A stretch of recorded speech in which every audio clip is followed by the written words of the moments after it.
Okay, good afternoon, everyone. Welcome back. We're going to pick things up with the Axminster site. Matt. So thank you, Chair. New town, new part of the district, Axminster. So there's the overview of the town, and moving swiftly to the first site, which is Axme 24. Okay, thank you. We have no public speakers for this, or indeed any of the other Axminster sites. So we come straight into committee. Councillor Hayward. Thank you, Chair. Just to sort of establish a benchmark, could Mr. Freeman just remind me, the committee members, what allocations were the numbers? There's no targets, but what numbers were allocated when we went through this first process on the 20th of September, just so they tally with mine, so that when I then speak, it's with the facts behind me. Thank you. Yes, certainly. Hopefully you can see on the screen. I can try and make it a bit bigger.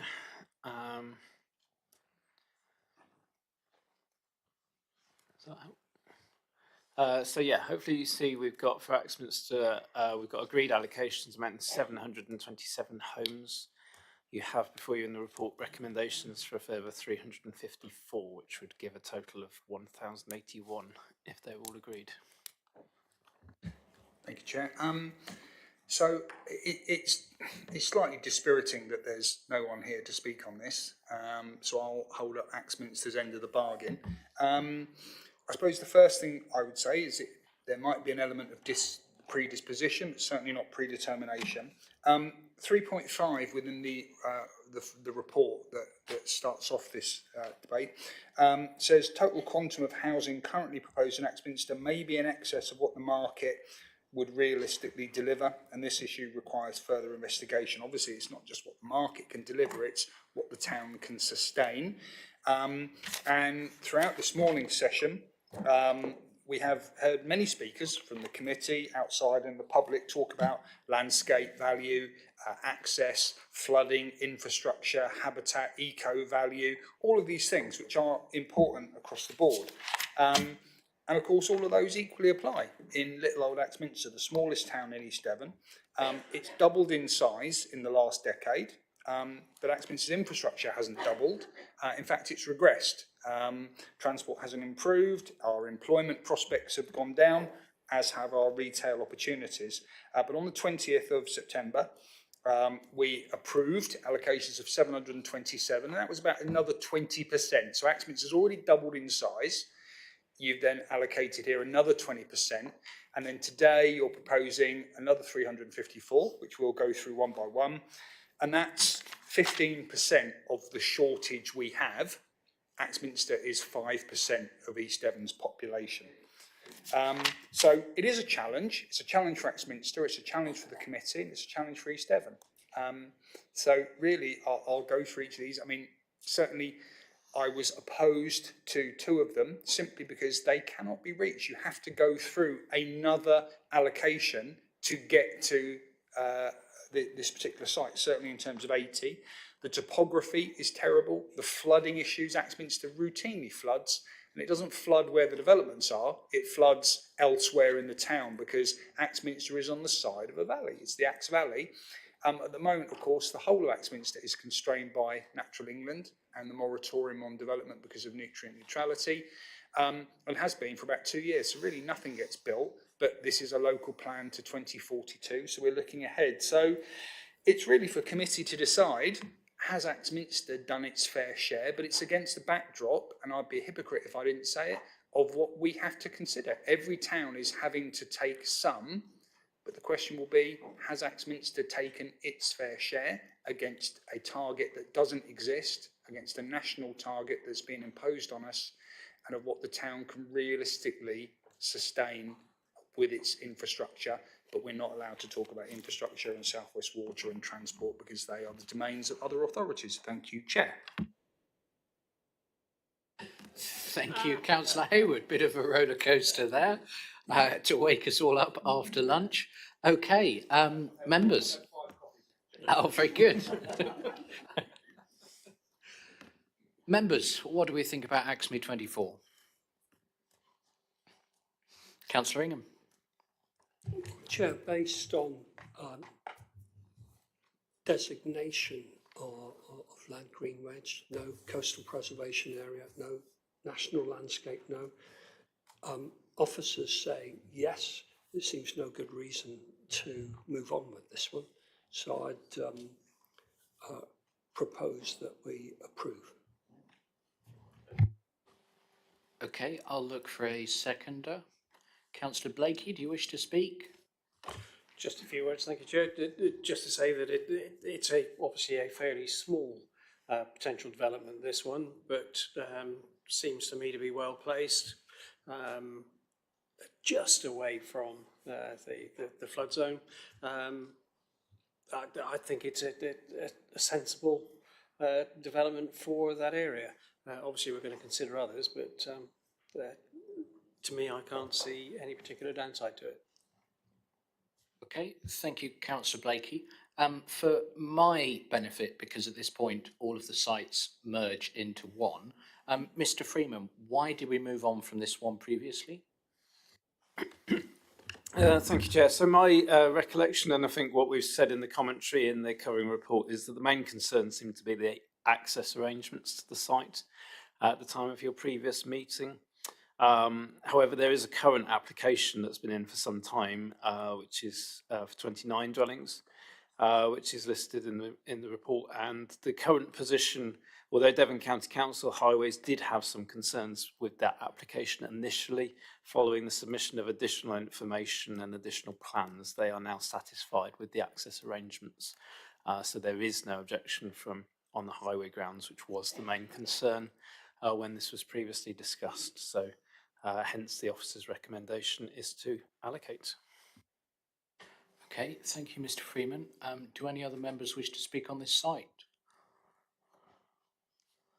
Okay, in which case we have a validly made and seconded proposal to allocate then. I will take us to a vote. All those in favour of allocating AXME 24, please.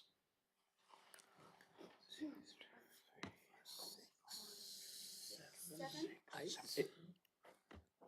1, 2, 3 on the left. No, 4 on the left. 4 on the left, yeah. Can we have hands nice and high, please? 4 on the left, 2 on the 2 right. on the right, 1 at the front. 7. Okay, those against, please. And those abstaining. That's 4. Okay, AXME 24 is allocated then. Next up, AXME 11D. Again, no public speakers. Members. Councillor Hayward. Mindful of the officer's recommendation, which does accord with my own view of this particular site, which is just an egregiously awful site with the local knowledge we have, I'm happy to propose acceptance of the officer recommendation to not allocate. Thank you, Chair. Okay, I'll second that proposal to move on. Do any other members wish to speak? No, okay, we'll go to a vote on that one then. All those in favour of moving on from AXME 11D? 6, 7, 8, 9, 10. I got 11, but I think it's carried either way.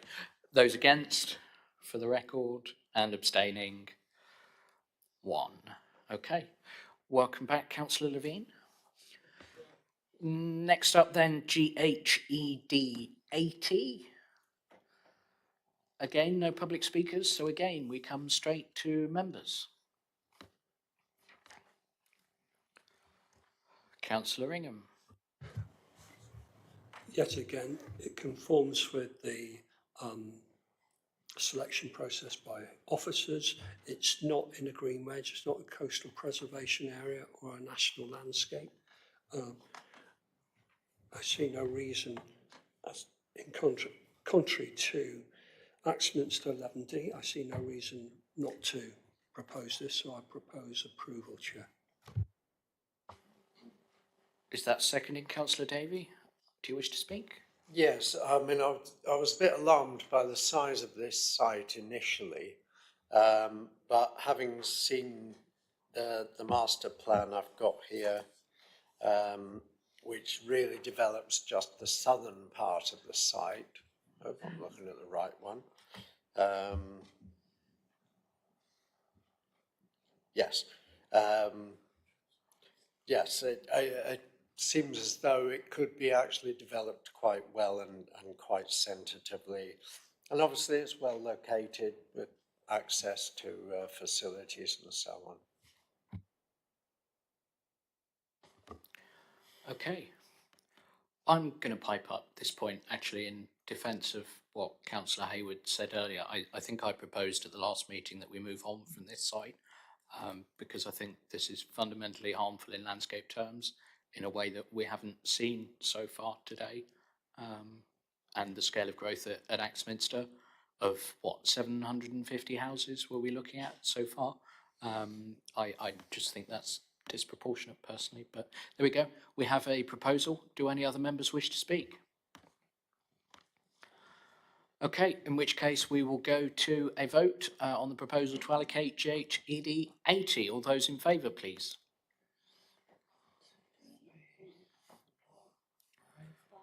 Six. Those against?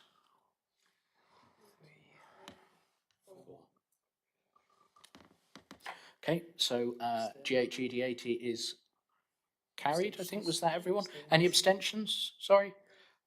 Okay, a few abstentions.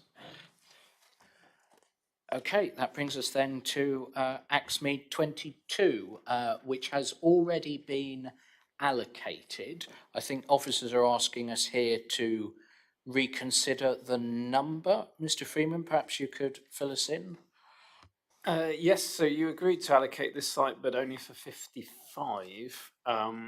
We have an application, current application for 104, albeit it's been in for some time, and obviously I'm not saying that that's necessarily acceptable, but we do think from the information that we have that the site can sensibly accommodate 100 new homes, and I think the Axminster master plan, which was for the Eastern Urban Extension, that was allocated in the now adopted local plan, which includes this site and GHED 80 that you've just considered, I think states a number of about 100 homes for this site or of that region.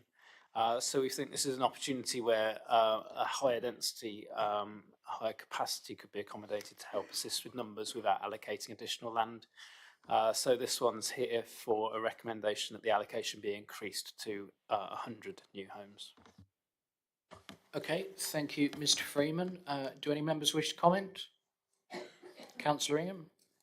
Propose the recommendation as stated by Mr. Seconded by Councillor Blinky. Okay, any comments? No. All those in favour then of increasing the allocation to 100 from 55, please. 5 on the left, 3 on the right, 2 at the front. Those against? And those abstaining? That's 3. Okay, that proposal is carried. Sorry, who was the second? The second was Councillor Blakey. Okay, that brings us to the end of Axminster, which brings us then back over to Honiton.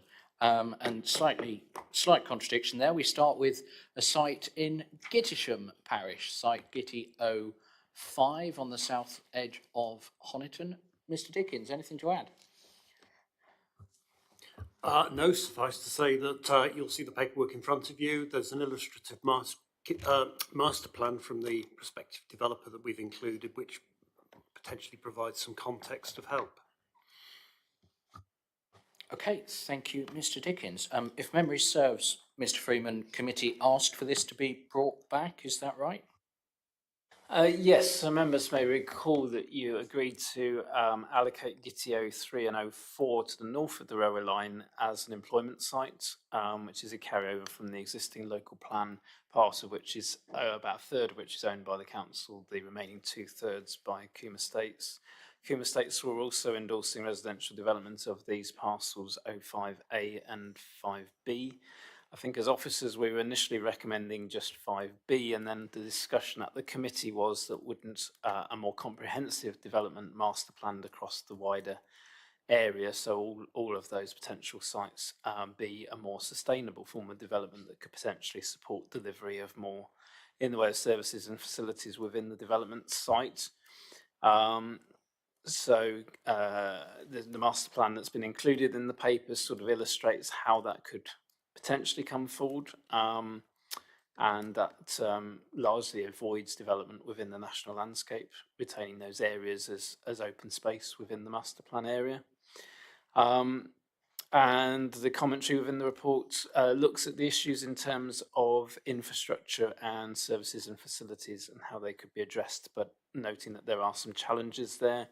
I think it does note that while I think through discussion it was identified that it would be desirable to accommodate a primary school on the site, but it's not considered that this would be a realistic proposition from discussions with Devon County Council as the Education Authority, who highlight that Honiton already has a surplus of primary school places and the proposed extra housing provision would not be of a sufficient scale to justify a new school. However, it would lead to a total quantum of development in the area that we would hope would enable the delivery of some kind of neighbourhood centre with a shop and some basic facilities through the master planning process, assuming members are minded to go with the recommendation. Okay, thank you, Mr. Freeman. Coming to public speaking then, we have Councillor David Valentine from Gittisham Parish Council.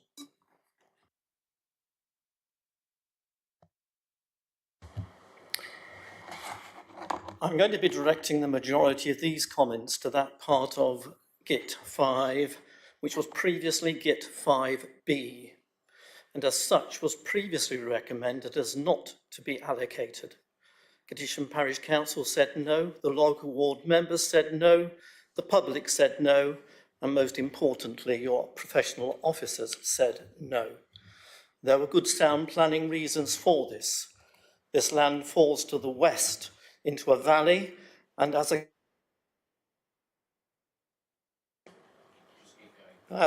consequence, the majority of the land has no physical or visual relationship with Honiton whatsoever.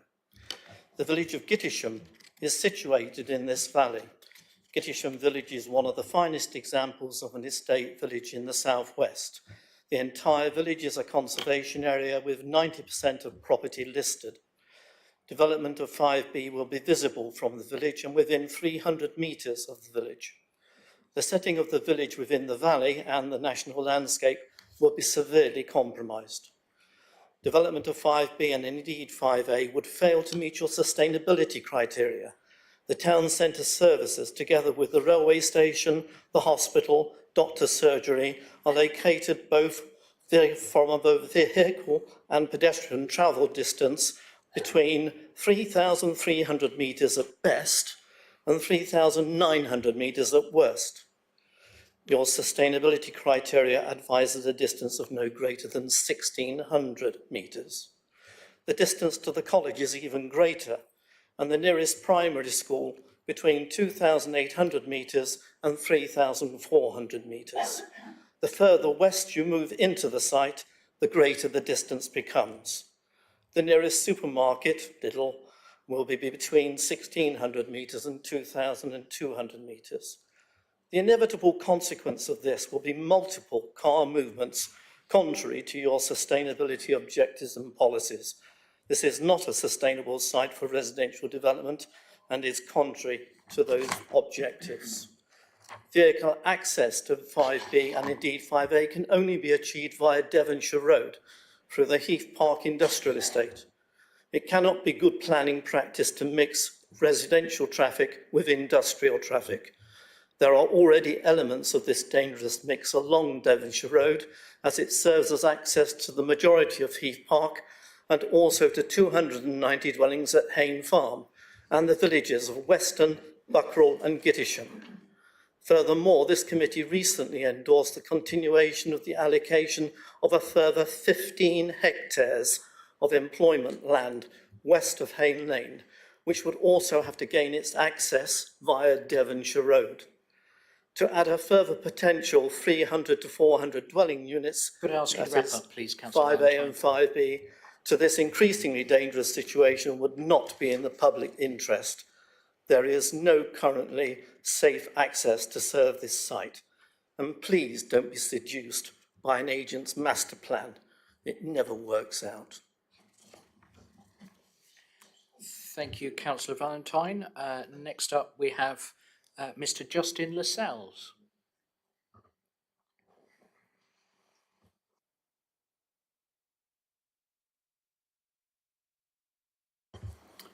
Good afternoon.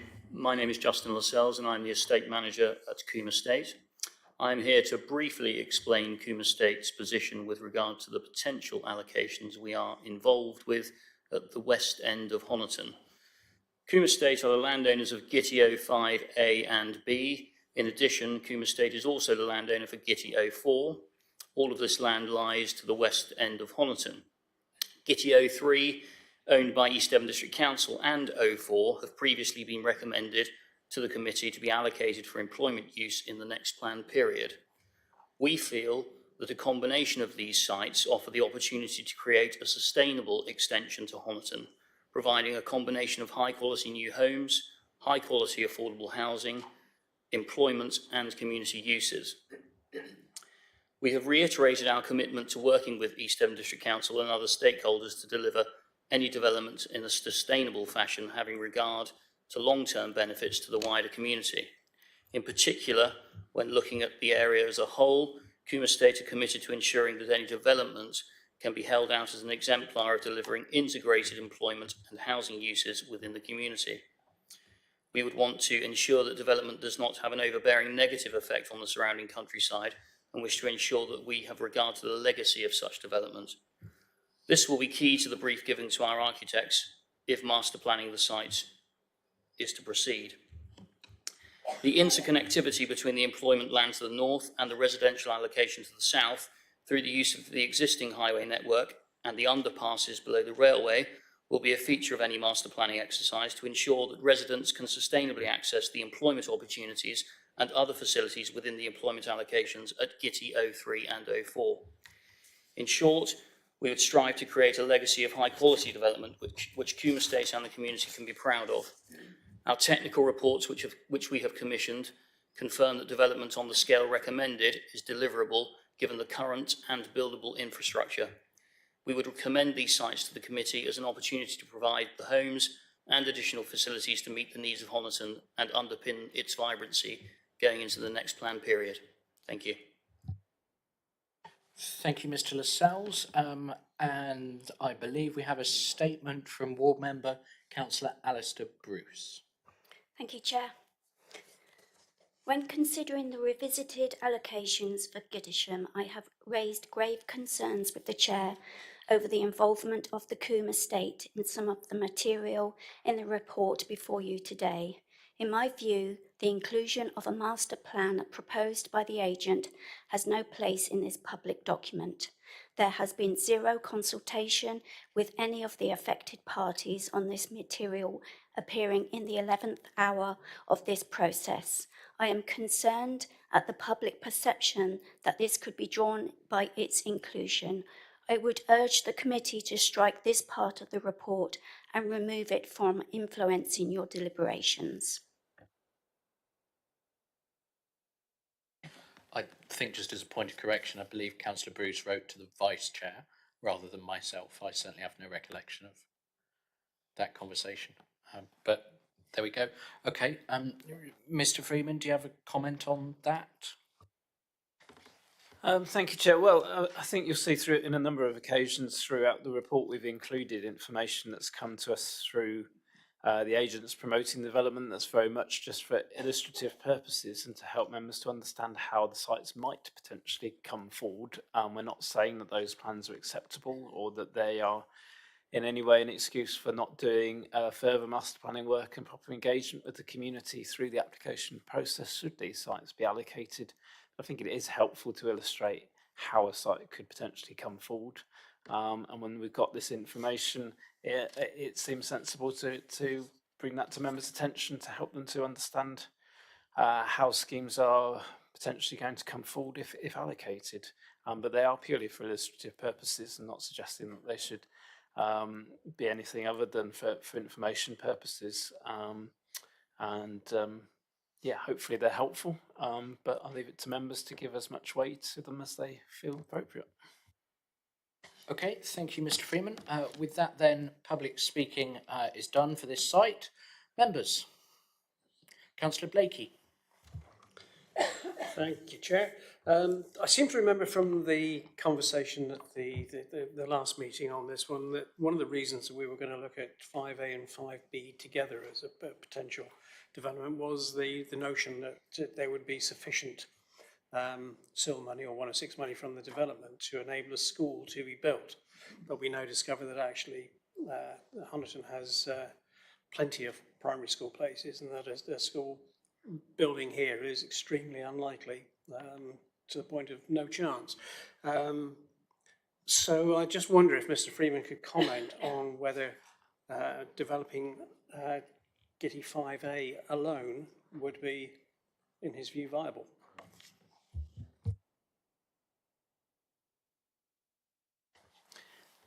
Well, as you said, that was the initial recommendation of officers at the previous meeting. As you said, Councillor Blakey, I think the intention was to look at how much more sort of services and infrastructure, particularly a primary school. I think we've eliminated the option of a primary school, but I think the greater capacity would potentially deliver more of a sort of community and neighbourhood centre, you know, potentially deliver a shop and other things that could help to build more of a community in this location. But I think the big concern with this site has always been that it is, as has been said, quite some distance from the centre of Honiton and the schools and services and facilities there. I think that's a product of how Honiton has grown as a sort of linear settlement, which means expansion is always ending up on the east and western edges because it's surrounded by national landscape to the north and south. We have these issues in a lot of our other settlements, particularly the coastal towns, where they've grown outwards from the coast, and we saw that in Exmouth this morning, where it's got the coast on one side, estuary on another, national landscape on another. It does mean that expansion on the edges of a lot of the existing towns ends up being a long way from the services and facilities. But at least those services and facilities are there, whereas in a lot of other locations away from the towns, obviously, those services and facilities are even further away. So while I accept the criticism of this site in terms of the distances to the centre of the town and the problems that that causes, I still think the site is more sustainable than a lot of others in this process. I think naturally, coming back to Councillor Bakey's question, I think 5B is less sustainable than 5A because it is that much more distant from those services and facilities. But if not at 5B, I do question where else we would allocate that is better in terms of meeting the housing requirements set by government. Councillor Ingham. Just a question at this stage, Chair, and that's, I see the perimeter of the national landscape encroaches well into 5A, isn't it? Yeah. Yet, Mr. Freeman is suggesting we can perhaps dismiss 5B, which is only the periphery is within the national landscape. Was it not considered that put 5A and B together, but omit the national landscape? Through you, Chair, I think our recommendation has always been that development need not take place within the national landscape, whether it's 5A on its own or 5A and 5B. And the master plan that's in the papers illustrates that there is sufficient land there to achieve the numbers shown in the recommendation without building in the national landscape. Thank you, Chair. Councillor Hayward. Thank you, Chair. So, okay, we rewind again to 20th when we looked at this, and it comes back to the point I think Councillor Jess Bailey mentioned earlier, this we have to consider the spatial strategy. And there is the issue that with the far western periphery of 5B, you are so far from anything, and whether that's shops, but certainly schools, and Councillor Blake has pointed out that Honiton does have some capacity within the primary schools, but they're much farther within the bulk of the existing conurbation. And that if you were to develop this out, those sites on the far western periphery, it would be very challenging for a child, certainly a primary school age child, to walk from there. Secondary school children, perhaps more possible. And that's why, when we did move this on, I was always of the view that 5A is potentially possible. And I take Councillor Ingham's point that essentially half of it is in the national landscape, but it links in with the existing development, which I know has been unpopular with the parish council already. So adding to that would probably be more unpopular, but I just can't countenance how you would develop out 5B and essentially create anything other than a development that necessitates car transport. It's so far removed from Honiton that it's not feasible to walk into the town with your shopping, to socialise, to do whatever you do, let alone be educated. Thank you. Thank you, Councillor Hayward. Councillor Howe. Thank you, Chair. And not disagreeing with anything that's been said, but, and the big but is, you look further down the agenda, we've got Honey 15, which is solely within the national landscape. So we're choosing to say no to this, which is outside because it's distance, but we'll say yes because it is in the national landscape, but closer. And that is a risk. And this is the balancing act we've got to make up. In reality, at present, we need both. And that's the struggle we are having, is none of these sites, virtually none of these sites, are fully sustainable in any shape or form because we've eliminated all those sites already. So we have to work out what is the least harmful in totality. And that is the fundamental we need to come back to. So if we say no to this, then you've got the national landscape issue in a second. And that'll be even more critical then at that point. Or you say yes to this and you might have some pressure off the national landscape. I don't know. But it's one site at a time. But to move this on, I'll make the recommendation as per officers to say yes. Okay, I'll look for a seconder at that point. Are you seconding, Councillor Ingham? Okay, go ahead. You know what's also crucial, I think, wherever possible, there's no point building houses unless you create jobs or facilitate that. And I understand, how linear Honiton is and looks as though it always will be. But it's so important that you, even if we can't accommodate the school proximity, and that runs against it, which it certainly does, the fact that you've got potential jobs on your doorstep is crucial for a lot of people. And looking to the future, I think this is one of the ones where we can say, hopefully in the future we got that right, because we've stopped all the unnecessary commuting and traffic movements from your home to your place of work. So that's why I would support it. That just takes it over the ridge for me into acceptability. Okay. Do any other members wish to speak?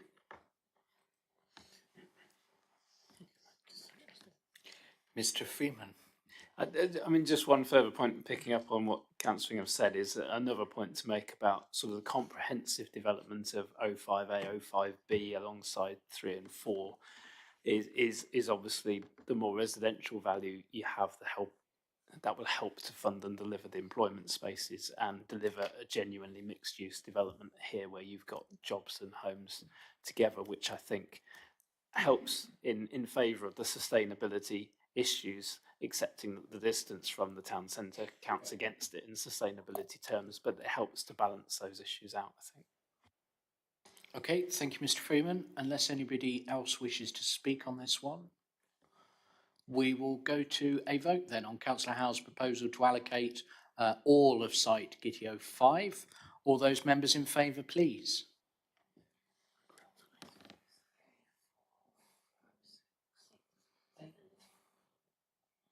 I count 8. Those against?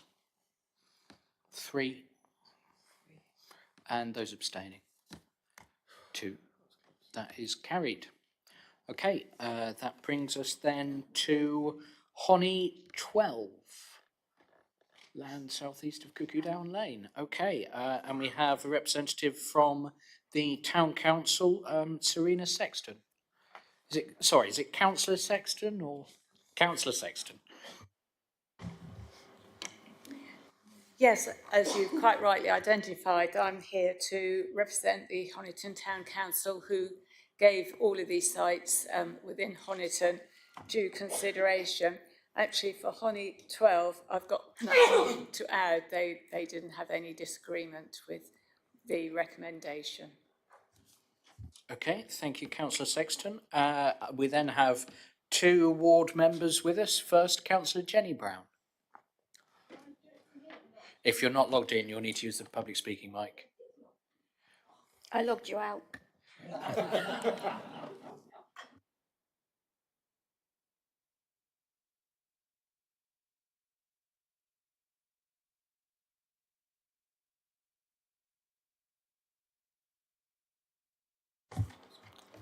Right, okay, Honey 12, this was originally put down as a no, and we've asked for it to be brought back in. Even though it is in the national landscape, it's next to 07 that got put through last time, and it is really well secluded, and it just seemed to follow on and be a natural fit. So we'd like it to be a yes. Okay, thank you, Councillor Brown. Councillor Collins, Roy Collins, I should say.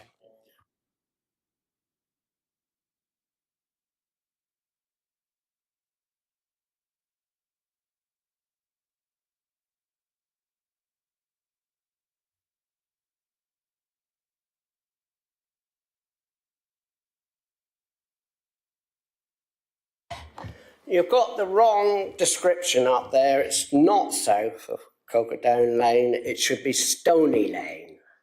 So please can that be changed to Stony Lane? Cocodown Lane is half a mile away from there.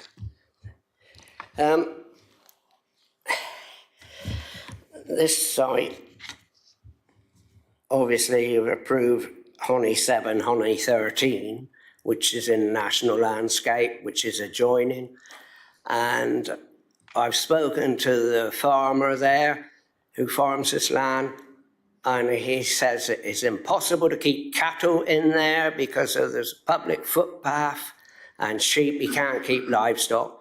He can only mow it for silage or hay.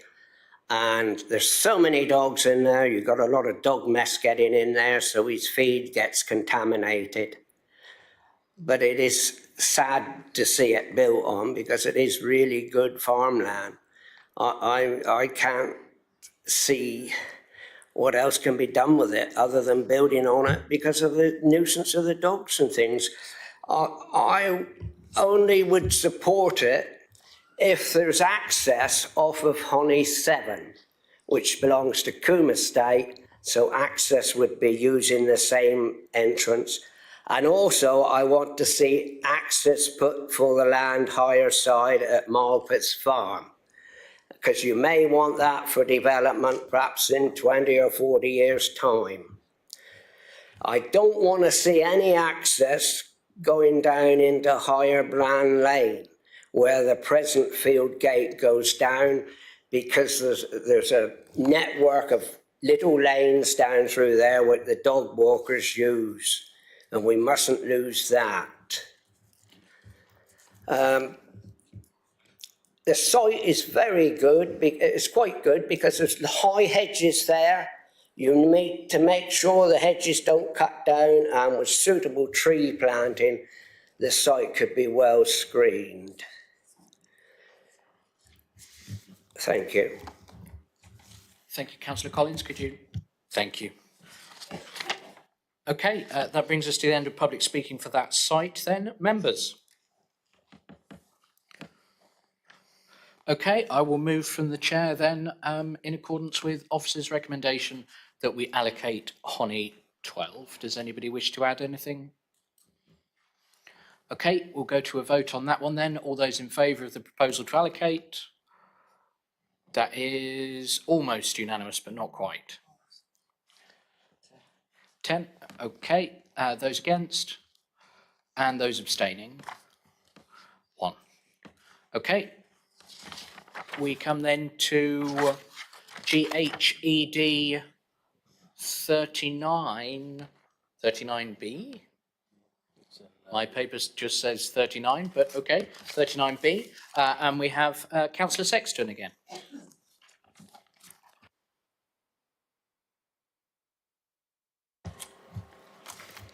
Yes, this was something that again was discussed at the town council. We took a different view from the officers, and we thought this was suitable location for development.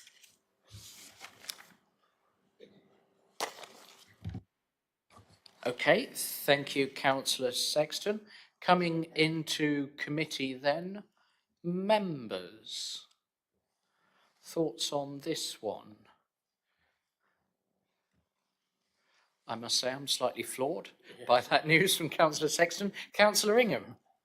Well, Chair, if we look at the land designation for the site, it's not in Greenway, it's not in coastal preservation area, not in national landscape. And we hear that the town council consider it should be approved. Therefore, I would move that we approve this one. Okay, thank you, Councillor Ingham. I'll look for a seconder there. Councillor Blakey, do you wish to add anything? No, I think that what Councillor Ingham said is spot on, so thank you. Okay, thank you. I think for my part, I'd only wish to say town and parish councils aren't always right, but there we go.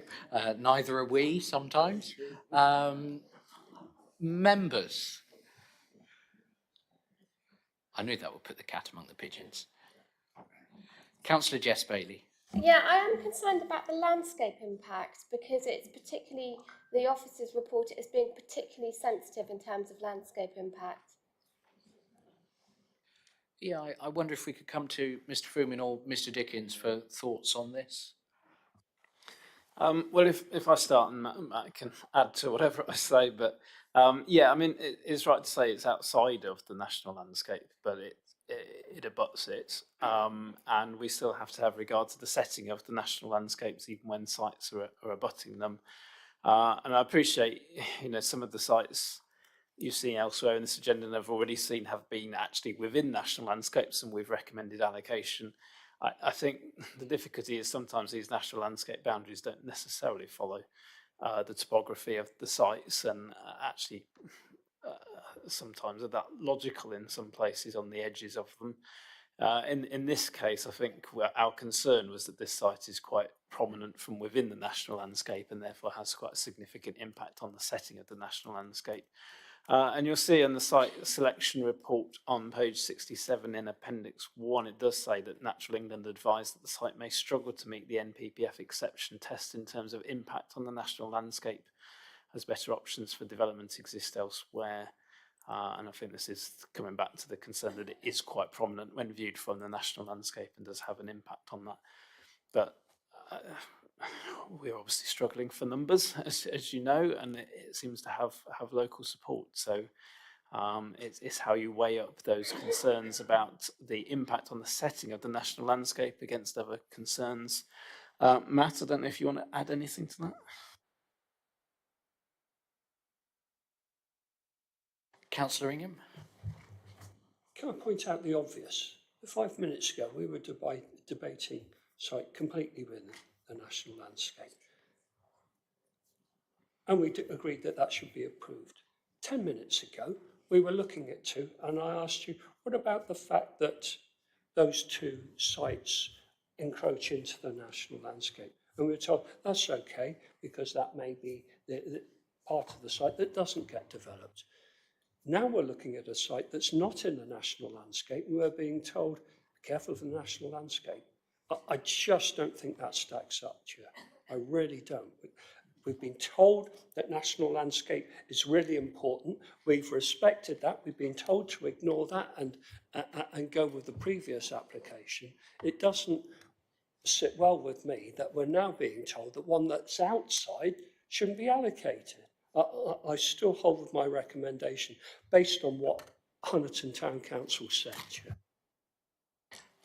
Mr. Freeman, perhaps you could just be absolutely clear on the point Councillor Ingham's just raised. Well, as I say, I think the issue is about prominence in the wider landscape. The sites we were looking at a minute ago, you might recall the national landscape boundary was this strange straight line that ran east to west across the site. And I think Matt can correct me if I'm wrong. I think it actually follows an overhead line rather than the topography of the ground, and therefore that area, while it's in the national landscape, actually probably isn't very prominent and visible in the landscape, and certainly not as visible and prominent in the landscape as this site, which, as has been noted, isn't in the national landscape, but is very visible and prominent from it. It's how you weigh those issues up, and again, alongside all of the other issues, as we've already said, we don't have good sites, we have limited opportunities, so I can fully understand why this site not being in the national landscape goes in its favour compared to some other sites. It's a challenging one in that respect, but you're quite right, it's not in the national landscape. We do still, however, have to have consideration to the setting of the national landscape.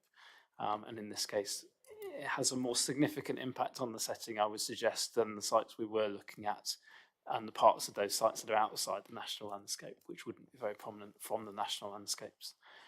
In those circumstances, difficult decisions all round, I think. Okay, thank you, Mr. Freeman. We have a proposal that's been validly made and seconded, so that is the substantive motion at the moment. Councillor Davey. Yeah, just a query really. We're looking at GHED 39B and separating it from A, which presumably we're going to come to in a moment. But the original report was for the whole site, suggested a yield of 100 dwellings, developing only the A section. So my question is this 100 dwellings in addition to that of the A one? So are we going to put another 100 in 39A, or is this 100 for the whole site? Through Chair, members have already agreed to allocate 39A for 100 houses when you met a few weeks ago to look at sites in Honiton originally. So this would be another 100 homes on 39B if you agree to allocate it. I see no further hands, so I'm going to take us to a vote on. I'm sorry, Councillor Collins, you're outside committee. I'm not going to come outside committee. I wanted to register as an objector and I wasn't allowed. Councillor Collins, you're not a member of the public. You're a councillor. This site is not in your ward. We're going to go to a vote on the proposal from Councillor Hingham, seconded by Councillor Blakey, to allocate GHED 39B. All those members in favour, please.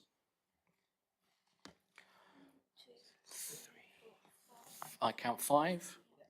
Those against? Yehudi's turned into a jack in the box, and those abstaining.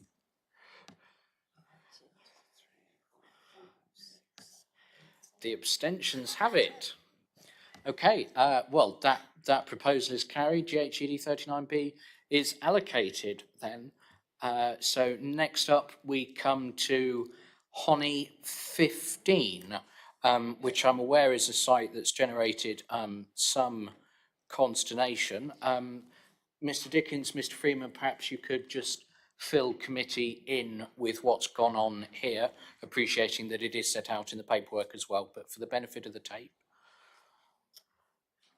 Yes, thank you, Chair. So we did touch on this one when we were looking at sites in Honiton a couple of weeks ago. So there was some confusion with the consultation on this at Regulation 18 stage, with the consultation only showing the middle of the 3 fields that you can see on the screen to be allocated. And then in the explanatory text, it explained that the two adjoining fields to the east and west had also been put forward. But it wasn't made very clear, unfortunately, in the text that we were seeking views on the whole site. And what was on the interactive map on Commonplace only showed the central field. So we're taking the view that only the central field has actually been consulted on through the Regulation 18 process. As I explained earlier, however, we can still consider sites put forward later in the process, or in this case, one that was put forward but not consulted on, and would be consulted on through the Regulation 19 version of the plan with comments brought back to you for members to consider and then confirm whether or not you wish to proceed with the allocation at that stage. So it would still be consulted on, and we've taken legal advice that suggests that that is a sound way forward, not without its risks of challenge, but equally, as I said earlier, we are required to have regard to all options and consider all options through this process as well. So it would be wrong to not consider this process despite its slightly checkered past, shall we say. But that arises from our mistakes and is not the fault of those promoting the site. So we're seeking members' views on the whole site, Honey 15, as shown on the screen, and the recommendation is to allocate. Thank you. Thank you, Mr. Freeman. We start then with objector, Mr. Ray Levy.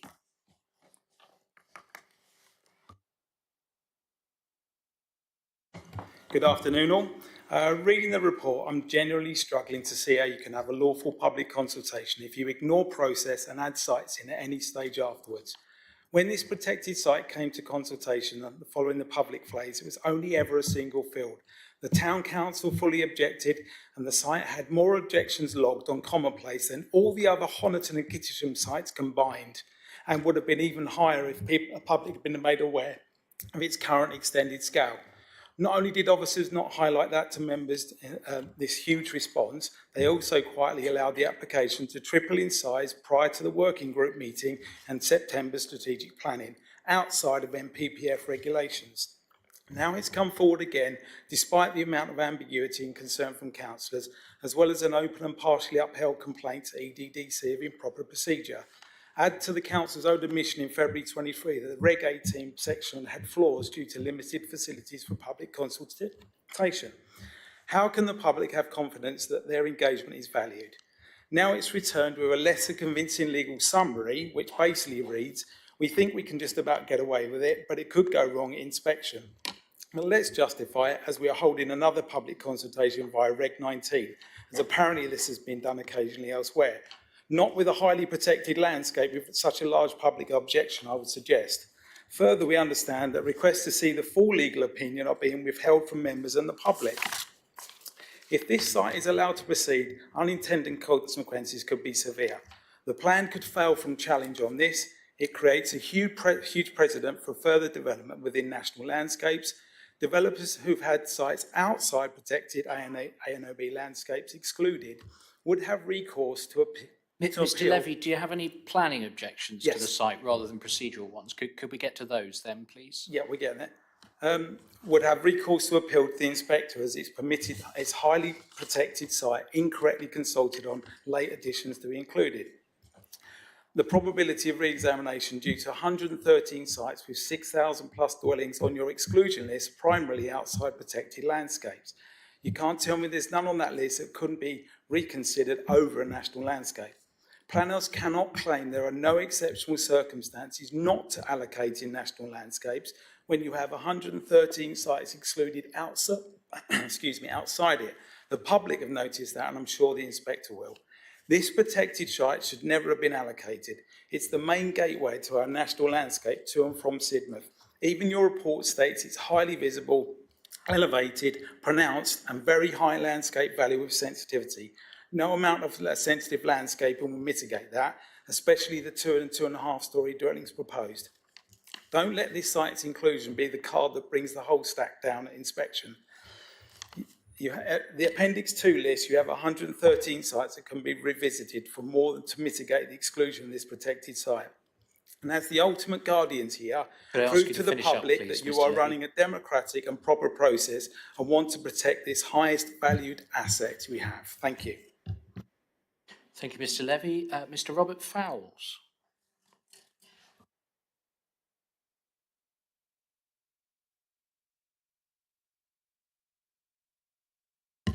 The minutes for the last time I spoke said that I objected to the site allocation on the loss of farmland and protected wildlife, both of which incidentally go against your policies 83 and 90. I'll expand on the main reasons that I gave. Point 1, the single field was offered for consideration, but the subtext was that you'd actually be voting for all 3 fields. Well, that turned out to be true. Point 2, the visibility of the heights of the building up the slope. This site is highly visible. From the edge of the existing estate, the land rises more steeply. Any housing would stand out prominently because the existing fields can be seen from the gateway to Honiton, the surrounding area, and out to the Blackdown Hills. The NPPF states that great weight should be given to conserving and enhancing landscape and scenic beauty in AONBs, which have the highest status of protection in relation to these issues. The NPPF requirements are clearly being ignored, as is your policy 77.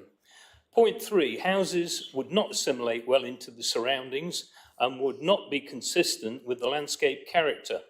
The proposed houses would not blend into the landscape, as the developer claims, by softening the edges with tree planting.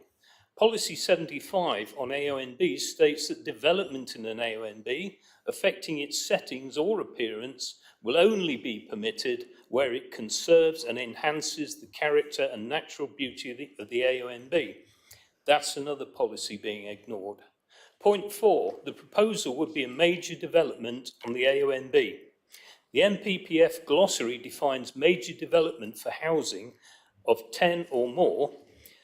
James McCurry QC, in his legal opinion, said a decision on whether a development is major depends upon the site and its potential to have serious impact on the AONB by reason of scale, character, or nature. The proposed scale of housing would destroy the character of this national landscape. Last point, any benefits from building open market or affordable houses could not be considered exceptional, would outweighed by the significant and irreversible harm to the national landscape. The NPPF states that applications for development within AONBs should be refused for major development other than in exceptional circumstances. In the matter of Mevagissey Parish Council versus Cornwall Council, exceptional is defined as rarity.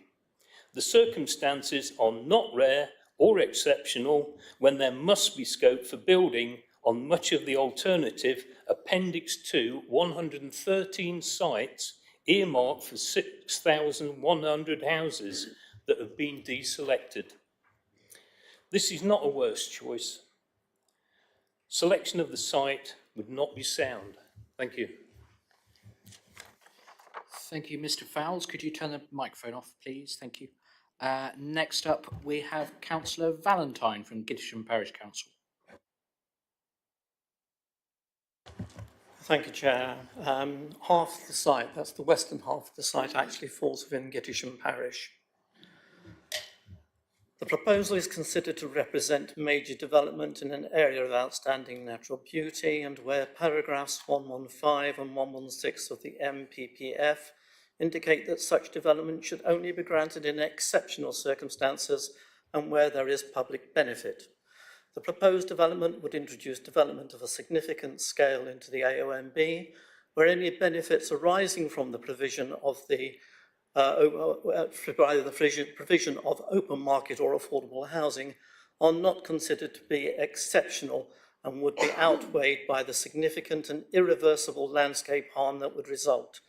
Therefore, the development is considered to be contrary to, well, I won't go through the policies, but you've already heard about those. Those are not my words, but they are the opening comments in the reasons for refusal that this council issued in 2015. What has changed?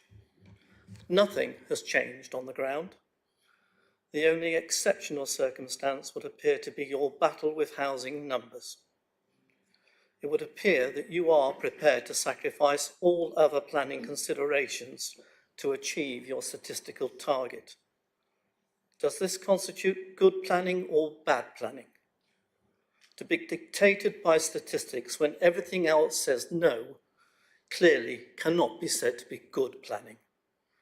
Planning is not just about statistics. Thank you, Chair. Thank you, Councillor Valentine. Councillor Sexton from Honiton Town Council.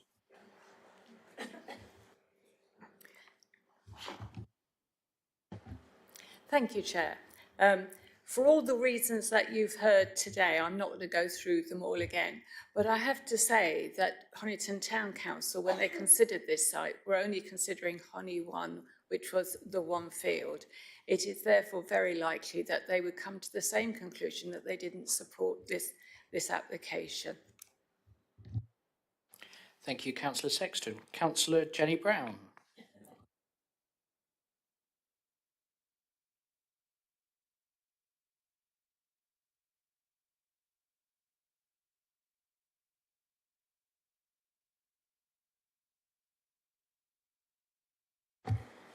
So this site is located on prominent rising ground in a national landscape where the overall landscape sensitivity is high.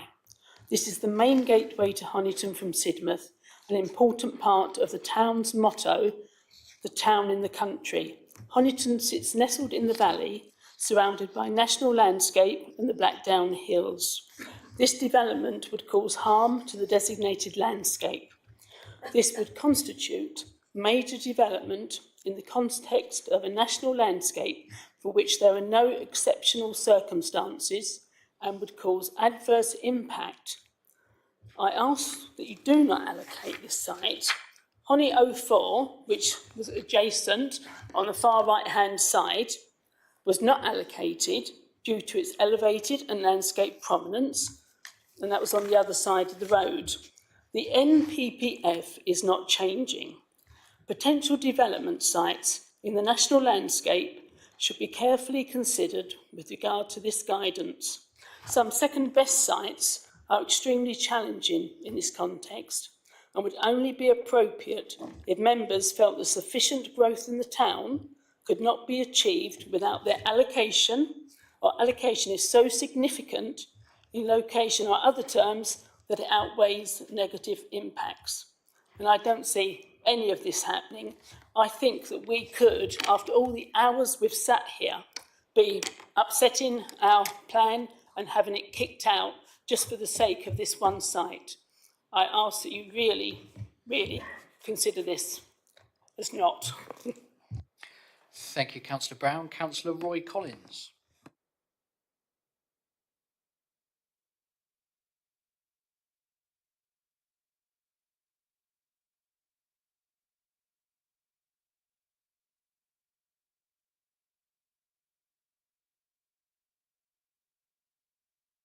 Thank you. I was a member of the Town Council back in the 1980s when Heathfield was approved for housing. I was the only member of the council to vote against it. They promised to put in play areas, and if you look at the map, there's no play areas on that estate. I think it's very wrong what East Devon Council's doing here to mislead the public by putting one field in and then putting the other two in. I don't think you've consulted properly at all. I would recommend that this site is refused. We should not be building in our national landscapes. Heathfield Farm originally was a dairy farm, first-class farm, one of the best in the East Devon. They used to milk several cows there, lovely farm. And that field there is really good farmland and also up through.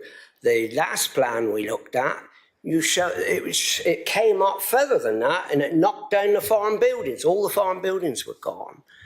It just don't seem to be at all been presented properly. Thank you. Thank you, Councillor Collins. The microphone, please. Thank you. Okay, that's the end of the public speakers list. I have Councillor Young first. I propose we move on this, taking all the information from the local councillors and seeing it in the national landscape. I propose to move on. Thank you. Okay, I will look for a seconder then. Were you seconding, Councillor Hayward? Okay. Do you wish to speak? Only really to follow up, I suppose it's from a point that Councillor Ingham made earlier, that this is both in the national landscape and is a very high profile site. And perhaps this is one of those occasions where we accept that the previous allocation was unexpectedly included. So you gained 100, and perhaps that allows, with a bit of quid pro quo, this one to be parked. And so you essentially you've offset one against the other, because when we last discussed this and taken on board all the points that have been made about the risk and the potential harm, it is such a high profile site. And it's slap bang in the middle of the natural landscape. So I'm happy to second that we move this one on. Thank you. Okay, thank you, Councillor Hayward. Councillor Ingham? I value the public opinion and explain to us why it's of value to the community. The report actually says how visible the landscape is, and that's the whole point of having a national landscape protection designation. So I certainly go along with the proposal, Chair. Thank you, Councillor Ingham. I must say I'm not convinced that it's any more prominent necessarily than 39B, but there we go, that decision's been made. Councillor Davey. Yeah, take the point about 39B. But it's not just the prominence. I think the visibility from the Sidmouth Road, and as Councillor Brown put it so well, Honiton is the town in the countryside, and the more you erode that countryside, and particularly moving into national landscapes, I think the weaker that becomes. It would have been, this is one where actually a master plan might have been a good idea, because it might have shown us how some of that landscape impact could be mitigated. But I'm very happy to support moving on. It doesn't preclude it coming back as a planning application at some point as a windfall site. But at the moment, I'm not happy about allocating it in our local plan. Okay, thank you, Councillor Davey. Councillor Hayward, you have already spoken. If you've got 5 seconds. Axminster's in the countryside too.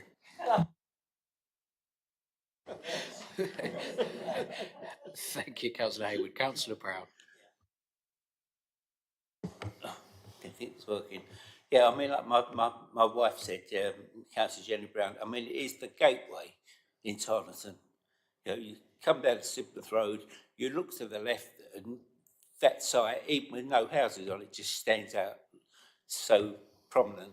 You know, it's one we can't use for building. Okay. Any other councillors have anything to add on this site?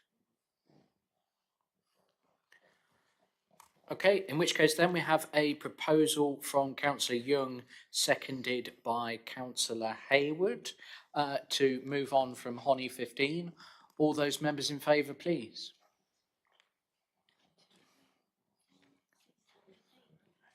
I count 10? Yeah.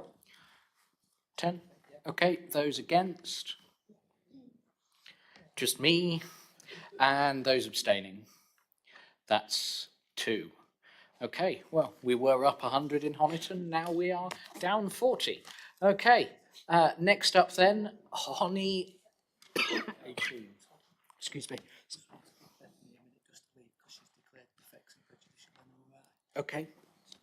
Councillor Bethany Collins? Well, Thank you, Chair. Yeah, I just need to declare an effects and prejudicial NRI as a relative farms, the land at Hell Farm, which is up to the east of this site, so I will leave the room.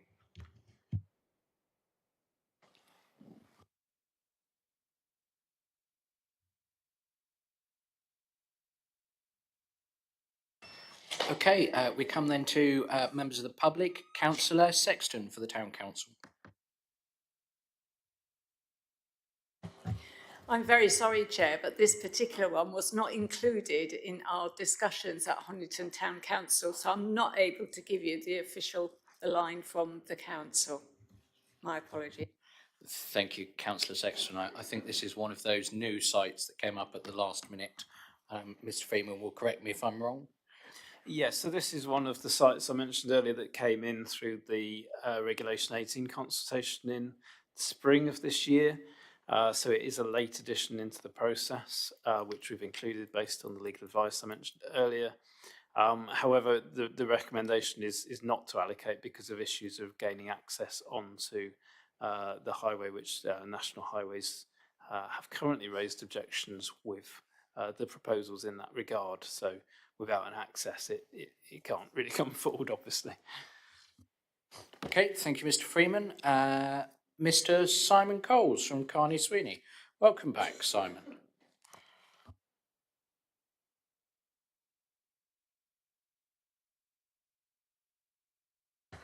Thank you, Chair. Good to be back. Members, the company who designed the access, they supply highway design services to National Highways.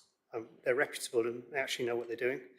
But it looks to us, members, as if our scheme has not been assessed against the correct criteria. In fact, National Highways has assessed it against what is the current speed limit of 60 mph. However, our scheme, what it does is it extends the 30 mph limit further up the hill and also introduces a 40 mph transition zone. So what that does is it requires assessment against a completely different set of standards. And what we're saying is that if it had been assessed against those standards, it would have produced a different result. And basically where we are is that there might have been a few residual design relaxations that would have been needed to have been negotiated with National Highways. But actually we're confident that they could have been resolved at the detailed stage.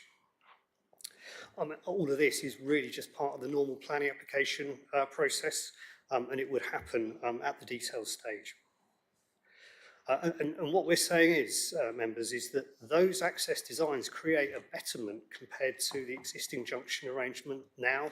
For anyone who drives down the A30, the Axminster Road into Honiton through the S-bends will know exactly what I'm talking about when they come to the left turn.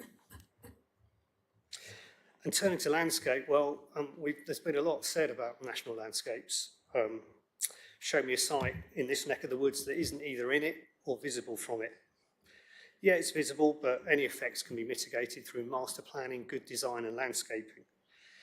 So members, the access and landscape matters raised by your officers, we say, can be addressed.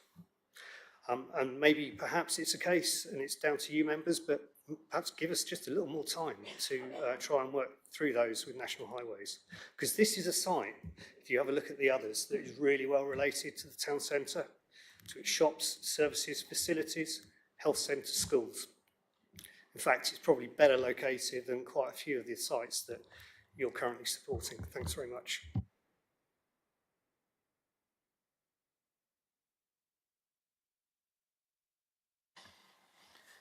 Yes, through you, Chair, I just wanted to pick up on the point about the access arrangements and National Highways. So I think the sequence of events is the agent has submitted a sort of detailed design of an access to this site to National Highways, and they have raised the concerns that are in the site assessment that's before you in Appendix 2 of this document, Appendix 1, page 76. We have been back to National Highways and said, you know, setting aside the detailed design proposals that have been put forward, which aren't really relevant at this stage, those are for a planning application process. All we need from them at this stage is to be satisfied that an access can be obtained from their highway into this site. Unfortunately, we haven't received a response to that in time for today's meeting. I would say aside from the access arrangements, it's actually a relatively good site. It's not within a national landscape. It's relatively unconstrained. There are some listed buildings nearby, but I think, you know, with good design and layout, those issues could be addressed. The highways access is the key thing, but unfortunately we don't have certainty from National Highways that an acceptable access can be obtained.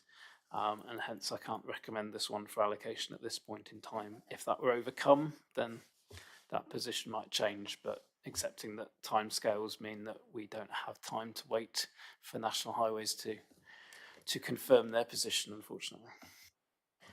Okay, thank you, Mr. Freeman. In view of that, then I'm going to propose that we, if allocating this site is not really a possibility, which is my interpretation of what Mr. Freeman has just said, I'm going to propose from the chair that we move on from this site for the time being. I don't think we have another choice. Councillor Blakey and then Councillor Young. Just one question. Is it at all possible that we can delegate authority to perhaps yourself as chair and Mr. Freeman in the event that National Highways do come through with a satisfactory answer in time for the production of the plan? I would suggest that if members are content with this site in all other respects and wish to allocate it if an acceptable access can be obtained, then I think it would be legitimate for you to make a decision to say to allocate the site subject to an acceptable access being the principle of an access being accepted by National Highways, and in the event that that isn't the case, give delegated authority to myself in consultation with the chair to then remove it from the plan if National Highways maintain their objection. If you want to propose that, Councillor Blakey, I'll withdraw my proposal. I would like to propose it. Thank you. Okay, who wants to second that? Me. Okay, Councillor Young, do you wish to speak? This is most unfair. The people of Honiton haven't had a chance to comment, or the town council, or myself. Yeah, Why Councillor, didn't it come up on the 2nd of August? because We had a meeting then, or I was allowed to speak on St Paul's applications. Why wasn't allowed then? This has been sneaked in. Councillor Collins, I can assure you, Councillor Collins, there's no effort being made by anyone at this authority to sneak things through, as you put it. As Mr. Freeman has explained, this site came in during the supplementary Regulation 19 consultation, Regulation 18 consultation, thank you, Councillor Howe, earlier this year in late spring, early summer, when it finished. We made it clear that we were not looking for further sites to come forward. Agents have put forward several further sites, and in view of that, the advice that we have had is that if we include the sites in our considerations, then that could possibly be unsound, and if we don't, then it could also possibly be unsound. So we're damned if we do and damned if we don't. We have brought the site to seek members' opinions on it. If it goes into the plan, it will be consulted on, and it will come back to committee to confirm its decision either to allocate or not to allocate. If committee votes to allocate it subject to the principle of access this afternoon, in my view, it's the best that we can do with a pretty bad hand that we've been dealt. Is it in your ward? I'm adjoining ward now. Then I'm afraid not, Councillor Collins. Denying me my democratic right. It's not. This is the same approach that we've taken with every other site. You are a councillor of this authority, Councillor Collins. It's not in your ward, and therefore I'm not going to take you as a speaker. I am a neighbour. My Yes. grandfather used to own this That's. He bought it in 1923. He put a couple of Councillor Collins, I'm going to have to ask you to stop speaking, please. Thank you. We have a proposal that's been made and seconded. Councillor Young, had you finished speaking? I'm sorry, I've forgotten. I can't remember where it was now. Okay, well, in which case you've seconded it, so I will come to Councillor Ingham, who has a question. Yes, Chair. I heard Mr. Freeman say that this site is not within the national landscape. It says it is. I heard the applicants say, while you can see it from the national landscape, it isn't. And I want that to be clear, because if we've got to take a decision on this, and perhaps delegate. We need to get that right, the facts right, don't we? That's a good spot, Councillor Ingham. Mr. Freeman, are you able to confirm one way or another, please? My understanding is it's adjacent to the national landscape and not within, and the slide is wrong. I don't know if Matt can confirm that. Otherwise, I'm looking on the system to just double check. Look on the system, I think you're right, but I wouldn't want to say for definite.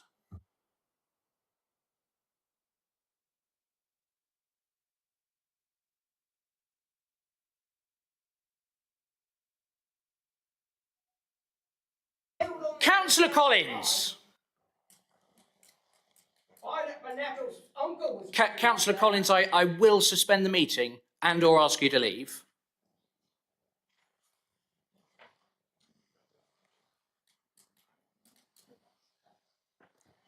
Do we have an answer, Mr. Freeman?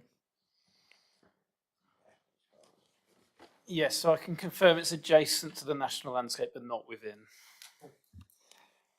Okay, thank you. So we have a proposal from Councillor Blakey to allocate, subject to the principle of access being confirmed, with delegated authority to the Assistant Director in consultation with the Chair to remove it if that is not the case.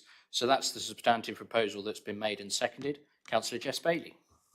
I don't like the shouting much, but I think there is a fair, I do feel this may have merits, but I do feel concerned that we haven't got the comments of the Town Council, and effectively, if we allocate it, then it's going to be lumped in with all the other sites that have had a lot more consultation, and I'm just not sure that that's particularly fair to the people of Honiton and anybody else who might be affected by it. So what I would like to know is, and I know we say, oh, well, it's coming back and it's going to come back again, but the reality is the local plan is like a juggernaut, isn't it? And once things go in, they're pretty much, yes, they might come out, but really they're pretty much in. And I'd just like to know, how can we be fair, given that actually there hasn't been, it's come into this process late. How can we be fair to the people of Honiton? Well, as you identify, it's difficult now because we can't turn the clock back and redo. Well, we can't go back and have this site through a Regulation 18 consultation now. There simply isn't time to run a Regulation 18 consultation on these additional sites. So the best we can do is run it, if members are minded to support the site, is to put it in the Regulation 19 plan and seek views through that route, and then make sure it comes back through this committee so that those views are considered before any plan is submitted for examination. I can't see any better way of dealing with that from a consultation point of view. I do appreciate that it means the site has only been through a single round of consultation, whereas all of the others, setting aside a couple of other new sites, would have only have been through 2 rounds of consultation. This will only have been through 1. But it will have been consulted on, and we will have an opportunity for the committee to consider those views before the plan is submitted. As the chair has alluded to, we're damned either way fundamentally, because there are risks to the soundness of the plan if we don't consider all reasonable alternatives, and this is a reasonable alternative, albeit one that's come into the process late. If we do consider it, having come into the process late, we're obviously open to criticism that we haven't consulted on it previously, which is unfortunate, but I think the process is such that we have very little choice really but to consider it. We've had legal advice on this issue, and that's highlighted those risks. And as Damien's reminding me, it was from King's Counsel, so it was quite an esteemed legal opinion that we had. So we're trying to balance those risks. It is very unfortunate that it came into the process late and we weren't able to consult on it earlier. But I do think we need to consider it, and if members are so minded, take it forward. Can I just come back on that? Yeah. Can it be flagged in some way, though, during that Regulation 19 consultation, that it is a bit different from the other sites in that it can't, to me, it can't just be lumped in with everything else because it's a bit different.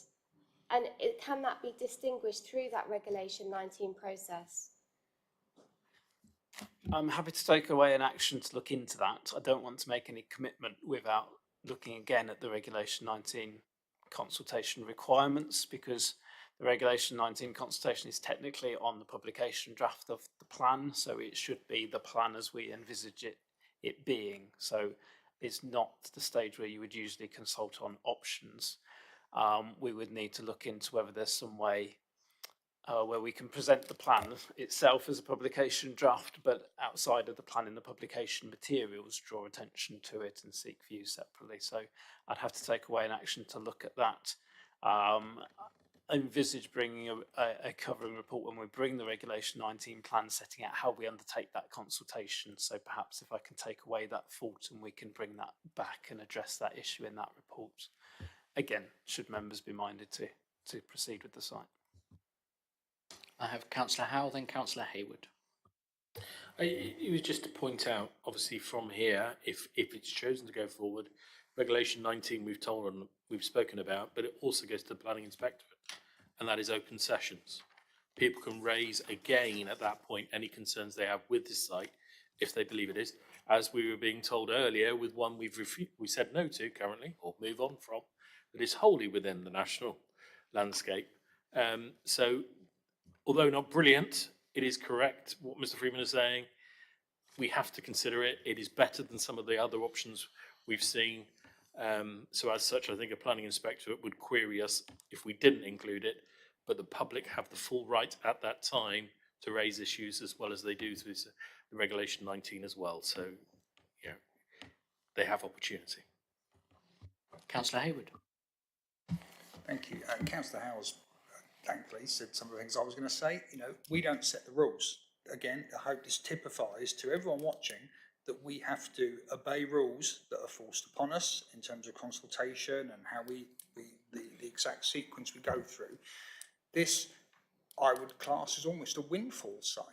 You know, it's far better than some of the ones we've been asked to look at today. It's sort of on the boundary of existing dwellings, very close to amenities in the centre of town. So all the things I've spoken about earlier actually don't apply. And arguably, yes, the public will have a means to consult on this at various stages. I'm wondering, from perhaps a question to the DSO, that because this is the first one of this type that we've had during this meeting, whether the minutes of this meeting could perhaps allude to the fact that it was exceptional to the process that others have followed, because the minutes are a public record, and it just helps people understand. They'll read the minutes, and then when we go to the next stage, they can correlate those back again. And it's just providing information to the public. And I agree with Councillor Bailey. You know, it's out of kilter with what we've had, but actually, given that this plan is a 24-year plan, and other sites could come forward, and this arguably has just come forward sooner rather than later. So it's just a thought, Chair. But again, it's whatever the DSOs and the yourself as Chair are happy to do within the minutes. Thank you, Councillor Hayward. Not an unreasonable suggestion. Are you happy with that, Wendy?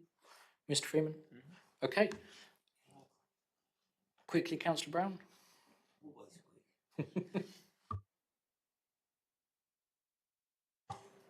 Press the wrong button. Did you take legal, or did Mr. Freeman take legal advice on these sites that came in late?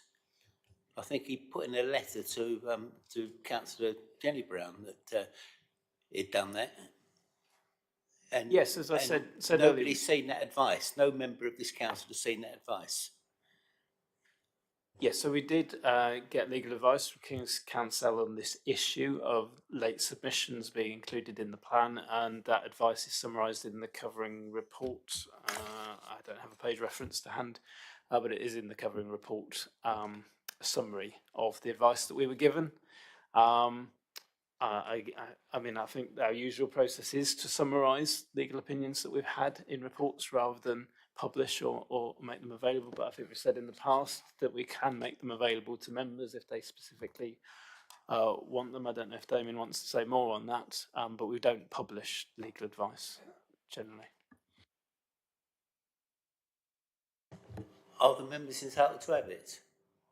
On this occasion, it's myself who spoke to King's Counsel and asked for his view on things. So we had a telephone conversation and we discussed it over the telephone. So That's the note that I've got of this, and his view is that all of these sites will be looked at in the Reg 19 stage, and they will all be considered by an inspector. And if people wish to make representations at that stage, they'll all be taken on board.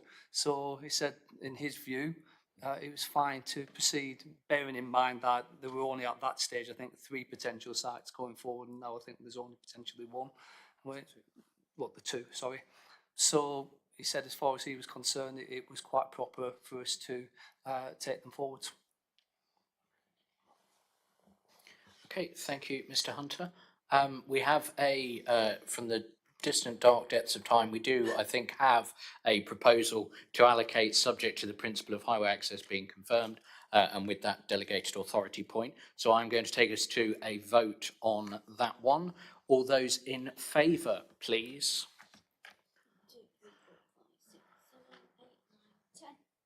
10 in favour, those against, and those abstaining.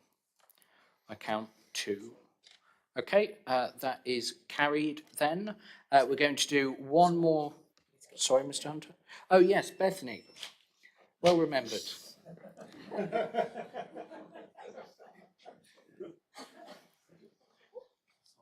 Thank you, Councillor Hayward. We're going to do the last site in Honiton then, and then we'll take a break.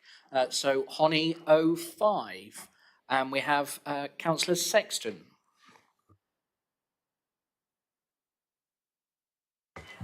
Thank you, Chair. This one was considered by Honiton Town Council, and it might surprise you to learn that we thought it was suitable for development. So obviously with the suitable or appropriate flood mitigation, so you wouldn't be getting an objection from the council on that. And we could quite see that it would be appropriate use for affordable housing, etc. And it's right in the middle of the town. Thank you, Councillor Sexton. Just to clarify something, I'll do that after we've heard the rest of the public speakers, actually. Councillor Collins.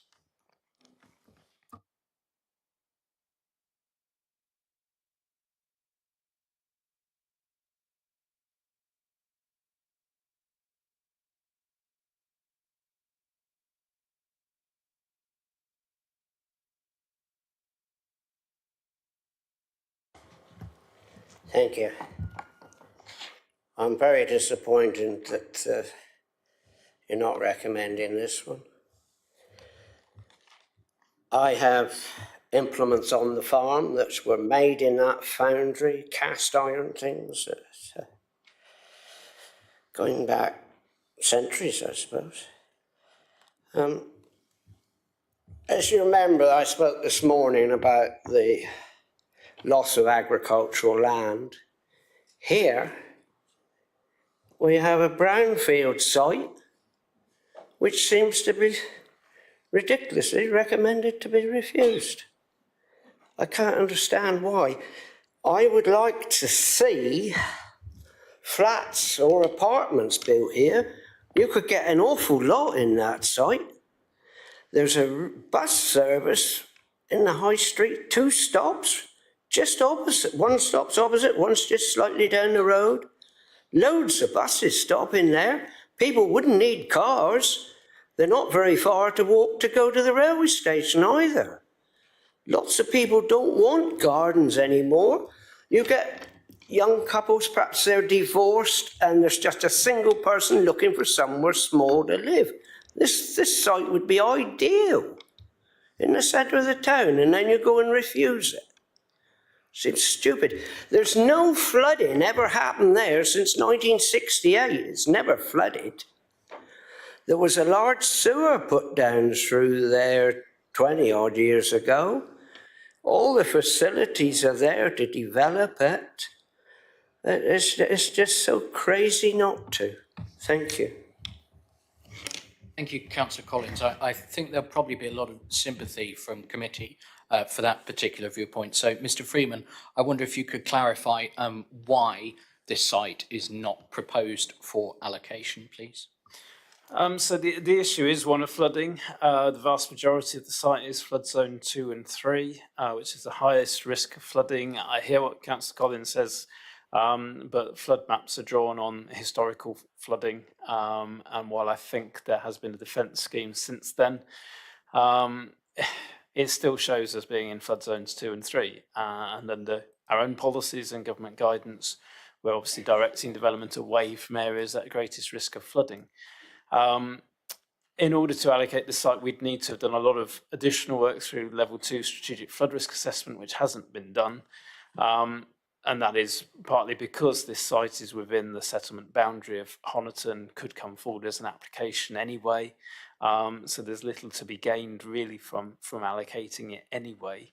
There has previously been allocations on the site where the flooding issues have been raised as well. So I'm not convinced it's actually that easy to overcome and address those issues. But as members will be aware, we should be focusing development away from areas at greatest risk of flooding. We don't have the evidence to suggest that those flood risk issues can be overcome.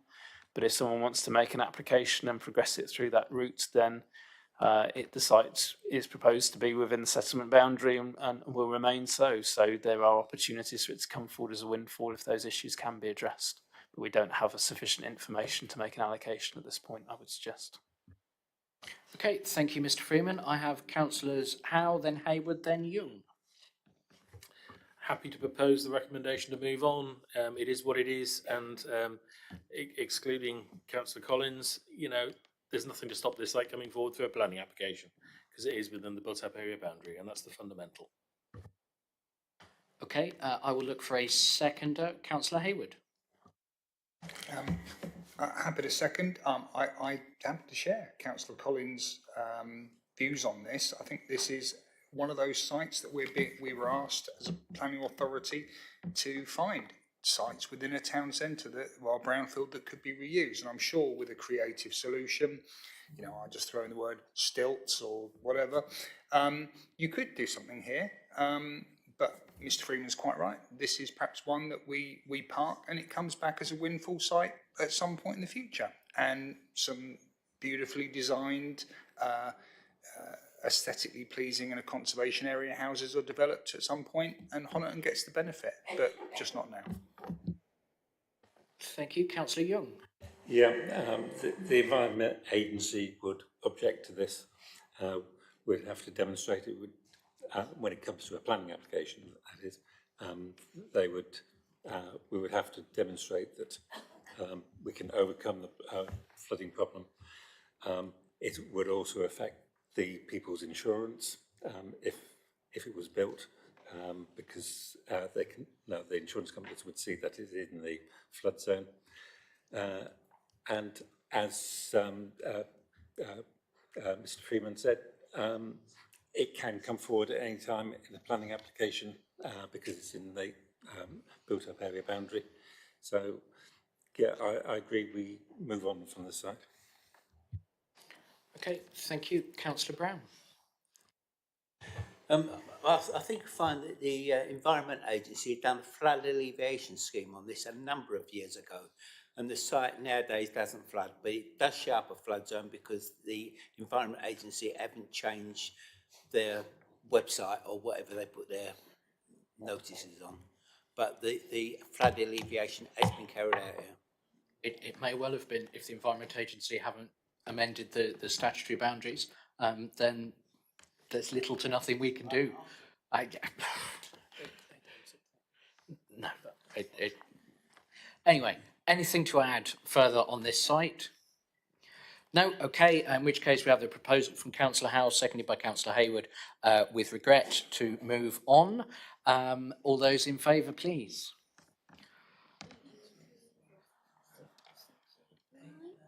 I count 11. We've got 9, 10 and 11. 5 on the left, 4 on the right, 2 at the front. Those against? 2, and those abstaining? None. That's clearly carried either way. Okay, we've been going an hour and 3/4 now, so we will take a 10-minute break until 5 to 4.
Okay, we come then to the next settlement to be considered, which is Ottery St Mary. Mr Dickens.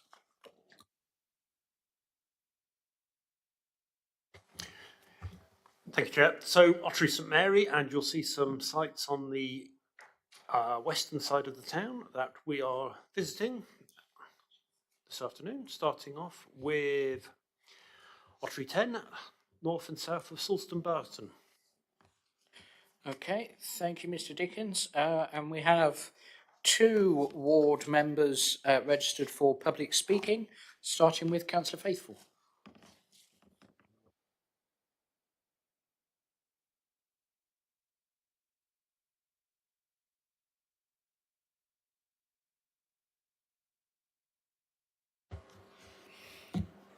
Of the 4 sites put forward for Ottery, I would place Ottery 10 and GHED 27 above Ottery 1A and GHED 26. These, the 2 preferred sites, these sites are outside the settlement containment area or green wedge and do not have such a visual impact on the surrounding area. My main concerns about these sites are the poor access to the sites along Strawberry Lane and the impact on the present residents abutting these sites. Along the northern boundary of the site boundary is formed by an overgrown post and rail fence. It would take very little effort to improve Strawberry Lane. Earlier development of the King's Reach site was supposed to include improvements for pedestrians and cyclists. This has still not been delivered. I'm not sure if this needs to be discussed at planning or strategic planning. Either way, there is a real need to improve this route, which forms the main route for residents travelling between Ottery and West Hill.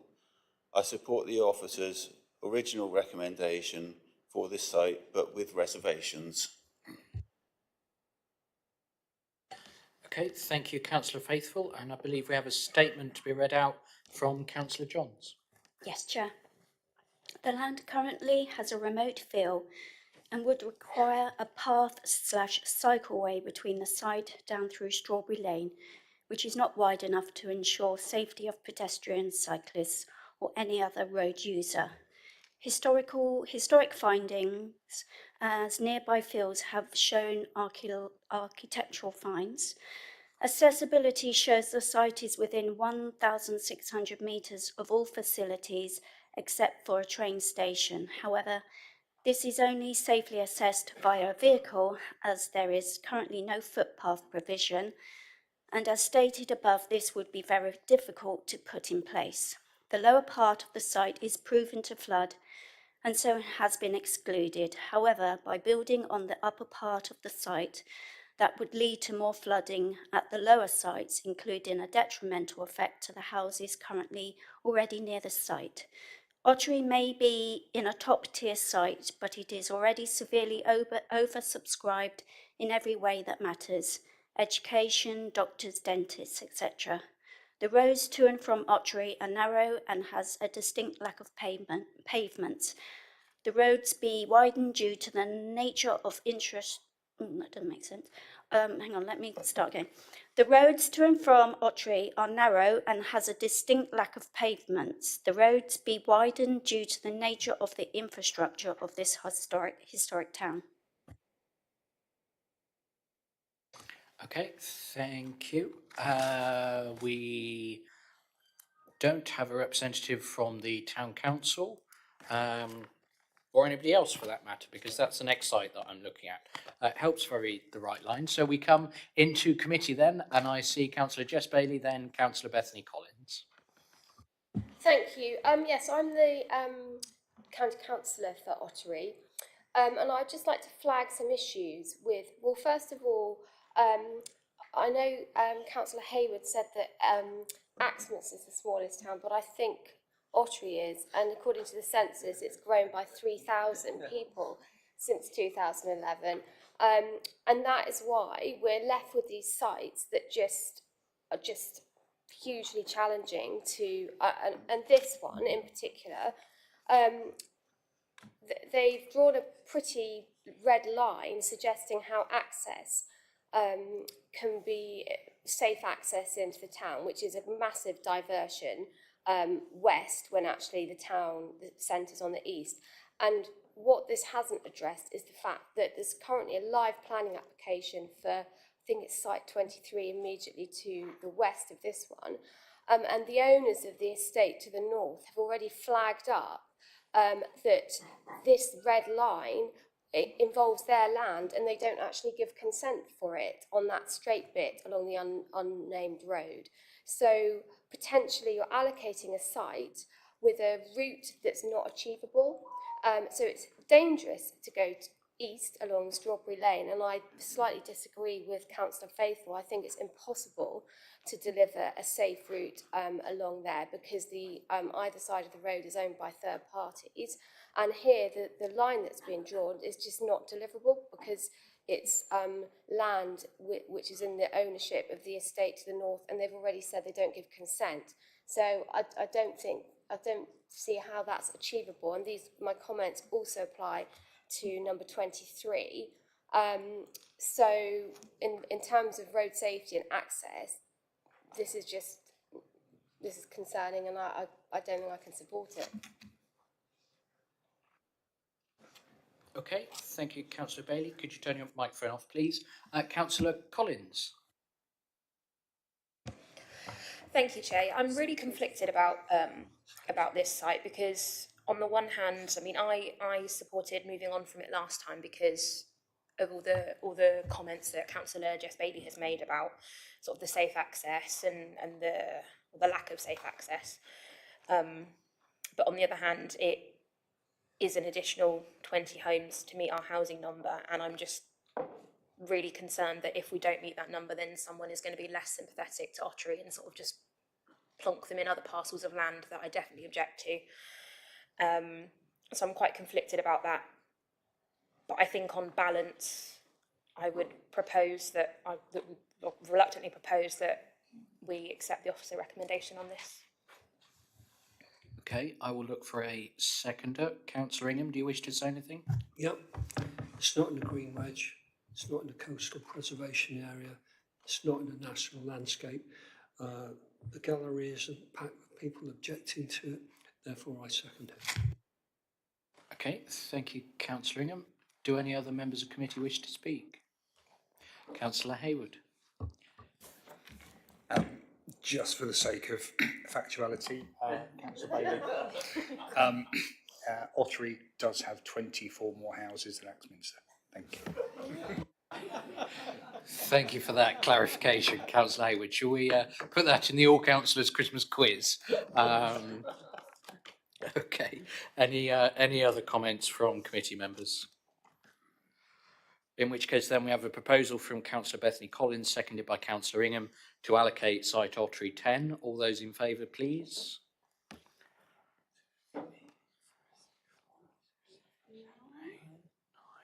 I counted 10, and the difference is possibly because Colin put his hand down.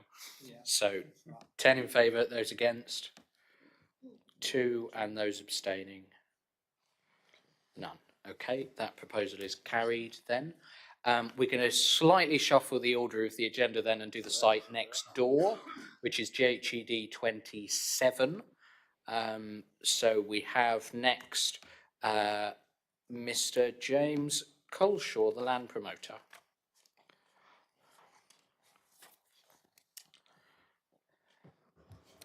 Good afternoon. I'm speaking on behalf of KCS Development in support of this draft housing allocation. The continued allocation of the site is clearly and robustly recommended by officers based on entirely sound evidence and reasoning. As also advised by officers, the allocation of sites such as this is critical to the overall local plan strategy. We fully support these conclusions. This is a highly sustainable site in an accepted sustainable settlement. Development would deliver a range of local benefits in the short to medium term, including much needed local market and affordable housing, a significant SIL contribution, contributions to local healthcare projects, improved pedestrian crossings on Strawberry Lane, and extensive biodiversity net gains. Notably, the site has been promoted through the various local plan consultations, and the sustainability and appropriateness of the site for residential development was supported in the draft allocation and supporting evidence. It has also been subject to detailed pre-application discussions with the Council and consultees since at least 2019. Detailed officer and consultee feedback on matters of access, highways works, drainage, flood risk, landscape and ecology have been considered, with the proposals updated to reflect the advice received. A planning application at the site was submitted in September this year, following this pre-application advice and community consultation. The application demonstrates development here is entirely appropriate and there are no insurmountable technical concerns. Suitable access can be achieved, and surveys show that impact on traffic and junction capacity is minimal. Off-site highways works would benefit both this development and existing Ottery residents. An appropriate drainage strategy can be achieved. There will be no built development in areas of higher flood risk, and the development can deliver improvements to the adjacent watercourse. There will be no increased off-site flood risk, and there is sufficient foul sewage capacity, and the site can connect to an existing sewer. As evidenced in ongoing ecology surveys, there is no adverse effect on protected species or habitats, and overall habitat improvements can be achieved. Biodiversity net gain of more than 10% is achievable, and existing trees would be retained and protected. There are also no land ownership constraints. The land needed for the development is within the promoter's control, with all highways works being delivered within highways land. No third-party land is required. In summary, this sustainable site is suitable and available. We fully support Office's clear recommendation that the site should continue to be allocated in the emerging plan, not least as sites such as this are fundamental to ongoing plan soundness. Thank you for your time. Thank you, Mr. Colshaw. I have Councillor Faithful and then again a statement from Councillor Johns.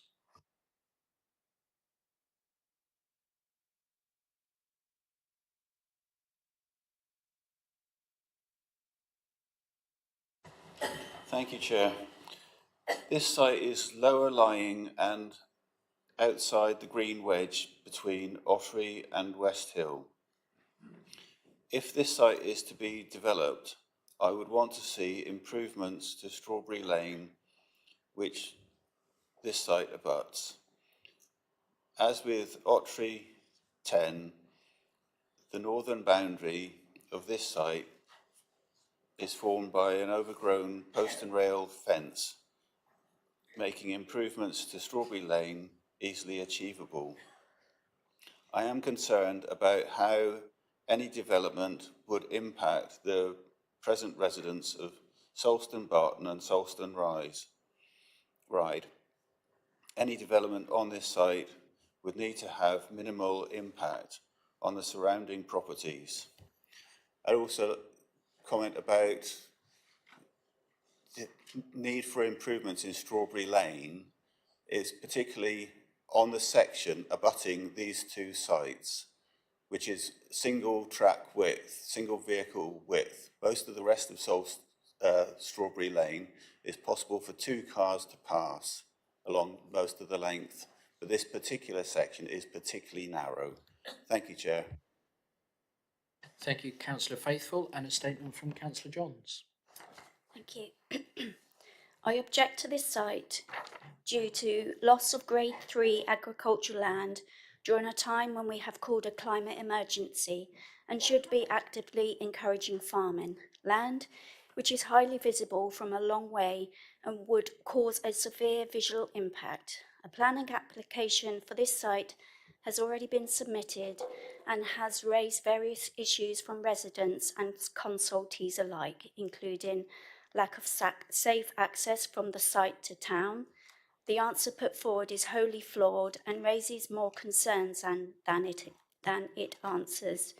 DDC have raised flooding concerns, and I'm aware the site currently has issues with flooding, which will not be alleviated by building on the site. Okay, thank you, Wendy. That finished slightly more abruptly than I expected.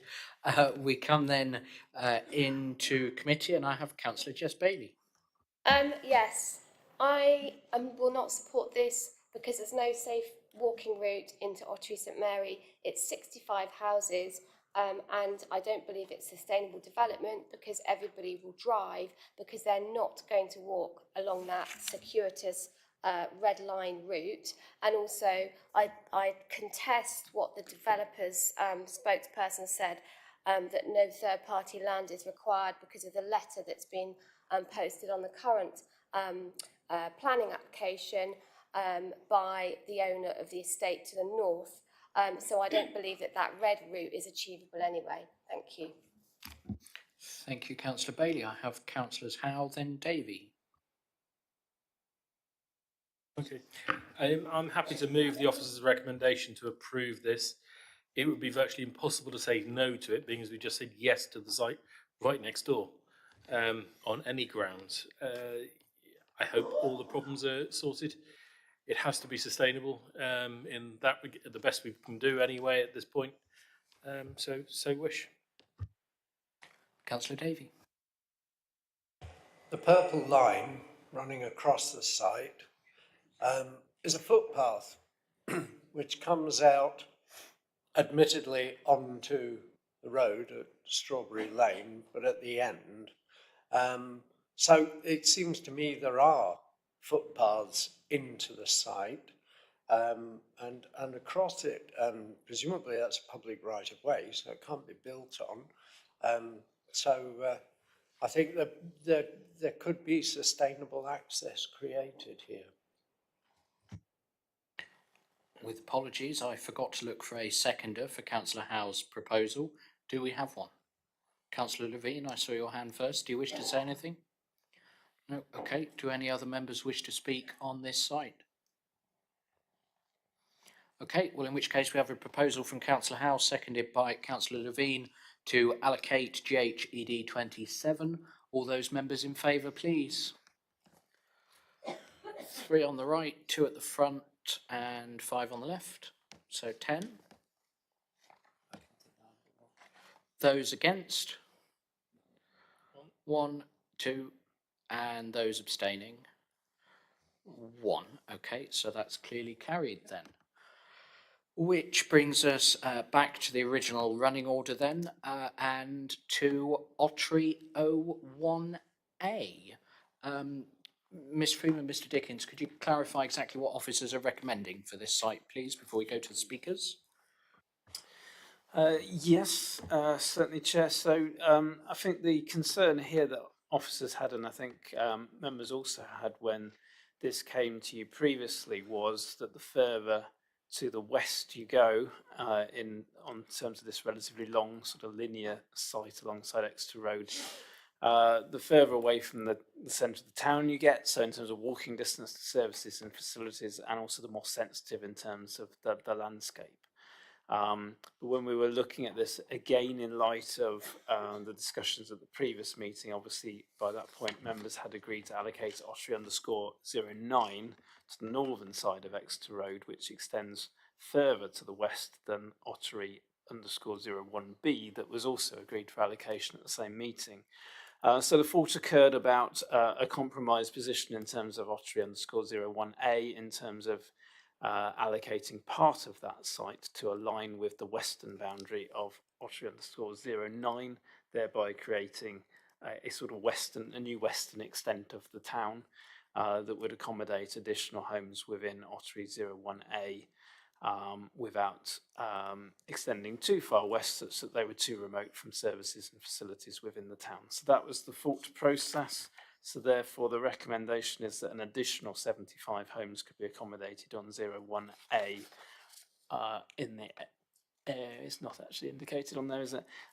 Extending as far west as the western boundary of Ottery_09, which you can see on the upper map on the screen. So basically continuing that north-south line on the western boundary of Ottery 09 south into 01A to mark a western extent of 01A as an allocation with an additional 75 homes in that area. Thank you.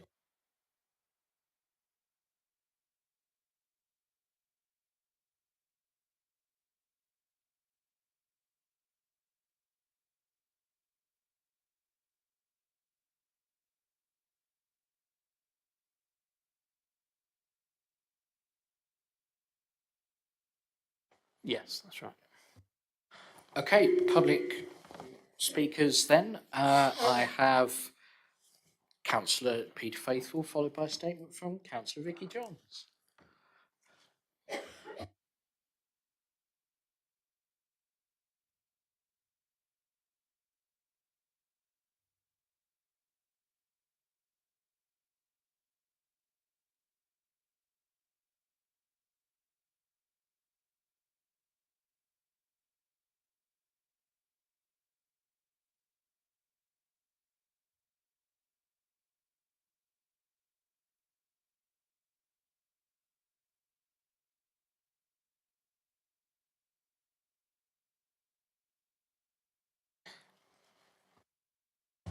Thank you, Chair.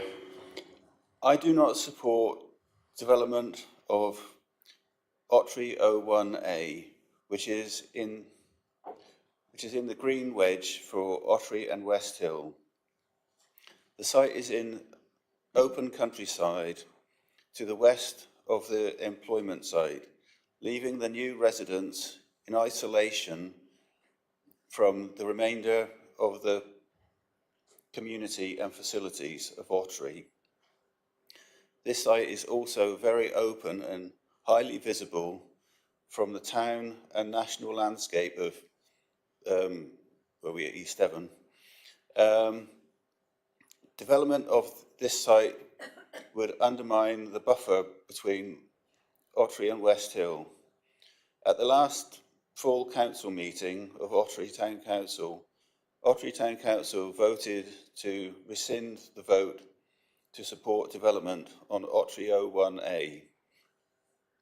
The feeling was that development of this site would leave the whole side of the hill open to development, which Ottery Town Council did not support. I support officer's recommendation, the original officer's recommendation to reject this site. Thank you. Thank you, Councillor Faithful. And a statement from Councillor Johns. Thank you, Chair. I object to this site due to the semi-rural feel of the site and the need for a new roundabout, which would drastically change the approach to the town of Ottery. The loss of the Grade 3 agricultural land during a time when growing our own food should be actively encouraged due to the climate emergency we have called. Lies within the settlement area between Ottery and West Hill. This site lies within the Green Wedge and should be protected. Once again, the infrastructure of Ottery St Mary is already at capacity, and recent planning applications have raised comments from DCC with regards to the lack of school provision in the local area, which would mean children requiring to be bussed out of the area for their education. End of statement. Thank you, Wendy. Coming into committee then, Councillor Jess Bailey. I do not support this. I think the officers were right previously when they recommended that it should not be included in the new plan. It's actually a really long way away from the centre. It's more than 1,600 metres. It's sprawling development in the open countryside in a green wedge, and I would propose that we move on from this. Okay, that's a proposal, so I will look for a seconder. I don't know whose hand I saw first, to be honest. Councillor Bethany Collins, we'll go with you. Do you wish to speak? Somebody's microphone is on. Sorry. Aha, thank you. Thank you, Chair. Yeah, no, I echo all the comments made by the previous councillors, and I can't support this. It's too far into the open countryside. It really is quite a long way, and I just think it's too far. It's too far for residents to be expected to access the services that are already at capacity, and so I can't support this. So. Okay, thank you, Councillor Collins. I was about to ask, do any other members wish to speak? But of course, Councillor Young has been sat with his hand up, and then Councillor Davey and Councillor Ingham. I think everything's been said. Thank you. Thanks, Jeff. Councillor Davey. Yeah, just to reiterate, this is the worst kind of ribbon development, it seems to me, and I'm really quite surprised that it's recommended for allocation, but I think that represents the desperate situation that we're in with finding suitable homes, suitable sites. Yeah, this one I just can't support. It's far too remote from the town centre, no sustainable links, just doesn't work for me. Councillor Ingham, then Mr. Freeman. Thank you, Chair. Thank you for the clarification on the eastern third, the only eastern third of this site being the one where it suggested that development could be considered. I've got a question. Is the whole of Ottery 1A in the Green Wedge, which I'd like officers to come back on? And can I remind you, I think it was early September, wasn't it, when we considered these before? And do you remember, I think it was a guy called Councillor Granger came from Ottery Town Council, and he started off, when we were looking at Ottery, he said, well, you ought to allocate 1A and 1B and leave the rest alone, because that's what public opinion says is acceptable, not what councillors say, but what public opinion is acceptable. Well, you've already allocated those sites that are adjacent and coloured green. We've just allocated those also southeast of Strawberry Lane. But I don't get why that eastern third of 1A is not acceptable, other than the fact it's in the Green Wedge. I mean, we've allocated sites in national landscape, we've allocated them coastal preservation areas and green wedges. This one happens to be in a green wedge. I don't get why this is any different. We said that, you know, this is too extreme from the town centre. Well, look what's west of the river already, okay? That's quite significant. It's almost like a Buda and Pest, isn't it? You've got two settlements either side of the river, maybe a bit smaller. But to say that that's unacceptable in comparison to some of the sites you've allocated today that are away from town centres, to me that doesn't make sense. You've got to be consistent. So, you know, what is it that you're saying that's different about this one in comparison to the others? I look forward to hearing from Mr. Freeman. Thank you, Chair. Yes, just on Councillor Ingham's point, so it's not within a green wedge that's allocated in the current local plan.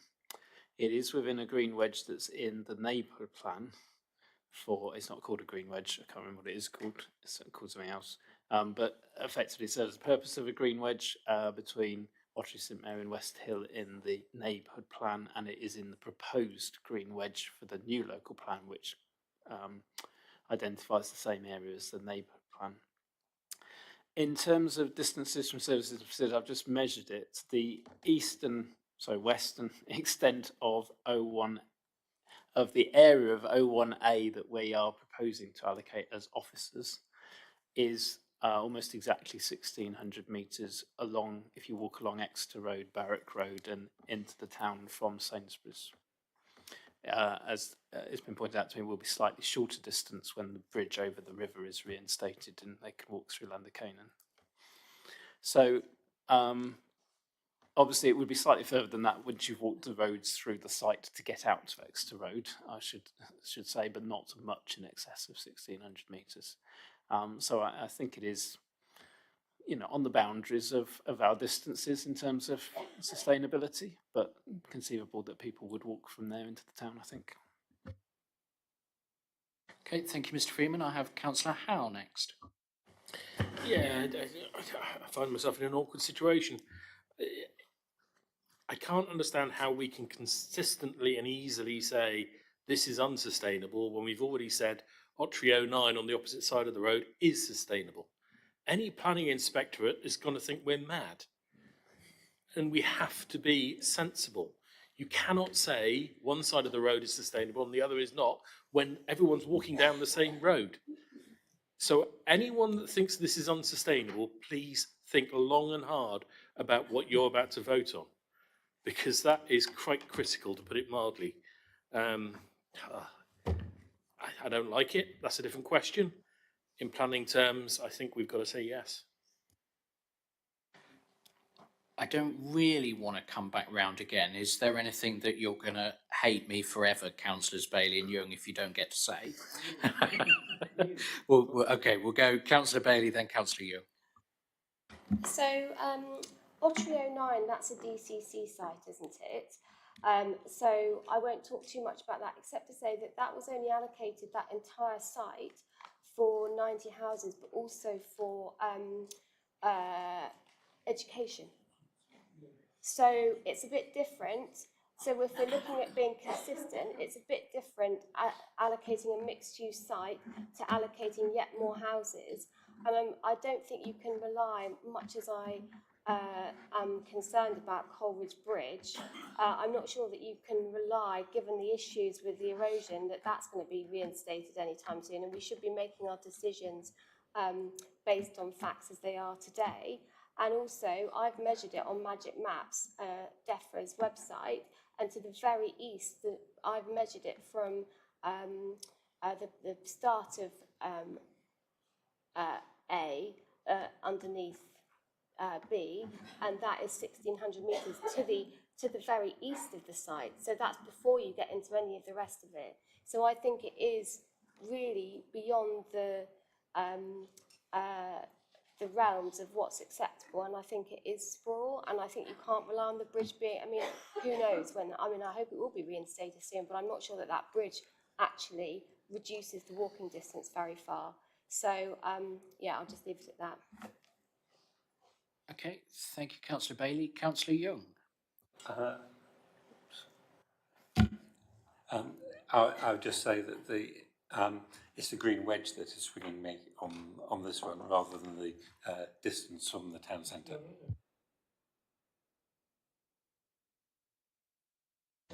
In the proposed new plan, they propose to have a green wedge here, and I think that should trump it. Thank you. Okay, so we, as things stand, we do have a proposal validly made and seconded to move on from this site. I'm going to take us to a vote on that one, and we will see what happens. So those in favour of the proposal from Councillor Jess Bailey to move on from Ottery 01A in its entirety.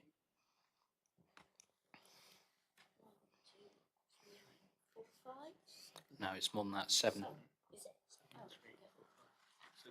Okay, that's 7. Those against?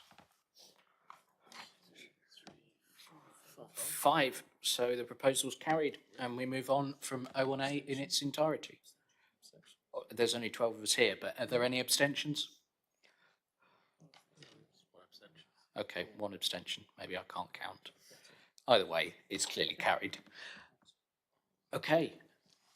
We come then to GHED 26, in view of the conversation we've just had, no, I'll have to take public speakers first. Councillor Faithful.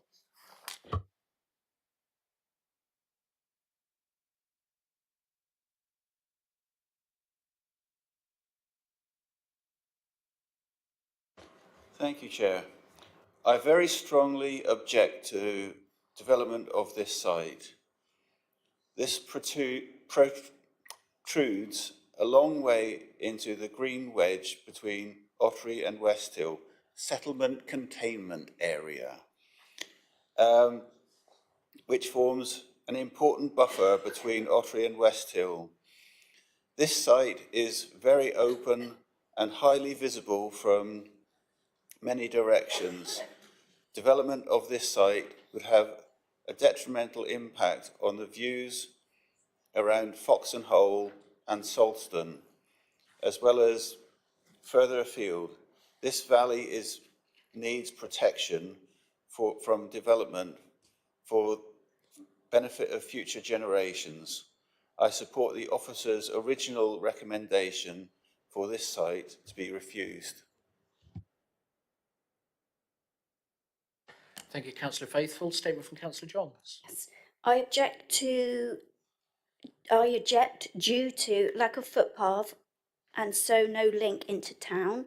Greenfield site within the open countryside sits within the green wedge. Any changes would make a massive visual impact on the area. Lack of safe walking or cycling access to the town. Lack of infrastructure, which hasn't grown at the rate of the town, leading to resources being severely limited. That's it. Okay, thank you, Wendy. In view of expedience, I'm going to move from the chair that we move on from this site. Do any members still wish to speak? No? Okay, in which case we'll go to a vote on this one. All those in favour of the proposal to move on, please. That is carried unanimously. Okay, that brings us then right back to the other side of the district, to Seaton. Anything to add, Mr Dickens, on site seat 15? No, thank you. Okay, excellent. And we have no public speakers, so we come straight into committee. Members, Councillor Young. Move on, please. Do we have a seconder? Opposed. Councillor Collins. Okay, do any members wish to comment? In which case we'll go to a vote. All those in favour of the proposal to move on, please. That's unanimously carried. Okay, then site Beer 03, land at Quarry Lane, and we have Councillor John Heath, the moment you've been waiting for.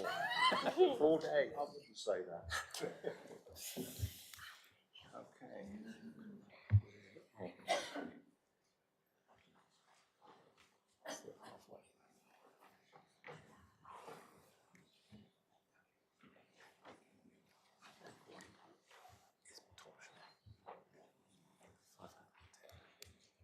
Good afternoon, fellow councillors and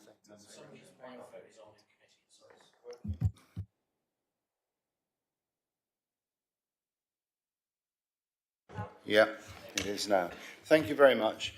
Good afternoon, members of the council and the committee and the general public.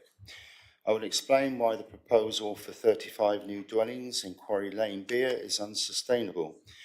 Firstly, Beer is not a NIMBY village, as 30 new affordable houses, some of which will be social housing, will be built at Short Furlong by Live West Housing Association, which is a much more appropriate site for reasons of landscape and ecological suitability, and accessibility to the local primary school and local amenities. It is envisaged that this project will be completed by mid-2027, and the site will be back mitigated as part of the development. The proposed site is less than 600 metres east of Beer Quarry Caves, and the curator of the caves informs me that there is the rarest UK mammal, Beckstein's bat, in the UK. There are 181 greater and 71 lesser horseshoe bats nesting, 13 Dorbensteins, 32 natteras and 9 whiskered bats. All are protected, as are a proliferation of dormice in the hedges. If those hedges are removed, as they would need to be to accommodate building, then this would impact upon the construction of the population and interfere with the bats' flights and foraging habitats. Artificial lighting would also affect the bats' flight paths. Road widening would be needed, as it is currently single track with passing places. The road is very busy, especially in season, with local and tourist traffic from Beer to Branscombe and to the Quarry Caves. There is a steep banking behind the hedgerows of a 1 to 3 gradient, which will make road widening difficult. It is highly likely additional land would need to be purchased and a pavement would be required for health and safety reasons. There is a lack of pedestrian and cycling infrastructure and a lack of safe pedestrian access and limited frequency of public transport. This would increase car transport. The site is over 400 metres from beer shops and amenities which will compromise elderly and disabled persons and families with young children. There are also significant landscape sensitivity concerns as beer is AONB, Area of Outstanding Natural Beauty, is part of East Devon National Landscape and is just outside of the coastal preservation area. The majority of respondents to the survey were satisfied with the decision not to allocate. So, in summary, the reasons for recommending an allocation is primarily due to landscape impact, countryside intrusion, combined with significant heritage and ecology concerns which require careful consideration. Thank you. Thank you, Councillor Heath. I'm going to propose from the chair, having heard the comments and read the report, that we move on from this site. Councillor Young, do you still wish to speak? No? Okay. Any other members wish to speak? No? Okay. In which case, we'll go to a vote on the proposal to move on then. All those in favour, please. That's unanimously carried. Okay, which brings us then ping-ponging all the way back to the west end of the district. We are in Broadclyst now, and we have a statement regarding Broadclyst 12 from the Broadclyst Parish Clerk, Angie Hurren. So she refers to both Broadclyst 29 and 12, so I'll have to read together. Okay. Firstly, access to Broadclyst 29 is better suited via Site 12A rather than Green Tree Lane. The existing Bellmouth access is problematic due to level differences complicating what can be a chaotic junction. However, a pedestrian and cycle route through the southwestern corner would be ideal, linking residents to essential amenities and bus routes. Secondly, regarding Broadclyst 12, increasing the allocation from 70 to 100 dwelling deviates from the officer's original recommendation, which found 70 to be the upper limit for Broadclyst scale. I quote from the officer's report, "Any larger development would be too great a scale for a settlement the size of Broadclyst." The master plan now proposes a 40% increase in dwellings with minimal additional infrastructure. This site threatens to overburden local infrastructure and services, undermining quality of life and failing the sustainable growth principles in the East Devon Local Plan and NPPF. Broadclyst's unique landscape and ecological importance make it vital to maintain a lower manageable density. The master plan and new report shows over 40% more dwellings than originally recommended, spread over a larger area, with a slightly increased employment land allocation of 0.6 hectares. Whilst more employment land and the provision of self-build plots, a need identified in the Broadclyst Neighbourhood Plan, is welcomed, the 40% increase of dwellings is of a high concern. The current East Devon Local Plan emphasises the importance of sustainable growth, aligning with the NPPF, which advises that development must be appropriate in scale, character and appearance for its surroundings. Such a leap in scale is inconsistent with principles of proportionate development and contradicts the earlier recommendation, which recognised a development of more than 70 dwellings, would be excess for a village of Broadclyst size. Moreover, increasing to 100 dwellings risks compromising the objectives set out in our neighbourhood plans, which were designed to guide balanced growth. The larger scale proposed fails to respect the established vision for Broadclyst's future and risks creating an unsustainable precedent for future allocations.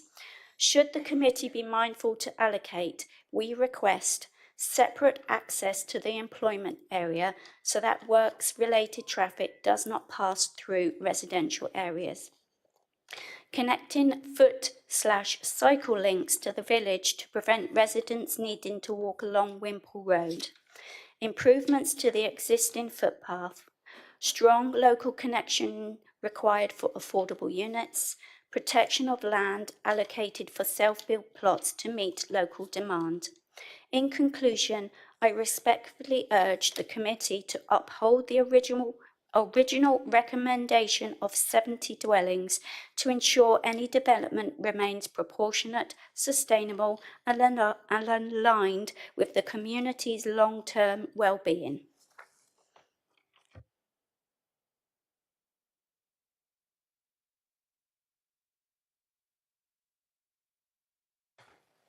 Okay, thank you, Wendy. We now have the landowner slash promoter, Alex Bullock.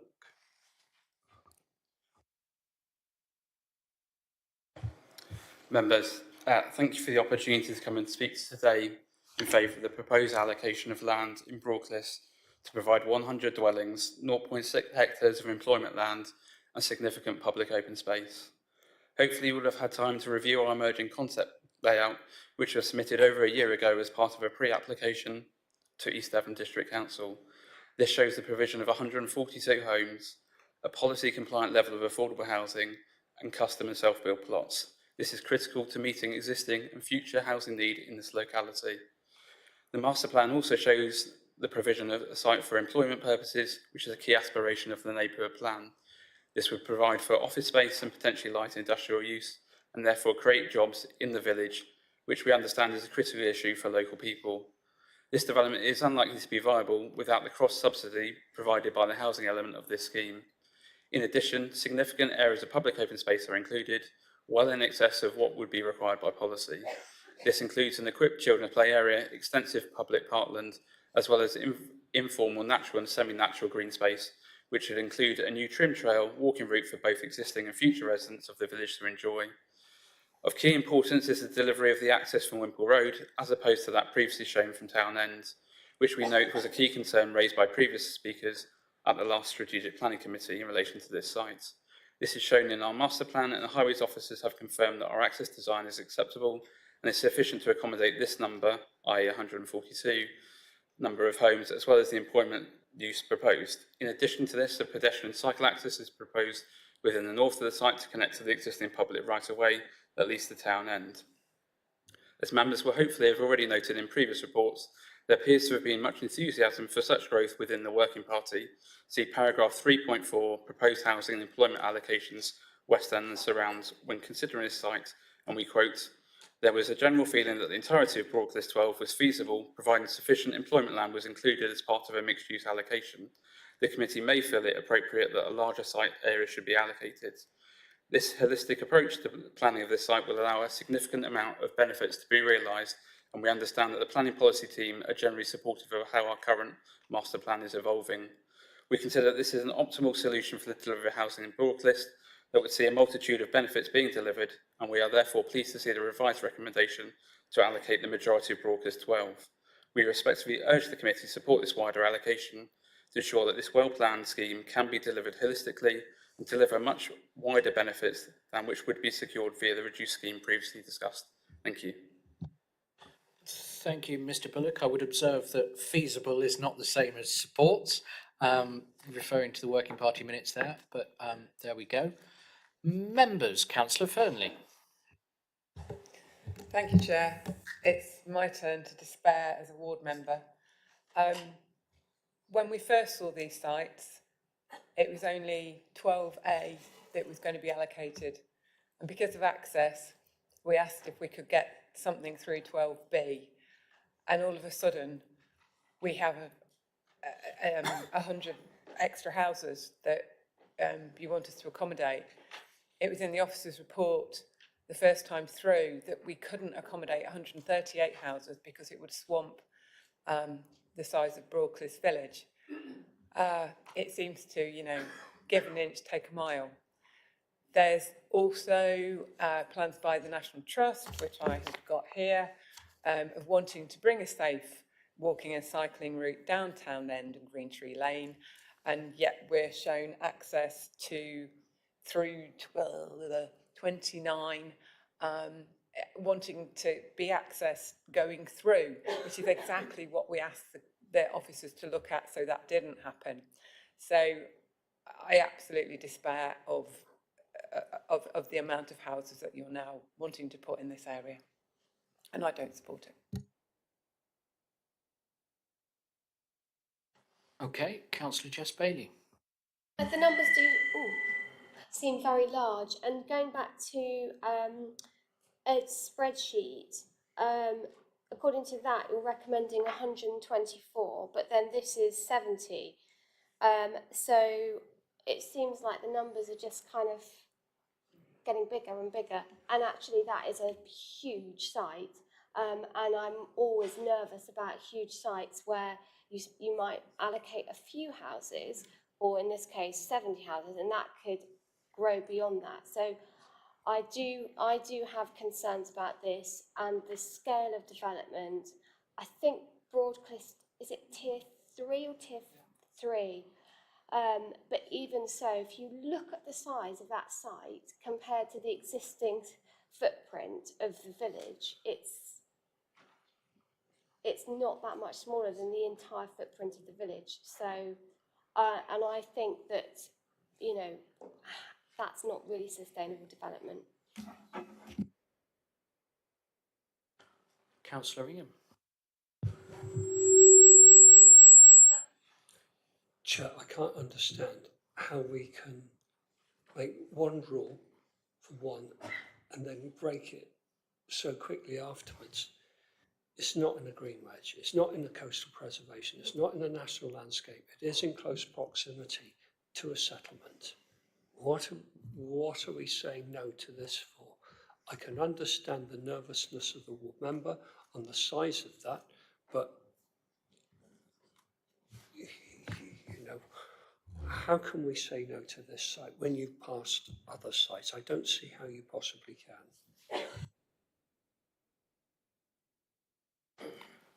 Okay, thank you, Councillor Ingham. Councillor Davey. Once again, I'm grateful for the indicative layout that's given, and I know we're bandying numbers about here, but ultimately this is going to come forward at a planning application. The numbers are not set in stone, and if this comes forward as a planning application and members feel that the level of housing proposed is too great, we can talk about that. But in fact, the suggested layout misses out the upper part of the sort of top right-hand corner of the site.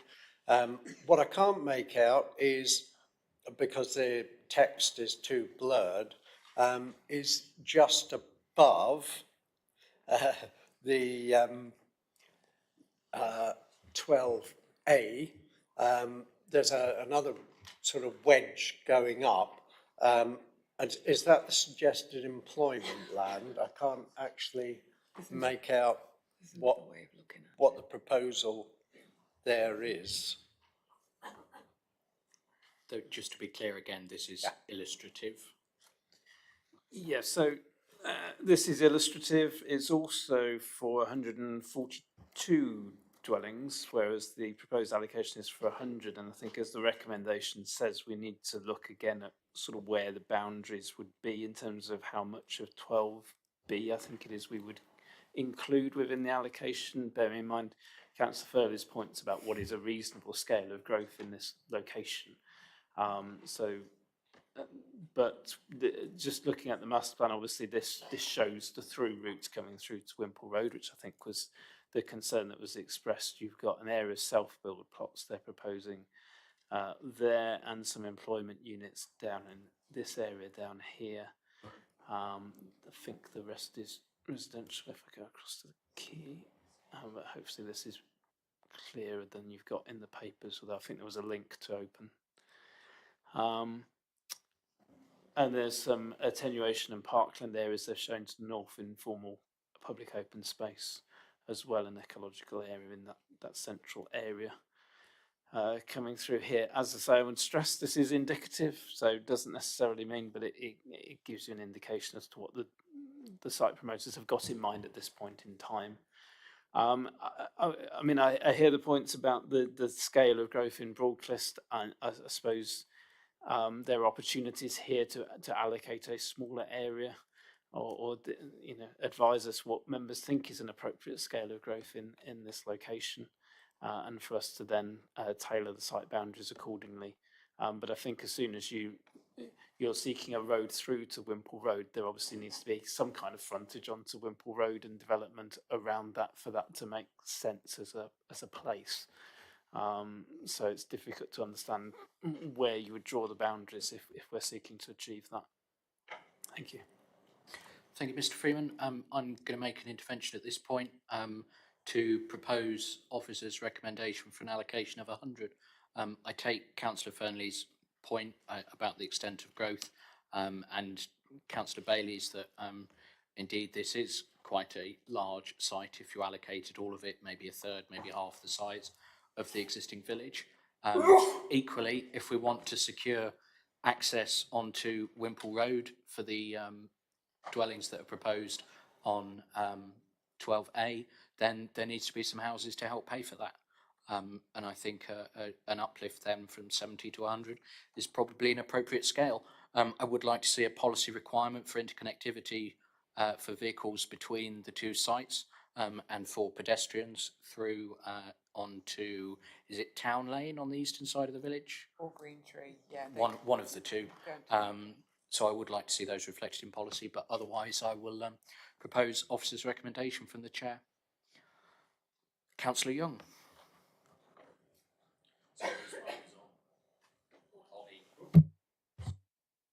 I was going to suggest 70 and you're saying 100. So can we say between 70 and 100?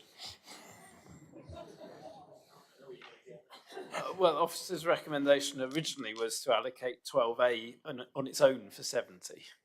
So I think this is where the logic of, if we're then creating a route through to Wimpole Road and providing some frontage and development to support that, that's where the additional 30 came from. But it's, as has been said, it's not an exact science, and obviously an application could come through for more or less. So it's approximate 100 then. Okay, do any other members wish to speak on this site? No? Okay, in which case then we have that was a hand up in the end, was it, Colin? Do you wish to speak or were you just, no, Colin's just messing around. Okay, the proposal then is in accordance with officer's recommendation to allocate A and B for 100 homes with the exact boundary to be determined subsequently. All those in favour, please. 4 on the right, 2 at the front and 4 on the left. 10, yeah. Those against? 2, and those abstaining? 1. Okay, that is carried then. Which brings us to, we must be in the Bs now because we're going to Budleigh Salterton. If we can go back to HDMI 1, please, Matt. Thank you. Okay, Budleigh Salterton. First up then, site Budleigh 01, land adjacent to Cliffstays Farmhouse. And we have a supporter, Ms. Diamond. Welcome back, Ms. Diamond. Long last. Budleigh Salterton is a town with a good range of facilities and services, yet has an allocation of only 25 dwellings, with the possibility of another 10 recommended in this report. By contrast, Limpston is a village with an allocation so far of 60, with a recommendation for a further 42, and if you count in the Limpston sites for Exmouth, it comes to 325. This seems a little unbalanced. The local plan strategy is to provide growth to meet local needs and the needs of surrounding settlements in such towns as Budleigh. There is surely a need to find sites for more dwellings in Budleigh. 01 is completely surrounded by houses, and the officer assessment suggests that 2 of the fields to the northeast would be suitable for development if access could be found. Pedestrian access can be provided easily, directly to the primary school and along pavements to the town centre. The Highway Authority have accepted that access could be from Bedlands Lane or from the B3178, and this could be at the western end of the site. Limited development would preserve the green wedge and minimise the impact on the national landscape. Sites in the national landscape have already been allocated at other locations. The site is a far more sustainable location than those allocated to the northeast of Exmouth. I worked as a planner for a national park for 16 years, and that's the highest category of landscape protection, and we still had to provide sites for housing. So the fact that Budleigh is entirely within the national landscape, it would seem to be a reason for allocating another site. Thank you, Ms Diamond. We have then the landowner / promoter, Mr Lestin John. Thank you for waiting. A pleasure, Chair. Thank you, Chair, Committee. I would just like to reiterate the points which the previous speaker made, that in that this is Budleigh Salterton is a large town. It is well served by facilities, and given the sort of context you've been discussing today, I would suggest there's an important need to look quite hard at where you can generate additional housing from. Budleigh Salterton is subject to some constraint, being a national landscape, but I would suggest this is a location where development can be achieved in a satisfactory manner, which protects the character of the national landscape and the area immediately around. It is effectively an infill site, surrounded on 3 sides by houses. Access is achievable from the northeast via Bedlands Road, and the size of the site means that there's sufficient room, as I might put it, for features to be built in to accommodate the landscape design requirements that will flow from its location, allow for biodiversity net gain, and so on and so forth. So you could come forward with a very high quality, quite modest level of development in an area which already benefits from considerable screening, and in a sustainable location, a town with all the facilities you'd expect of a town, and this site is within easy walking distance of the town centre and the seafront, and so on and so forth. So I think this is something which should be brought forward for development.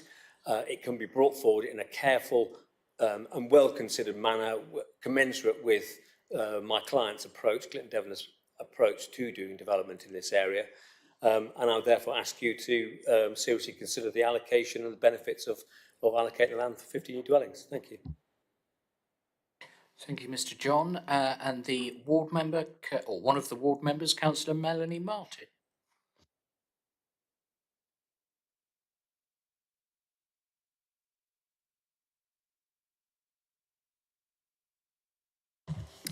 Good afternoon, everybody. The largest number of people who commented on the Green Wedges item in the public consultation for the draft local plan was Budleigh Salterton, with 327 responses. This shows how highly the Budleigh community value these green open spaces and how strongly they feel about the proposed allocations. The land referred to as Budleigh 01 is Grade A agricultural land on a steep slope. From the Exmouth Road perspective, it appears as a wide green belt with buildings dotted in the background, and it links to the far landscapes of Otterton and Sidmouth. Incidentally, the photographs showing the land from the golf course is rather misleading, as it's taken from an elevated place. If you're standing on Exmouth or Knoll Road, Budleigh 01 rises up in front of you. If this land was to be developed, it would have a huge detrimental effect on the landscape character of the wider area, and it would have an overbearing and intrusive effect on the low-density housing in the direct vicinity.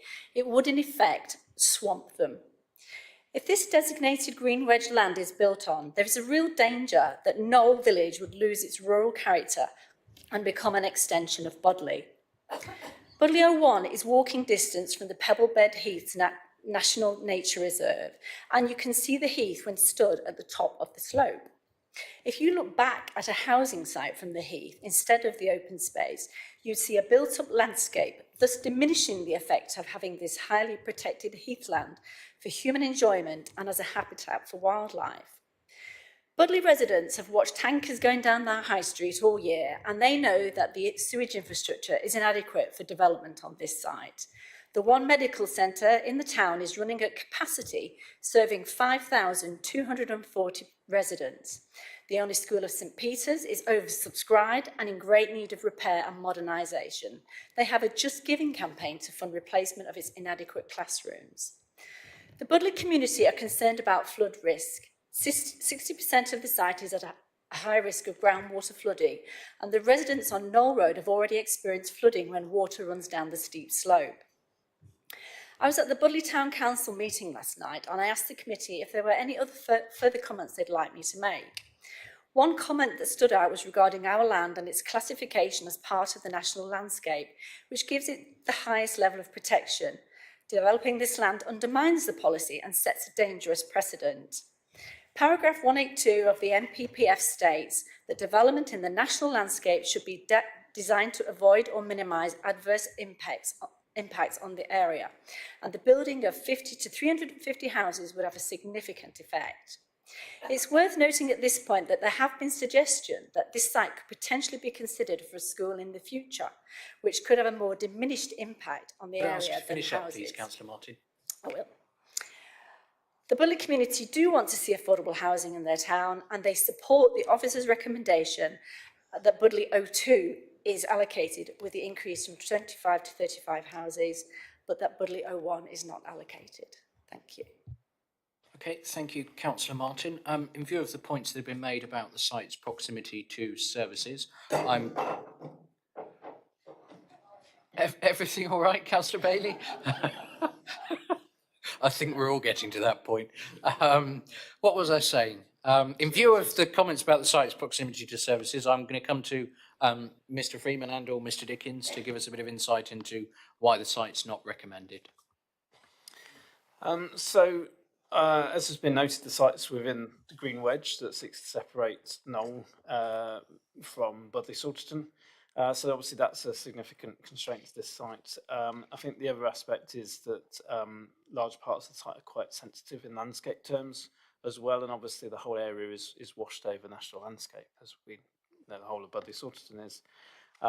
So I think the report draws out those issues. It does identify that parts of the site are less sensitive than others, particularly pointing out, I think, the northeastern part of the site is less sensitive in landscape terms. So if members were wanting to make an allocation of part of the site, it would be that part that we would consider to be most acceptable in landscape terms and in terms of the least impact on the Green Wedge and its purposes. However, those parts of the site you would struggle to gain vehicular access to because there's no direct access to that part of the site from Bedlands Lane, and then access from Dark Lane is not considered to be suitable. So the question is whether or not you can gain access to the least sensitive parts of the site, fundamentally. So I think that's the issue here. The comments in the main assessment do say that access to the site is okay. This is Devon County Council Highways comments, but obviously that access would be into one of the more sensitive parts of the site, and so it's balancing those issues. So ultimately, that's why the recommendation is not to make an allocation here, because of the struggles of gaining vehicular access to the least sensitive parts of the site, where we think an allocation could potentially be acceptable in landscape terms. Okay, thank you, Mr. Freeman. Councillor Ingham, question. A question, yeah. Going back to this national landscape business, you know, it says this is not in a national landscape. So I want clarity on that, if it is or if it isn't. It's definitely in the national landscape. All of Budleigh is. Yeah. Okay, so it is. That's, again, not good. Okay, thank you.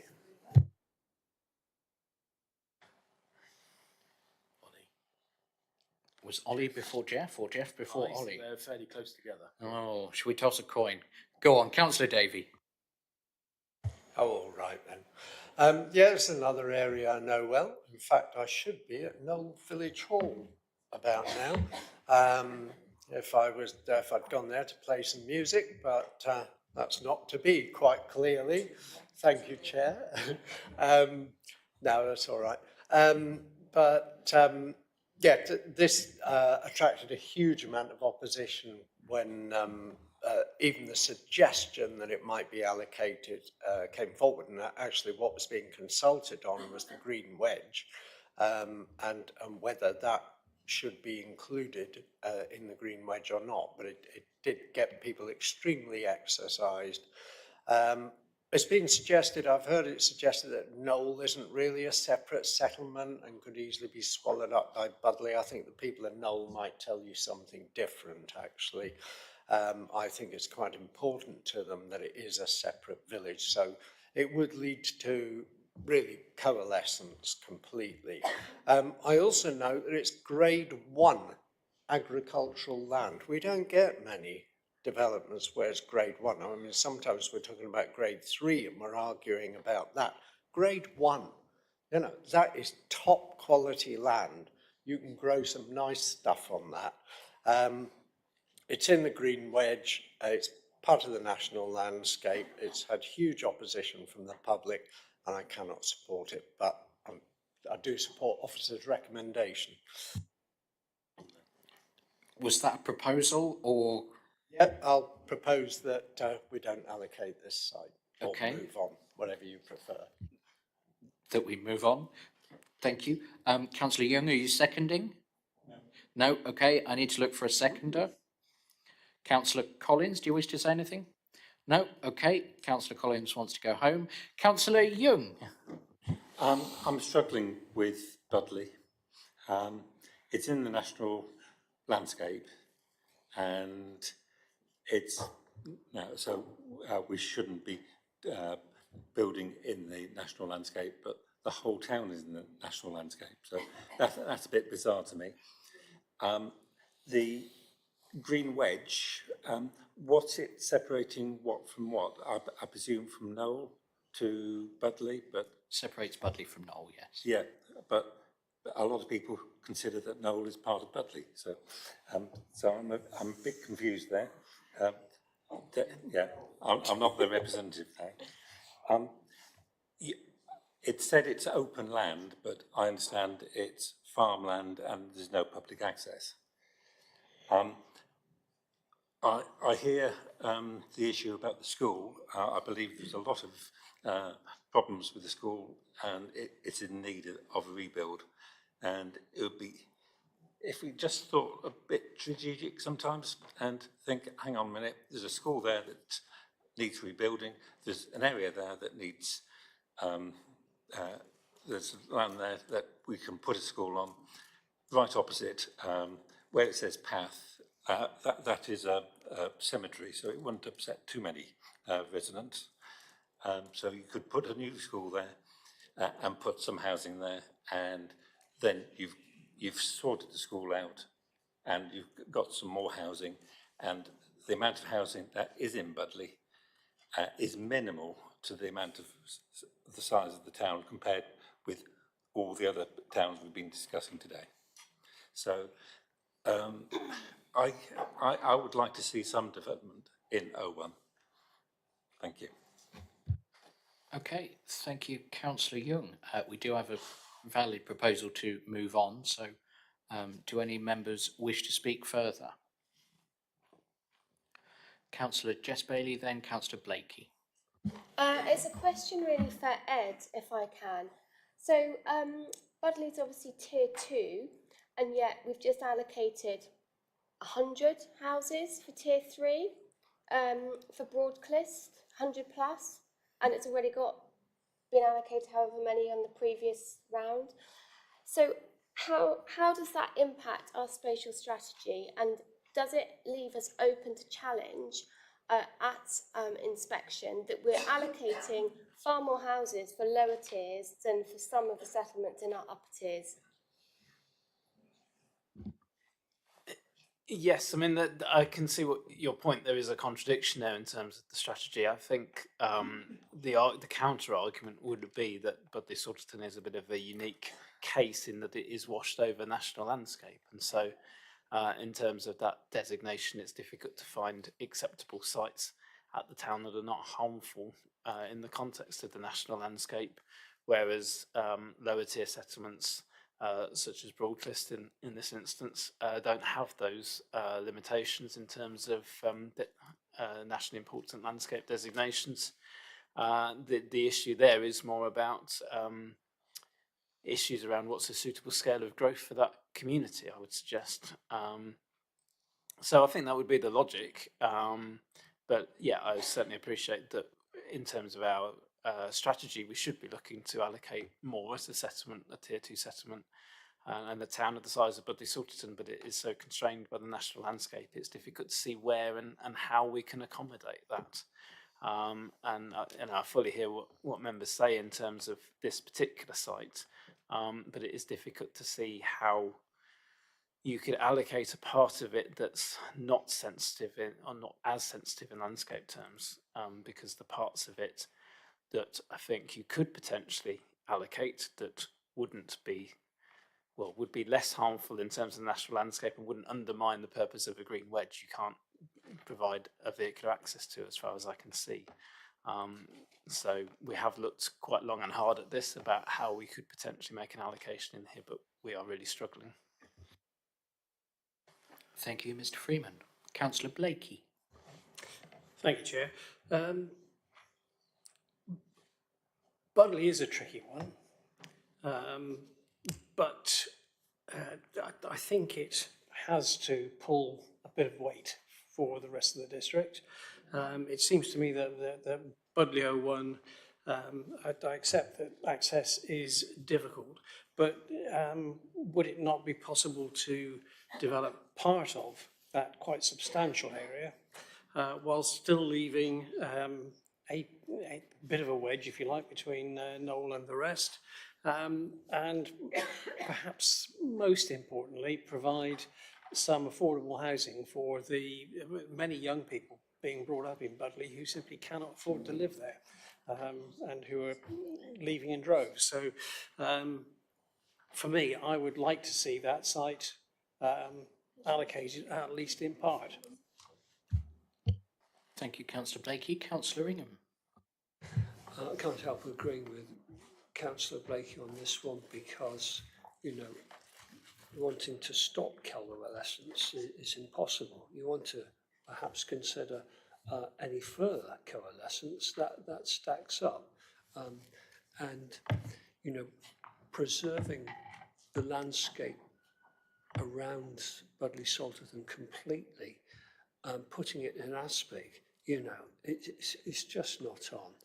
We know the demographic of Budleigh, and if you want it to be sustainable at all, it's got to have some sort of growth, and I don't see why we can't allocate this site with restrictions on expectations for housing, and working out an access point through the area that doesn't have allocation in order to access the part that does.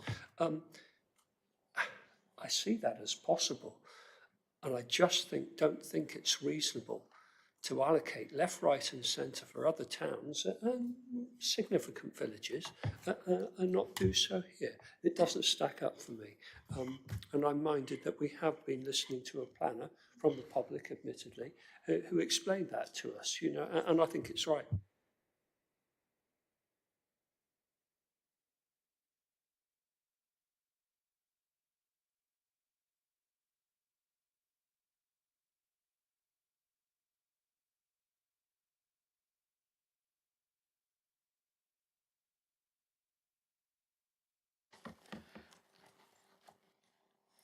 I'm getting a look from Councillor Hayward.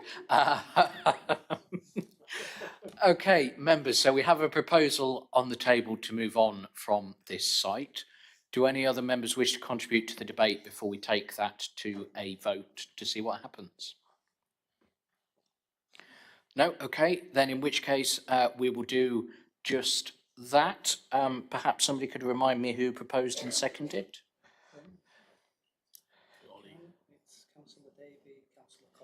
Proposal by Councillor Davies, seconded by Councillor Bethany Collins to move on. All those in favour of that, please? I see 3. And those against? I see 6, because Colin doesn't put his hand up very high. So 6 against, and abstentions? That's 3 abstentions. Okay, so the proposal to move on from that site falls then. Mr. Freeman, you've heard the will of committee. What do you think? No pressure. Matt, can you turn to HDMI 2? So this is the site, obviously. So my understanding, I stand to be corrected if Matt knows better, but I mean, looking at the site assessment, Devon County Council saying access can be attained from Bedlands Lane, but not from Dark Lane. The landscape assessment is saying that the least landscape sensitive parts of the site are this northeastern part, and I think that's logical when you look at it from the Green Wedge perspective as well, because development, I think the openness of this side of Knoll Road is quite key in terms of the settlements separation with Knoll, and also this space here separating Knoll from this part of the town. So access, as far as I can see, would need to come off this section here and potentially feed in and round into this area here of some description. But I haven't been to the site. I don't know how that would work.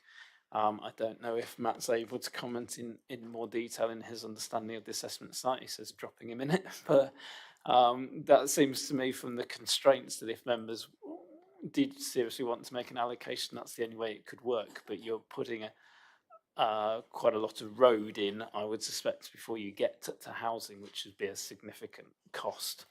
And I think the gradient of this site is dropping away from Bedlands Lane down to Knoll Road, if I recall, as well, quite significantly. So there are potential constraints there. So as to how viable and deliverable that is, what you would get in terms of affordable housing and other benefits for the community, I would question. So this is part of the reason I have reservations about an allocation here, although I hear the will of the committee to make more allocations in Budleigh Salterton and understand that. I don't know how helpful that is. I don't know if Matt wants to add anything to that. Okay, I have Councillor Ingham, then Councillor Hayward. I propose approval. Thank you. Of what? What do you reckon, Chair? I reckon this site is what I'm proposing is approved. The whole site? No, as Mr. Freeman has explained, he believes that Devon County Council believe access can be attained. When we consider who the landowner is, they've been doing this on different scales for a few hundred years now. When this authority ceases to exist, I suggest in another 400 years they'll still be around as an estate. So if anyone knows how to work this out, I suspect they do. Thank you, Chair. Okay, thank you, Councillor Ingham. So if I understand right, that's a proposal to allocate the 3 fields that Mr. Freeman has just highlighted in that northeast corner? Is that what we're saying? What I would suggest, I'm just thinking back to what members have done on the new site at Honiton about delegated authority. I think we would need to work with the site promoters and Devon County Highways to see what's achievable here. So perhaps if members were minded to make an allocation, the report says you could potentially achieve 50 dwellings in the least sensitive part of the site. So perhaps if members were to give delegated authority to us to work that through with the site promoters and Devon County Council, determine a boundary, but with the aim of achieving an allocation of potentially 50 dwellings in the least sensitive part of the site. Delegated authority to me in consultation with the chair to determine exactly which part of the site and how that's to be achieved, and bring that back through the Regulation 19 version of the plan. You're happy with Mr. Freeman's suggestion, Councillor Ingham? Okay, and Damien's got that? Okay, do we have a seconder for that proposal? Councillor Blakey, do you want to say anything? No, I think I'm done with that. Thank you. Okay, thank you. Councillor Hayward, do you wish to speak? I was going to second that simply on the basis that, again, another unpalatable decision, and perhaps delegating it to officers, there's potential for this to deliver something towards our target. Budleigh can then play its part, as the Secretary of State was keen to tell everyone. Everyone's got to do their duty. But perhaps that a more creative solution, mindful of Budleigh's heritage and mindful of the national landscape, that perhaps there's a compromise. Houses, perhaps some higher density in the northern quadrant, and then some more open sands, play area, green space in the southern portion, so that the site is utilised, but actually the housing numbers are done in such a way that it's not incongruous with the significant number of houses that are already around it. But that's the beauty of planning, is for someone else to work out the minutiae of it. But I think that would be allowing Budleigh to, you know, show its face and say we played our part in East Devon's housing crisis. Thank you. Okay, thank you, Councillor Hayward. Are there any other speakers? No, in which case you have a proposal then for an allocation of 50 dwellings to be made with delegated authority provided to the Assistant Director in consultation with the Chair to determine exactly what that looks like in terms of a red line. All those in favour, please. So who was second? It was seconded by Councillor Blakey. All those in favour, please. I see 4 on the left, 3 on the right. Where did you get 8 from? 7. 4 and 3 is 7, Ed. Okay, so 7 in favour, those against, please. And those abstaining. 5. Or 6 if you're Mr. Freeman. So that is carried then. We will move straight on to Budleigh Budleigh 02, which is not on my public speakers list because this is an uplift in numbers point. We have no public speakers therefore, so I'll propose from the chair then, in accordance with officer's recommendation, that we uplift the allocation from 25 to 35. What's going on? Just trying to get the screen switched back so you can see. Can we go back to HDMI 1? They need yours. There we go, thank you.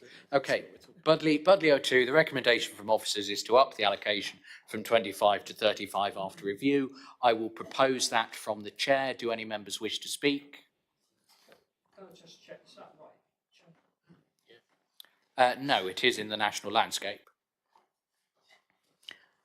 So that table is incorrect. Again. Apologies for the error on, or multiple errors now on the slides. Okay. Do any members wish to speak on the proposal? No, in which case then all those in favour of upping that allocation, please.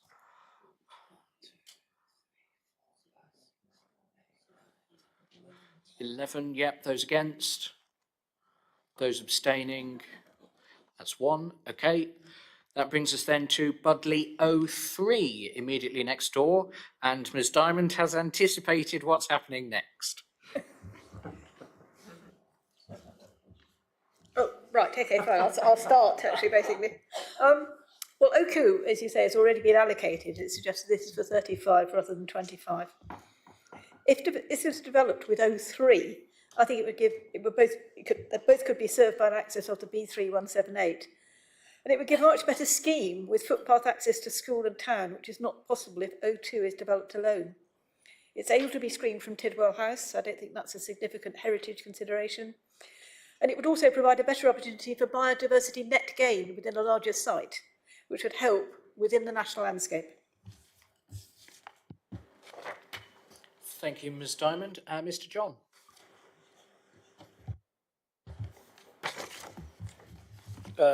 Thank you, committee. So that I think Budleigh 03 can make a further and actually very rational contribution to the housing supply in Budleigh Salterton and for the benefits we've talked about. Hopefully you've seen the indicative layout which my clients had prepared and which we circulated to you. I think it makes good sense for a number of reasons. You've already proposed to allocate Budleigh 02 on land immediately to the west. And to allocate this land, Budleigh 03, would represent an infill, effectively. But what it would also do is, together with the allocation to the west, Budleigh 02, it would help the whole work a lot better. At the moment, Budleigh 02 is dependent upon access wholly onto the road to the north. But what this could do is provide a sustainable pedestrian cycle link across my client's land, connecting into via a footpath which could run on the inside of the land to connect into the footpath and footway, which then connects into the existing built-up area. And for example, it would allow a sustainable access from both Budley 02 and Budley 03 to the school, which is 250 metres away. So that's a very sustainable proposal. The scheme would also be able to provide affordable housing, which contributes to the issues of affordability, which is such a strong issue in Budley Salterton. So therefore, I think this is a sensible issue. The design, as the layout we've provided shows, any impact on the national landscape can be mitigated by careful design, with, for example, green infrastructure, open space, etc., located on the northeastern side of the site, on the Barn Lane Main Road junction, and that will help mitigate any impact on the national landscape. So I think this provides a sensible proposition. It will add to your housing numbers. It will provide affordable housing. It will facilitate sustainable access to the rest of Budley Salterton, the nearby school, and the services beyond. I would ask you to allocate the land. Okay, thank you, Mr. John. I have lost my place in my papers. Where are we? Budley Salterton. Councillor Martin. Thank you. Okay, so my comments that I made about the medical centre and the school still stand in relation to Budley 03. But in terms of the residents and the town council, in relation to Budley 03, people are concerned about the highways issues, including the 60-mile-an-hour speed limits along the B3178.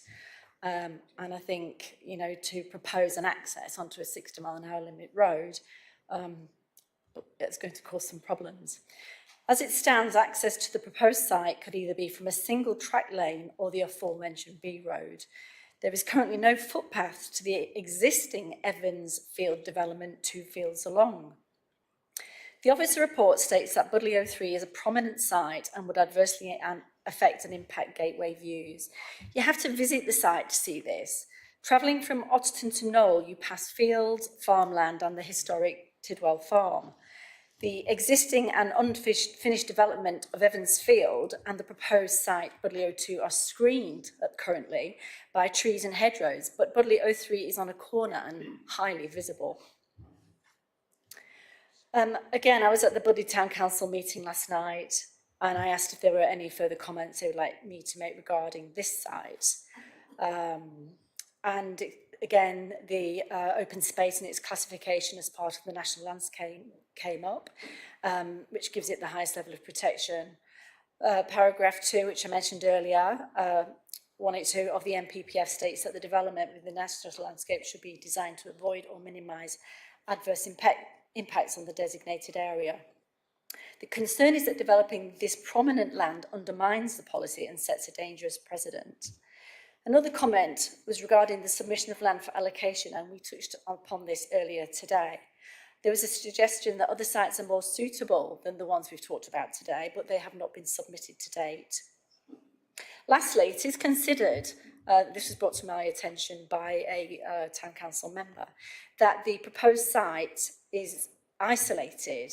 Evans Field, 02 and 03 are fairly isolated, being on the furthest boundary of Budley. There aren't any shops in Knoll Village, which is half a mile away, and although Budley is a short drive away, it's still a 1.2 mile walk, which could be considered too far for the elderly or infirm. As mentioned earlier, we do support Budley 02, but we agree that Budley 03 should not be allocated. Thank you. Thank you, Councillor Martin. Coming into committee. Members, Councillor Young. I would propose this to go forward for allocation. Thank you. Short and sharp. Okay, I will look for a seconder. Councillor Ingham, do you wish to speak? Now, we've had the reasons put to us very clearly, so I'm happy to second that. Okay, Mr. Freeman, any concerns if we do? Well, I just want to make sure members are aware of the landscape impact. So if we could go to HDMI 2, please, Matt. So the issue with this site was always it being so much more prominent in the landscape than Buddle_02. So this is looking on Street View, the junction between the B3178 and Barn Lanes. The site is this site on the corner. Buddle_02 sits behind this tree belt and so is very much better screened in terms of the wider landscape. And I think that's why you're getting comments about this site being sort of detached, because there is quite a significant visual barrier with the tree belt between the two sites. I can see that on plan form it looks like a natural extension, but I just want members to be aware that in the landscape it sits quite differently and is quite prominent compared to Buddle_02 and quite discrete as a field, separate from those adjoining. You can obviously on the ridgeline see some of the existing development there, but just so you're aware that that is going to create quite a hard edge to the town at that junction and that road, that was the principal concern with this site. So just to make sure members are aware of that. Okay, thank you, Mr. Freeman. Do any members wish to speak? Councillor Jess Bailey. Yeah, I like the idea of it being more connected with Budley, with well, helping O2 get connectivity, but it is very prominent, isn't it? Yes, just in case that wasn't rhetorical. Do any other members wish to comment? I must say I agree with Councillor Jess Bailey in this instance. No, okay, nobody else wants to say anything, so we'll go to a vote. You have a proposal to allocate the entire site from Councillor Jeff Young, seconded by Councillor Ingham. All those in favour, please. 2. The proposer and seconder. All those against? The rest of committee. So that proposal falls. Do I need to check if there were any abstentions? There weren't any, but are there any abstentions? No. Okay, I will propose from the chair then that we move on from this site. All those in favour, please. That's going to be 10 then, if I had to guess. Those against? 2, and abstentions? None. Okay, that's Buddle_03 done.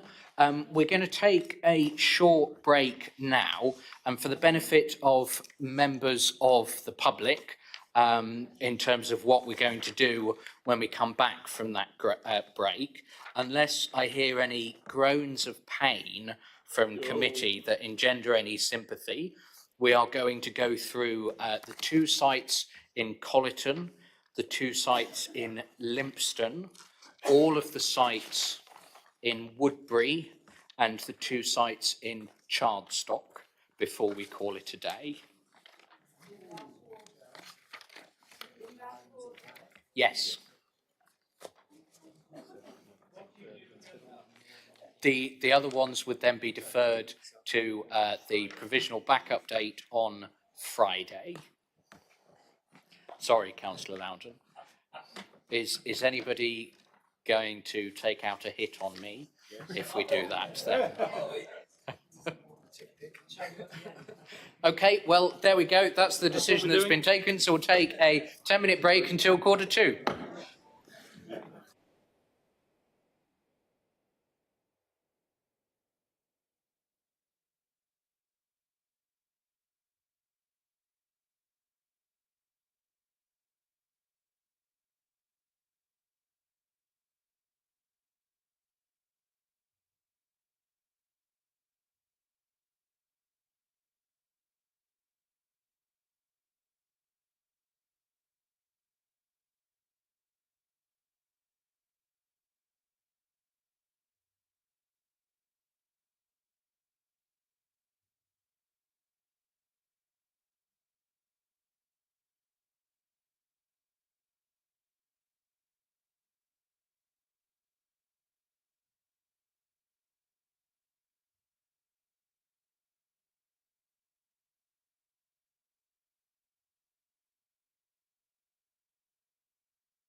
Okay, members. Colleton. HDMI 1, please.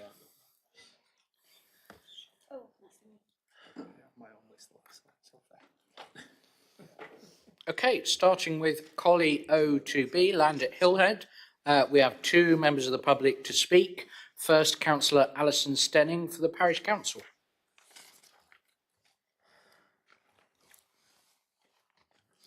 Okay. Mr. Sam Blight on behalf of Acorn Property Group.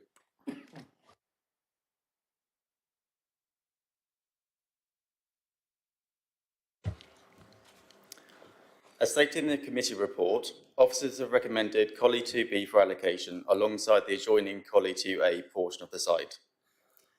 As development partners for Collie A, 2A, Acorn Property Group are well positioned to also deliver Collie 2B. With Collie 2A already allocated, it makes sense to consider them together and allocate the remaining Collie 2B parcel to help meet housing numbers. The justification for allocating this site was put very effectively by Mr. Freeman in the previous committee meeting. Colleton itself is identified as a local centre, making Collie 2B a sustainable location for development. Unlike other sites around Colleton that are heavily constrained, Collie 2B is outside the AONB. It is not in the flood zone, not in a green wedge, and there are no other overarching policy constraints. In addition, DCC Highways confirmed that access of Old Sidmouth Road is acceptable, and as previously suggested, Collie 2A and 2B could be serviced off the same road, which further justifies why both sites should be brought forward.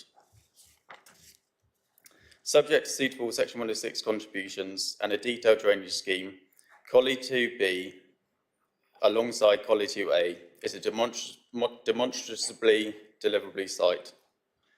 It is acknowledged that Collie 2B is in a more visible location than Collie 2A. However, it is considered that if designed well, any impact can be mitigated. The landscape sensitivity would be a key driver for any emerging proposals, and as such, a bespoke design-led approach is required. As a bespoke, high-quality house builder, Acorn is well positioned to meet this requirement. We have a proven track record of delivering successful schemes on heavily constrained sites, and should it be allocated, Collie 2B alongside 2A will be no different. To conclude, Collie 2B is not in the AONB, it's not in green wedge, not in a flood zone, and as discussed, immediately adjoins Collie 2A, making it a sensible addition to the existing allocation. For all the reasons outlined, and as recommended by officers, Collie 2B, subject to a final detailed scheme, is considered appropriate for development. Therefore, I encourage members to allocate Collie 2B alongside Collie 2A. Thank you. Thank you. We'll come back then to Councillor Stenning for the Parish Council.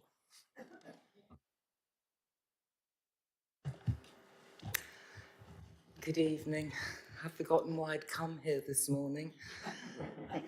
You should know that this field is sacred to the residents of Colleton and Colliford. It is a place of all-pervasive tranquility where people walk to find peace and is Colleton's best-kept secret. To violate the sanctity of the area by permitting it to be developed for housing would be an act of wanton vandalism. I am reliably informed by Professor Fiona Matthews, a resident of Colleton who, until recently, was chair of the British Mammal Society and chief advisor to the government on small mammals, that the land above Berners-Field Road is used extensively for foraging by grey long-eared bats, which are on the UK Red List of endangered species. There are only approximately 1,000 of them in the UK, and they are one of its rarest mammals. There are only 6 known breeding colonies in Britain, and we are lucky enough to have a maternity roost in Colliford, which we are duty-bound to protect. They are close to extinction, so would need very careful mitigation indeed. Added to the grey long-eared bats, this land is also foraged by bats from Beer Quarry Caves, so there could be absolutely no street lighting whatsoever. Conservationist and bat enthusiast Adrian Bailey from the Devon Bat Conservation and Research Group, and also from Collerton, has been radio tracking the bats above Berners-Field Road and reporting his findings to the East Devon National Landscape, or the AONB. So these figures are all documented. The field immediately adjacent to Collie 2B across Clay Lane, which is little more than a footpath, contains an attenuation pond which is home to breeding great-crested newts, another protected species. It's right there on the corner. What would traffic from Collie 2A and Collie 2B do to them? It's man against nature. Are there to be no safe places left for these endangered species? As I told you before, any houses on this field will loom above Berners-Field Road and look directly into the homes and gardens of existing residents. Flooding of those properties will undoubtedly occur, considering the current drainage problems which already exist. Clay Lane is not suitable for vehicles. Love and Fairview Lanes, both single track, will be turned into a rat run by those seeking immediate access to the A3052 at Collyford and Seaton Tesco for their groceries. It isn't sustainable. Collerton doesn't have the jobs or infrastructure for more development. I'll ask you to finish up, please, Councillor Stenning. And it is unclear how it will cope with the 72 homes and 6 light industrial units now being constructed at the former Ceramtech site. Collerton is built on water, which the developers of the Ceramtech site are finding out.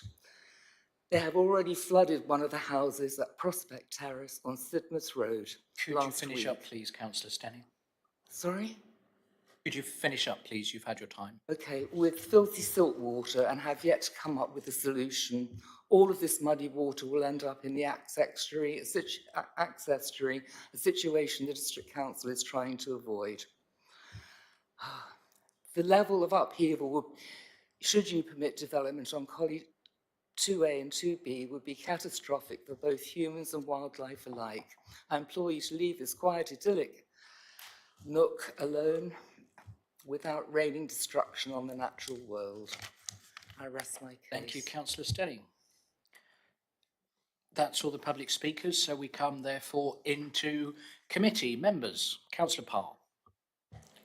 Thank you. Yes, well, building on what the parish council have said, and I think you heard them at the previous meeting, make many other points about this site, all of which I agree mainly, and as it says in the report, this site would, development of this site would have a high to medium landscape sensitivity. In other words, it is a very important landscape area. It's the setting of the town. It would have an impact on the national landscape. And we've heard a lot about other sites and how development there would impact the national landscapes. Well, that applies here, and the landscape report, which I think was a reason for you moving on from this site last time. I don't know whether it's come back, has it? Further landscape comments? I can't find them. I can only find what there are in the report here. There is a hyperlink in the covering report to the fuller report. Right, well, I hadn't found that. Further to the landscape objections, the ecology, which has been mentioned, a significant adverse effect is predicted. There'll be insufficient primary school places and secondary school places as well, and Axminster is quite a bus ride away, 20 minutes in fact to the school, 25 minutes and to the station. Collerton's been made a local centre, but the school won't be able to provide places, and as has been said also, the sewerage system is totally inadequate. We've got serious problems with sewage on the streets at the moment. We're about to have to adopt the public loos, otherwise there'll be no public loos in the centre of Colleton. Where is the employment? If this is a local centre, where is the employment? We really do need to have joined up thinking, as I said before. You can't make somewhere a local centre and say that putting more houses there will make it sustainable. It's got to be more than that, and we have no indication of how these problems will be sorted out. Thank you. I obviously proposing that we move on from this one again. Okay, thank you, Councillor Parr. Do we have a seconder for that proposal? I'm not seeing one. Okay, Councillor Ingham then. Just after clarification, Chair. So officers are saying this site is not in the national landscape. Is that correct? Okay. So we've been approving sites that are in national landscape, some that are in green wedges and coastal preservation areas. This is not as adjacent to a site that's already proposed, allocated. That's correct, isn't it? Okay. It's adjacent to the settlement. I can't see how we can do anything other than to approve this. Was that a proposal, Councillor Ingham? Yeah, it has to be. Okay. Councillor Howe, are you seconding? Regretfully, I think we have no choice, so yes, I will second it. Okay, thank you. Do any others wish to speak on this site? No? Okay, in which case you have the proposal from Councillor Ingham to allocate Collie O to B in accordance with officer's recommendation. All those in favour, please.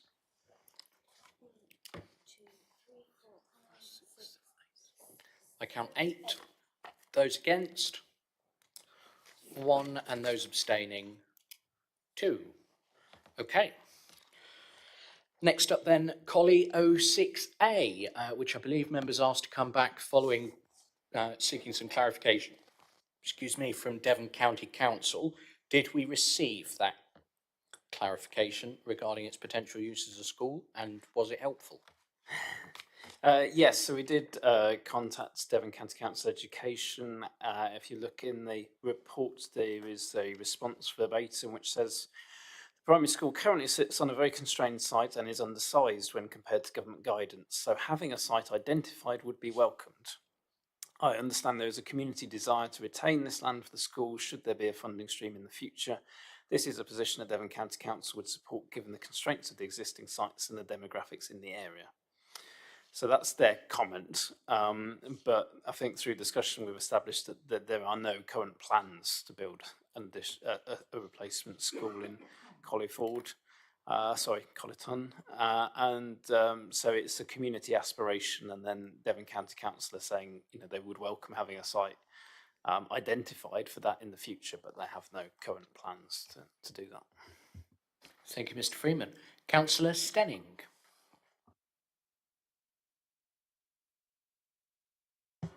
You would be leaving us with absolutely nowhere in Colleton to build a school. And now you've allocated these other houses. There will be lots and lots of children. How are they going to reach a school they can attend? You'll have to pay for the transport costs. There is nowhere else. We lost the Ramtech, and this is the only place left in Colleton where we can build a school. That's all I have to say. Thank you, Councillor Stenning. We come to members then. Councillor Parr.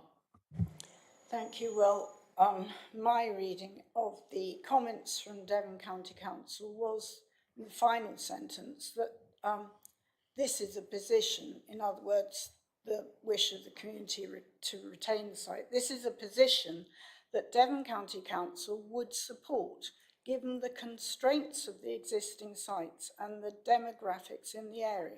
Quite clearly, they accept what we said, that the existing school is incapable of expansion, they can't provide places, they need to provide places. This is an ideal site, and that you have just agreed more houses to be built. We are going to need a larger school.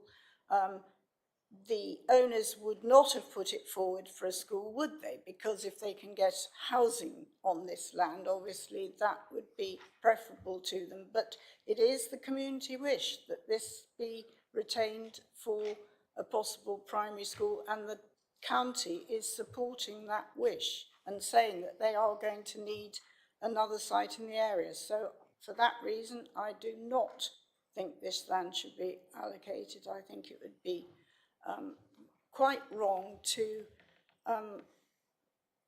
not respect the wishes of the community and the fact that they are planning for themselves. The plan is to have a new school, and where is the plan from this council that would make Colleton back into a local centre, which you want it to be? Councillor Bailey. Thank you. I don't know why it does that. Sorry. I support Councillor Parr with this. I think when you're weighing everything up, we're only talking about 12 houses, and actually the loss of a site that could be really, really important for the community. So I think when we're weighing everything up, there's a site that's central within Colleton. It's not actually going to provide that many houses. Once it's gone, it'll be lost forever. And I know as a county councillor how difficult it can be to actually get sites. So I would not support allocation of this for housing, and I propose that we move on. Okay, thank you, Councillor Bailey. Is that a seconding hand, Councillor Young? Okay, I need to look for a seconder first, please. Councillor Parr, okay. Councillor Young, your question. Yeah, I noticed that the school is on the junction of the Butts and Sidmouth Road. Is that correct? Yeah. So, what is being proposed by the parish council is that that school is full, and this would be a better location for a school. My thought is, if that school then closes, the old school closes, is an opportunity to doing some residential building there, and then develop the Colleton 06 site as a school. But it doesn't. The answer from Devon County Council doesn't fulfil me with confidence that a new school will be coming there anytime soon. Now, I would, now if the developer is putting this site forward for development, and we say, no, you've got to be at school, and he's going to wait another 15, 20 years for a school, he'd be quite rightly a bit unhappy. I must say I have some sympathy with Councillor Young's point there. I think Devon County's comment to me read like them wanting to keep their options open, but they're not, quite frankly, being a chance in hell of it ever happening, being slightly cynical. Councillor Blakey, then Councillor Hayward. Yeah, thank you, Chair. And actually developing that point, I think it's a case that an awful lot of communities would love to be able to mothball plots of land for future use, but such things really can't go on ad infinitum.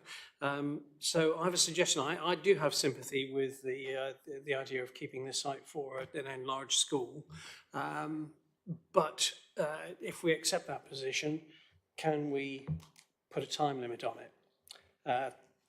Can we say to the landowner that we will offer a a 5-year, 10-year moratorium, at the end of which, if Devon County Council have not come forward and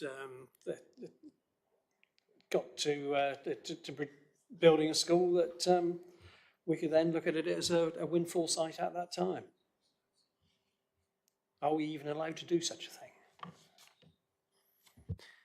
I don't honestly see how you could do that through the local plan. It's kind of a conditional allocation.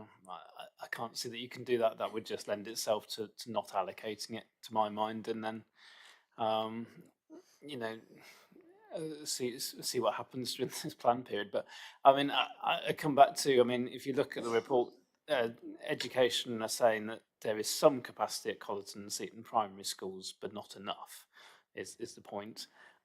So that's where the concern comes from. But to have such an excess of demand versus supply to open an additional school, which I think is what we're talking about, you need quite a lot of additional numbers at a time when birth rates are declining.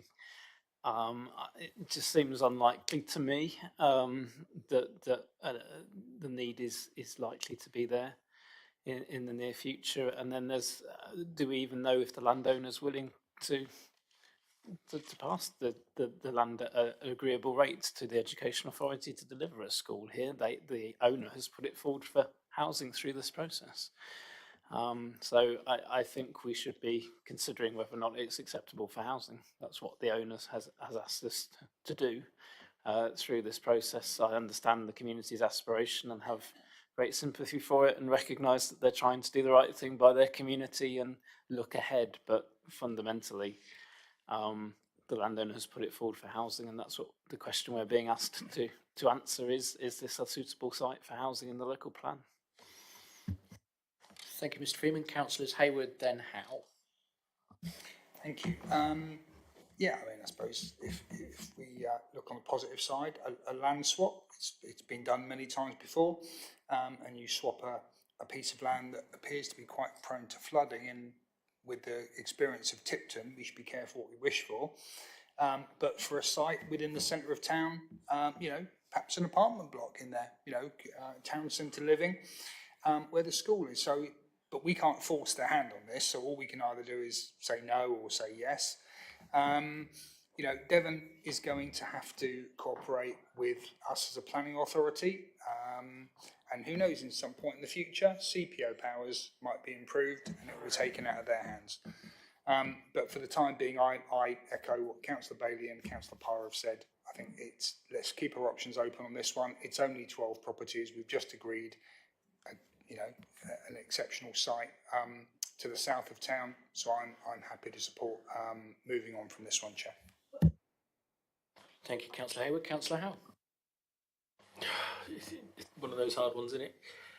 We have no facts to stop us allocating this as homes.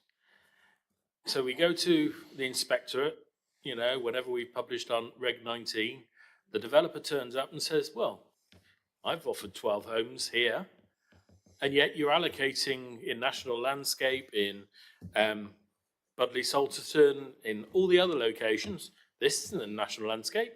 There's no school requirement. Devon County Council aren't saying that there's a need for a school, and we are instantly in trouble. No green wedge, no nothing. And I am sat here just trying to work out how you can say no to a site that has no requirement by the Education Authority. They are quite clear.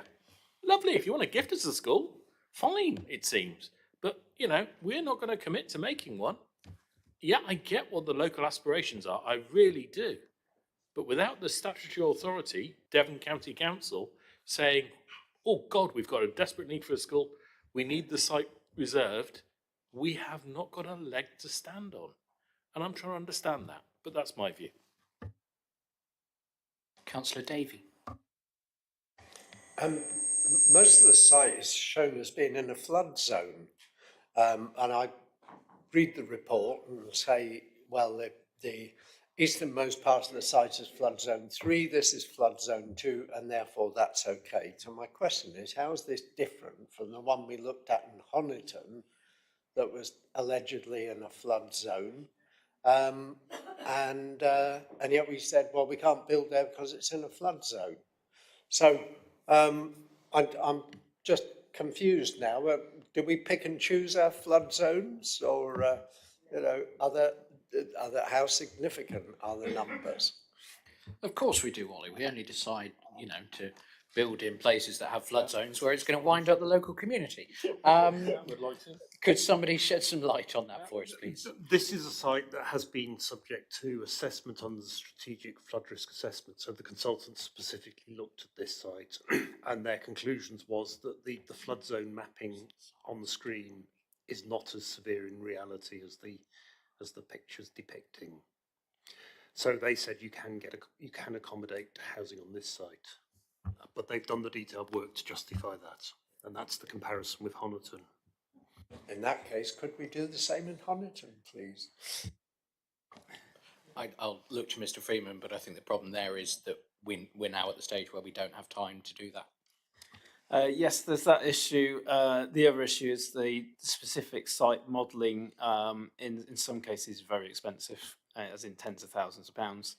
And we took a pragmatic approach, given that the Honiton site is within the settlement boundary and could come forward through a planning application anyway, that it would therefore be for the owners to bring that forward and do that work through a planning application, rather than for us to take up the burden of doing that just to allocate a site that can come forward under our policies in any event.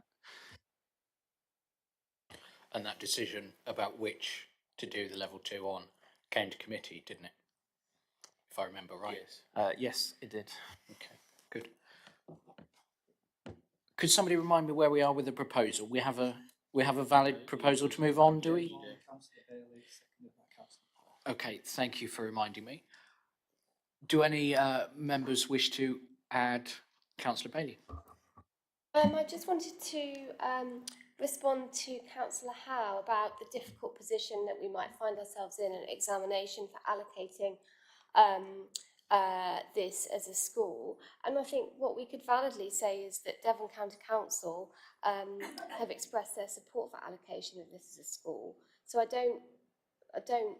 mean, okay, we're not saying that Devon County Council are imminently going to build this school, but they are supportive, it seems to me. And I'm a Devon County Council. I haven't discussed this with anybody at Devon County Council, but certainly from the response that they've given, there seems to be support for it to be allocated as a school. So I'm not sure that why that would create a difficulty. And I just think in terms of being a strategic planning committee, it's only 12 houses, yet the downside of losing the site for the school, for the community, would be really quite bad. I'm going to take us to a vote on the proposal that's been made, just in view of the time and the fact that I don't think minds are being changed by this discussion necessarily. So the proposal from Councillor Bailey is to move on from 06A. All those in favour, please. I count 3. Those against? So that's 7. And abstentions is me. Okay, so that proposal falls. Do we have another proposal? Councillor Howell? I'll propose as per officer's recommendation. Okay, do we have a seconder? Councillor Bethany Collins, do you wish to speak? No? Okay, in which case we'll go to a vote on that one then. All those in favour of officer's recommendation as proposed? 7, I think, again. Against? I guess 3. Yep, and abstentions? I guess 1. Very good. Okay, so that is carried then, and 06A is allocated, which means we're finished with Collie 06 and brings us to, are we in tier, no, we must be still in tier 3 now. Yes, Limpston is tier 3, yes. Okay, so we are in Limpston then. Mr. Dickens, anything to add before we go through the sites? No, I'll take you straight to site GHED 72, land at Meeting Lane. Okay, and we have first up Mr. James Moffat. How are you, James? Good to see you.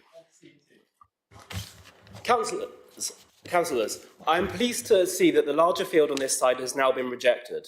The reasons for objecting to that field do not change for the smaller site suggested by officers. This site is still a totally unsustainable form of development and contrary to national policy as set out in the MPPF, given the impact on the road network, which is already at capacity, the impact on high quality agricultural land and poor access to the local services and facilities. As part of the Hallett family, whose ancestors have farmed and lived at Gulliford and Nutwell for almost 700 years, I can wholeheartedly confirm that both of these two fields have always been high yielding cornfields. The smaller site being discussed may be reported as grade 3, but this is because it floods annually and affects flooding on Nutwell Road. It is still a high yielding grade 1 crop field.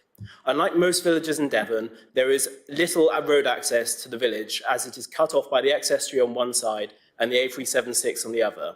Any development on this greenfield site will worsen current flooding issues downhill on Nutwell Lane and the A376, making it impassable and cut off the village even more than presently. EDDC officers keep targeting Lympstone using the sustainability argument. This is disingenuous. A recent survey conducted within the parish confirmed most people commuted by car, both for work and to take children to various schools. The train did not go to the destinations needed and was too expensive. The same argument was used for bus travel. This development will rely on car transport, apart from a few children walking to the local Lympstone Primary School, which is already oversubscribed. The application site is within the coastal preservation area, and this development goes against Strategy 44. On the EDDC website, it is stated that restrictions against development in CPAs are stronger than those in AOBs. Why have a public consultation where the overarching responses were to protect CPAs at all costs, if you then are going to ignore it? The field on this site, the Gulliford 14th century water meadows and the Nutwell estate drain into the ex-estuary, an internationally important feeding ground for birds, indicated by its designation as a Ramsar site. And as such, we should be protecting this CPA carefully. At a time where there's clear national policy push for biodiversity net gain, this would be the opposite. The community does not have the infrastructure for this site in terms of doctors' surgeries, NHS dentists, primary and secondary school places, or a functioning sewage system. The site is close to 7 Grade 2 listed important historical sites, some of which, like the 14th century hunting lodge, now called the Stick House, and the historic Gulliford Farm, are at risk. The site is 350 metres from the Grade 2 listed Belvedere and 400 metres from Hayes Raleigh, which will be affected by development. These have not been mentioned by officers. It's literally across the lane and drains into the nationally important Nutwell estate. We should be preserving and protecting these sites for future generations. I would also like to note that the LPC, Lympstone Parish Council, should have been allowed to speak on this unique allocation for one reason alone, that it's classified as Lympstone in your classification and public report for today's meeting. This site is wholly failing, totally unsuitable for the village, but also with damaging ramifications to both the sensitive coastal area and the historic buildings nearby. I urge you to discount it. Thank you, Mr. Moffat. Ms. Diamond.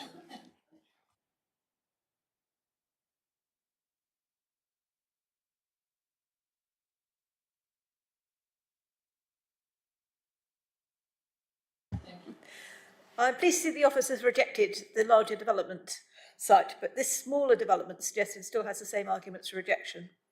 The site is unique as it is in a neighbouring parish boundary, but next to the built-up area boundary of Lympstone Village. At the last meeting regarding this site, there was a feeling of shock and disgust that the parish council, Woodbury, would support a site clearly unwanted by its neighbour and completely unsuitable. Woodbury Parish Council has no doubt how Lympstone Parish Council residents felt about the site. Destruction of spirit of place would occur to our unique, beautiful and historic village if this was approved. This site has 7 Grade 2 listed buildings in the vicinity, 2 within 400 metres of this amended site. People visit and live in Lympstone because of its unique and quirky characteristic. Constant modern developments ruin this. The financial lifeblood of this district is tourism centred around Exmouth and Lympstone. Overdevelopment will undermine it. Gulliford water meadows and associated hedgerows have been recorded since at least 1311. The hedgerows and Devon banks here are ancient, and officers have mentioned that some will be destroyed if this site is built. Woodbury Village is 2 miles away from this site. If representatives of Woodbury Parish Court were backed into a corner into choosing between a site in their village and this site, then the whole process of choosing sites which fit best in a community has been undermined and gives the impression that one community is being played off against another. It then appears that Woodbury has decided to benefit itself whilst foisting the problems onto its neighbours, and who can blame them? The site is outside the built-up boundary of Lympstone.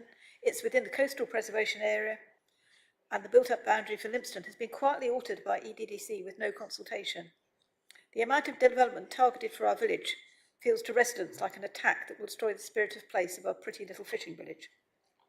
It should be noted that Lympstone Parish Council, speaking for its residents, have been given no say or chance to defend against this site, which they know well and know the destruction it will cause to the village, the historical sites close by and the ex-estuary. I understand that Lympstone Parish Council have formally asked to be able to speak in this unique situation, but you have refused this.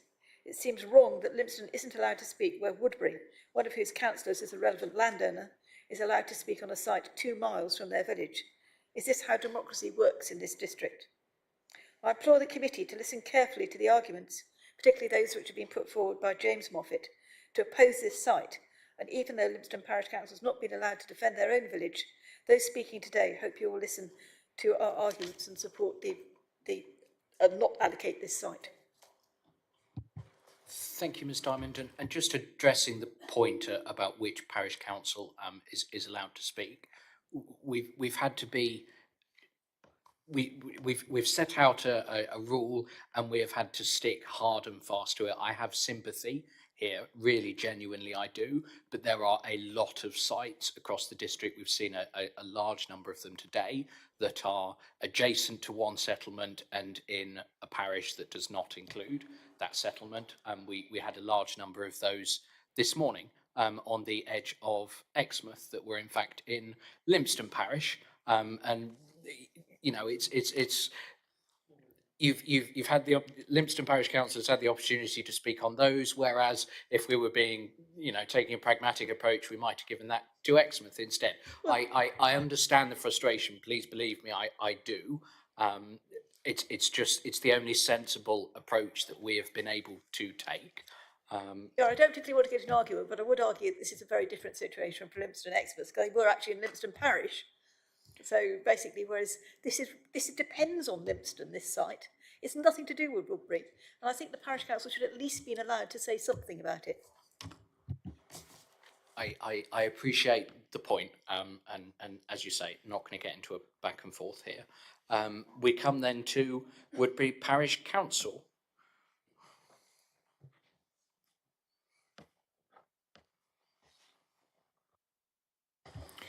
Thank you, Chairman. Good afternoon. Yes, I'm speaking on behalf of the dreaded Woodbury Parish Council. This site is located in Woodbury Parish, and it is one of 3 potential sites which are in this close proximity. The committee has already agreed to allocate one of the adjacent sites, that's GHED 73, which is inside Lympstone Parish. GHED 74, which is the next site, we hope that this committee will concur with the officer's assessment not to allocate. It is imperative that this remains undeveloped. It is vital that this site is a biodiversity area. It's within a mitigation zone and is a crucial nature corridor between the River Exe and the Pebblebed Heath. This was included and detailed within our comprehensive landscape proposal of the area, circulated to officers and councillors.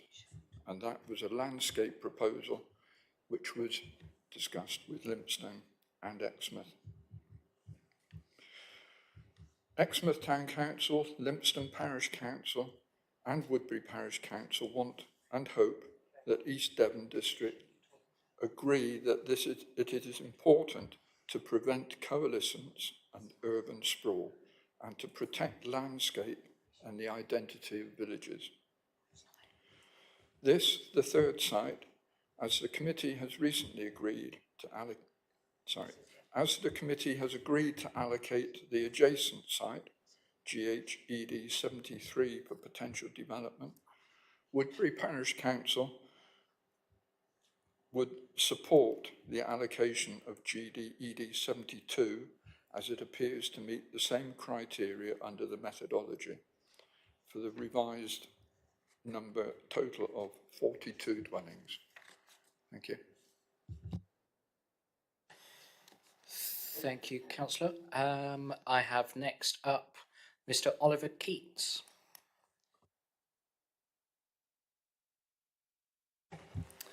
Good evening, Chair, members. I'm Oliver Keats of Landra Developments, who are working with the Parks family to promote the land at Meeting Lane. We therefore support the allocation of this site for housing, including the proposed smaller allocation, 42 dwellings, that is outlined in your officer's report. Members should have received an email yesterday, the intention of which was to address the two key reasons for not continuing to allocate the wider site at this committee's meeting on the 3rd of September.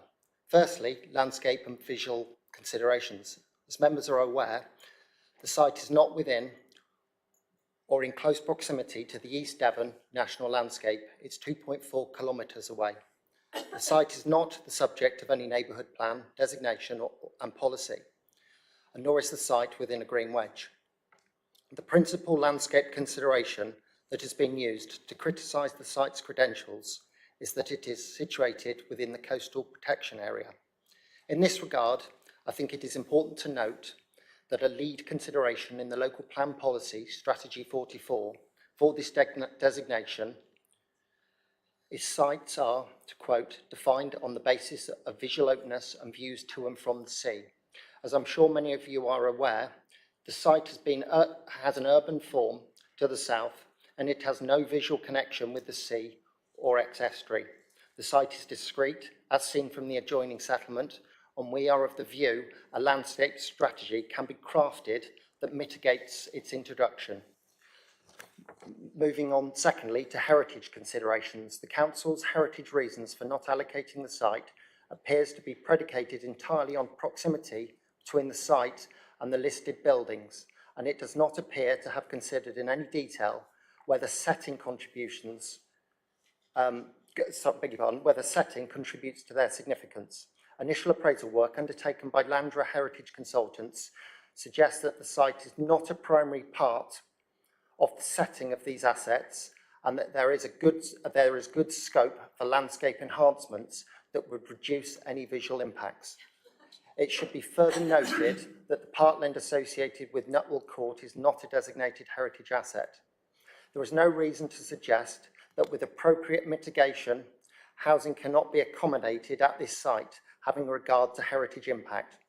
Members will have received, with my email of the 28th of October, a master plan showing how the site can be developed for approximately 110 dwellings. This master plan has been led by the landscape and heritage considerations of the site, including its topography and viewpoints. We very much advocate the proposed site allocation be increased to reflect this master plan. Thank you, members, for the opportunity today to put this site at Meeting Lane forward as a suitable housing site in Lympstone for consideration by this committee.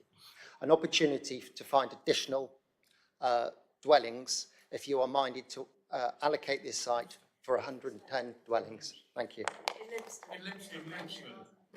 Lympstone, beg your pardon. Can we have quiet from the gallery, please? Thank you. Thank you. Okay, coming into committee then, as that's all the public speakers. I saw Councillor Young's hand a minute ago. Okay, Councillor Young no longer wishes to speak. Does anybody? Councillor Ingham. Thank you, Chair. I think Mr. Moffat spoke superbly in capturing why this tract of land is so special. I think our officers, obviously, who are putting this forward, have been superbly hoodwinked by the agent of the landowner. They've done very well. But the question is, are you going to be hoodwinked by this as well? You've heard the figures, you've heard number of dwellings here. We know the intent. I did explain to you last time about the ancient pastures along that. I think Mr. Moffat mentioned it as well. This is the main entrance to Lympstone because it's coming from Exeter, and so it is the most visual. You know that you have a Nutwell Court adjacent to it. You see it marked immediately to the west of that boundary, and the road of Nutwell Road, or the New Road as it was. But that explains to you exactly how important this land is valued by the community. And as was mentioned, there's the drainage for this site, which already floods going across Notwell Road during the winter months when there's a heavy rainfall. So we already know that there's a problem. If you build there, you'll exacerbate that. So that's why I would call on the committee to move on with this site. Thank you. Thank you, Councillor Ingham. Is that a proposal, as you use the words? Yes. Okay. I'll look for a seconder. Councillor Parr, do you wish to speak? Okay. Councillor Jess Bailey, did you want to speak? Yeah, I totally understand why Lympstone Parish Council are frustrated. I really do, and I'd have really liked to, as a committee member, have heard from them, because actually I know how I would feel if I was a parish councillor and I hadn't been allowed to speak on this really big site. And I do, in terms of consistency, I do worry about allocating. I know it's a reduced site, but it's at the entrance, isn't it, to Lympstone? And I worry about changing characters of places. And I'm not sure that I can support this. Thank you, Councillor Bailey. Any further? Councillor Young, then Councillor Collins. Yes, I've obviously I attend a lot of Lympstone Parish Council meetings. I attended the drop-in session that they organised, and the Parish Council are very opposed to this, and many residents are opposed to this because it is at the entrance and on the edge of the village, and it will spoil the entrance to the village. Thank you. Councillor Fernley. Sorry, Councillor Collins. Sorry, Councillor Collins, go. It was just a quickie. Can we have a look at the street view coming in to see what it looks like? Okay, we'll give Mr. Freeman a minute to get that set up. I'm sorry, Councillor Collins. No, you're not. I'm just a little bit concerned about the consistency of approach, has been mentioned earlier when we're talking about sites that come forward for allocation that aren't in green wedges and aren't in national landscapes. And as Councillor Ingham mentioned earlier, why we're not allocating those, because they're not in those designations. I appreciate it's in a coastal protection area, but I just don't see how we can say one thing about one and one thing about the others. So I just sort of wanted to raise that. And also, as Councillor Howe alluded to earlier, if we've got a site that doesn't have those designations and we get to examination and they go, well, why have you not allocated this? You've had the opportunity. So I really appreciate the frustrations, but I just don't see from sort of a planning policy perspective how we can move on from this. Okay, thank you, Councillor Collins. Are you ready, Mr. Freeman, or shall I go to Councillor Hayward first? Pretty much there or there? Okay, Mr. Freeman's going to take us through Street View, and then we have Councillor Hayward and Councillor Blakey.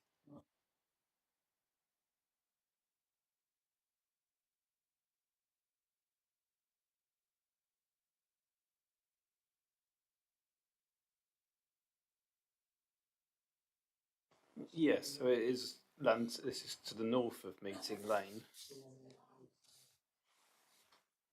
This is coming in off the Exeter Road end. It's further, it's not the right one, that's not the right lane. The one further back. I thought members wanted to see the entrance into the village from Exeter.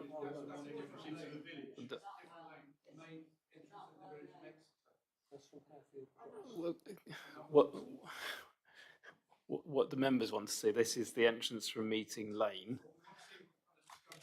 This is what is under discussion. I thought this was. Thanks to folks in the gallery. Councillor Fernley, what did you want to see? Okay. Okay, actually both of them. Mr. Freeman, can you take us down Meeting Lane, please? Okay, apologies. I think of Meeting Lane as the entrance to the village, but so this is coming in from Meeting Lane anyway. So if I just move forward slowly through here, the site, well, the original part of the site is on the right-hand side, isn't it?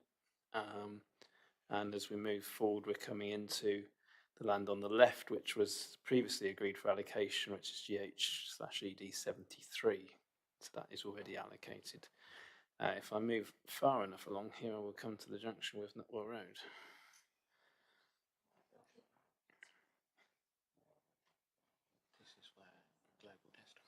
This is where our system is way too slow. And it's all pixelated. And now it's frozen. Yes, let's try moving forward.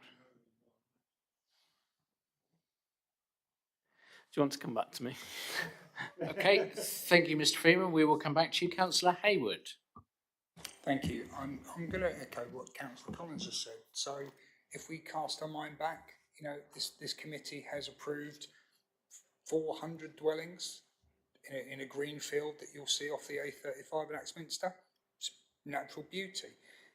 You know, we talked earlier that matters of drainage are not an issue for this committee. That's a matter for the planning consideration when we get to that stage. Most of East Devon looks like this. It's a beautiful place. We all recognise we live in a beautiful part of the world, and most of our smaller B roads look like this. But actually, all you're doing here is extending that sort of section of housing between Nutwell Road and Meeting Lane, and this reduced allocation just pushes it up ever so slightly, and effectively the view will still be the same. You've just extended it a few meters, 10 meters, 20 meters, whatever the scale is here, further, but it will still ostensibly look the same. And this is part of Lympstone, or actually Woodbury. And I do take the point, digressing slightly, that if I were in Lympstone, I'd feel quite aggrieved, but you have imposed a policy and a rule that applies to everyone equally. So it might seem out of kilter, but that's the process we've applied. But Lympstone is simply moving slightly up. You're not coalescing, you are simply moving that residential boundary up and taking a bit more of that slice between Meeting Lane and Nutwell Road. And once those houses are in, the road will pretty much look the same, the field will look the same as you approach it. I personally have never driven down this road. Whenever I go into Lympstone Parish, it's via the Exmouth Road. And by that point, I've driven past the commando base and I'm then approaching Lympstone that way. Obviously, residents do go down Nutwell Road, they go down Meeting Lane. But it's not a significant increase. And I can't see, given the decisions we've made elsewhere, how we can refuse it. It's just this village playing its part. Thank you. So just to narrate, the field you saw with the houses on the right a minute ago, slightly sloping upwards towards those houses, that was the site from, there we go, the site from Meeting Lane there.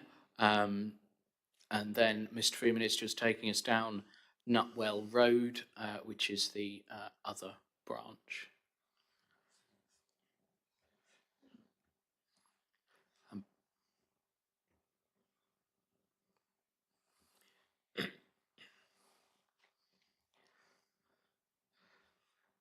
We'll get there eventually. Yeah, there. Just a bit further. It's the other side of the tree line, isn't it? Yeah, just the others.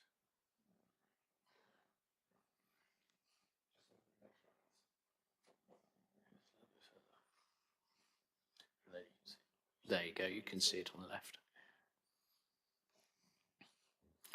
So that's the street view for you, Councillor Fernley. Councillor Blakey, you wish to speak? Yes, thank you, Chair. And actually, looking at the photo, I know that road very well. The wall on the right is the wall to the Nutwell estate, clearly there's no other development inside of it other than the Nutwell property. yes, this is the road that takes you into Lympstone, but as has already been pointed out, it is not resulting in any kind of coalescence with any other community locally. And for me, so long as, and this becomes a planning issue, it's not for us, the numbers and types of dwellings that are built on that land, I think can be perfectly acceptable. So for me, the recommendation as put and as written is something that I would be in favour of. And when you come to the vote, and should the initial vote fail, then I will be happy to propose it. Okay, thank you, Councillor Blakey. Is there anything to add from anyone, just conscious of time? And both people say yes, so Councillor Davey, then Councillor Bailey. I'll be very quick. I couldn't support development of the whole site. It is a very large site, but this is a relatively small part of that site, and so I feel I can support that. Thank you, Councillor Davey. Councillor Bailey. To me, if I'm looking at that and being consistent with how we moved on from Budley, I'm not sure, I think the landscape impact of that is equivalent to the landscape impact at Budley, which we moved on from. And the way, so I don't know what our landscape officers said, but when you're comparing that with Budley, both are bad? Both will have a negative landscape impact? I think the difference is the Budley site is national landscape. This site isn't. But I appreciate it's uncomfortable. We wouldn't be doing this unless we needed to meet housing requirement figures we have no control over. But I think compared to other sites, it's a similar landscape impact to many other sites that have been accepted and allocated so far. Okay. Is it something to add, Councillor Ingham? I'd quite like to take us to a vote. Yeah, I'd like to take us to the right one, Chair, that's why. I think what's important on this, as has been pointed out, is that how different is that from Budley? And Mr. Freeman reminded us that this is only a coastal preservation area, which we created because we believe that is important, as opposed to a national landscape, which is designated in Whitehall in the 1970s. And I wonder who's right and who's wrong. I think that's equally as beautiful. I think part of the problems you can see there, that comes up to the horizon, doesn't it? The development that exists there. And once you come over that, I think I know what proposals will be coming in 5 or 10 years' time. And the excuse will be, well, you built 40 there, you agreed to 40, then they built 150, and now we want another 250. And that area will be trashed, and it will have been started by a bad decision this evening. Okay. I would point out national landscapes have far more status in law than coastal preservation areas. I take the point, but we have no choice in that respect if we're to make a sound decision as far as the planning inspector is concerned, but to give more weight to a national landscape than to a CPA. With that said, is it desperate, Mike? I really want to take us to a vote. Take a vote. Okay, we have a proposal from Councillor Ingham, seconded by Councillor Parr, to move on from GHED 72. All those in favour, please. 4. All those against? 7. Okay, so any abstentions?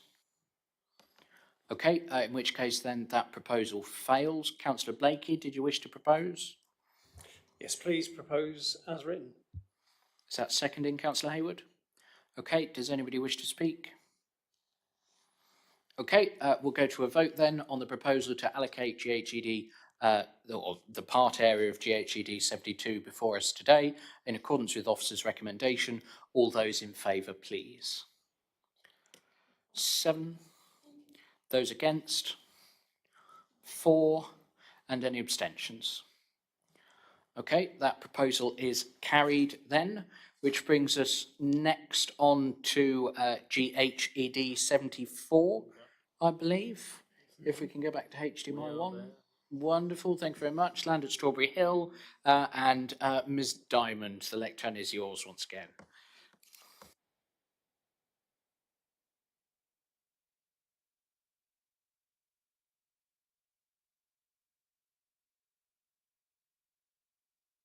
The 102 houses for Limpston plus the 100 that you allocated at 07, which are going to be dependent on Limpston, and we've still only got a few in Budley. But anyway, GD 74, just to say, I'm worried about the flooding here. The site drains into the Harefield stream, which then feeds into the Wootton Brook via a culvert beneath Longmeadow Road. It's a particularly sensitive part of the catchment in terms of flooding, has led to properties being flooded in 2012 and 2014. It was a subject by the Devon County Council, who are the Flood Management Authority, explaining how sensitive this area is, and any development here will be disastrous. Thank you, Ms. Diamond. Councillor Minter for the Parish Council.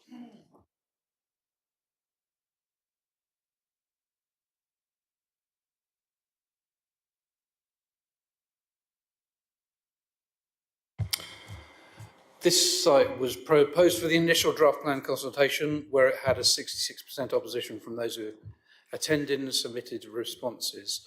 You've heard from Councillor Diamond about the flood risk. That is intrinsic to the area. It's in the coastal protection area, which doesn't seem to have much protection anymore. Has no existing access. A watercourse runs through the centre of it, and there's a floodplain there, and there were serious concerns about flooding in the original considerations. It is an unsuitable site for development, situated where it is. It will completely destroy the spirit of the place of Limpston, as it's the one remaining green site as you come into the village now. And with the development of the recent dairy unit over the road at Thorn Farm, the flood risk has increased manifold, as been evidenced in the last 6 months or so with runoff from that site. It is completely unsuitable and unsustainable for residential development or employment development. Thank you, Councillor Minter. Oh, sorry. As we've Turn it off. Thank you. As we've come into committee, I'm going to take Chair's prerogative to go first and say I agree, and will therefore propose that we move on from this site. Do any members wish to speak? No? Okay. We'll go to a vote then. The proposal is to move on from GHED 74. All those in favour, please. That's unanimous.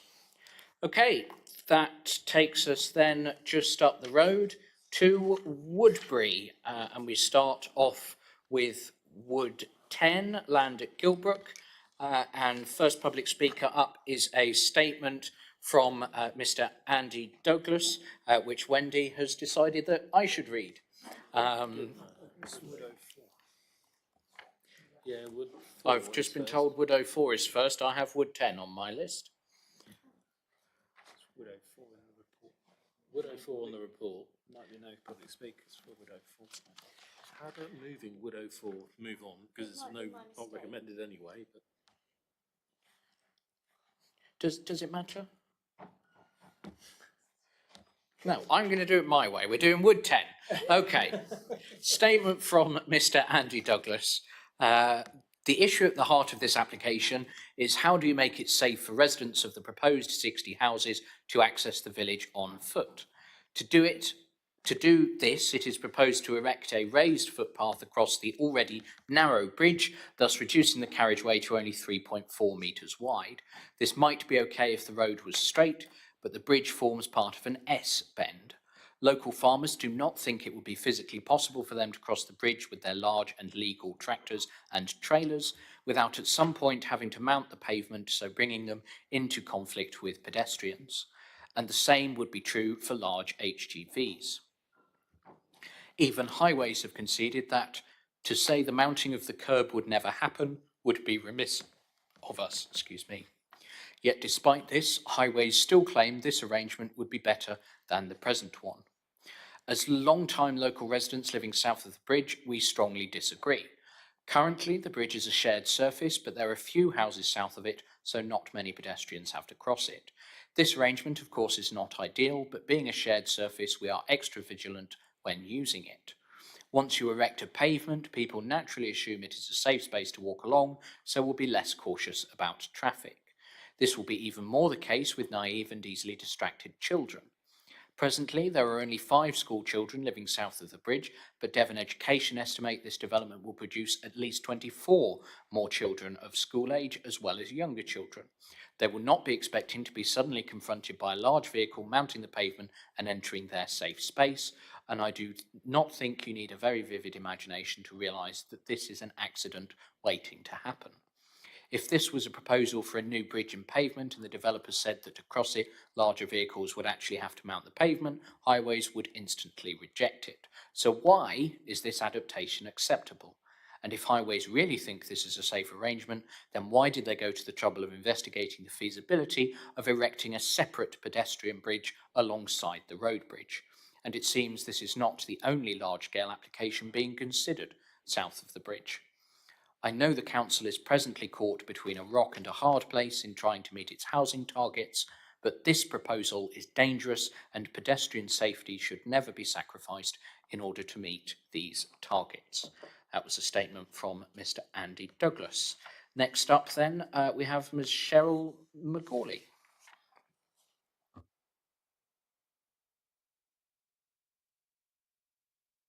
Thank you, Chairman.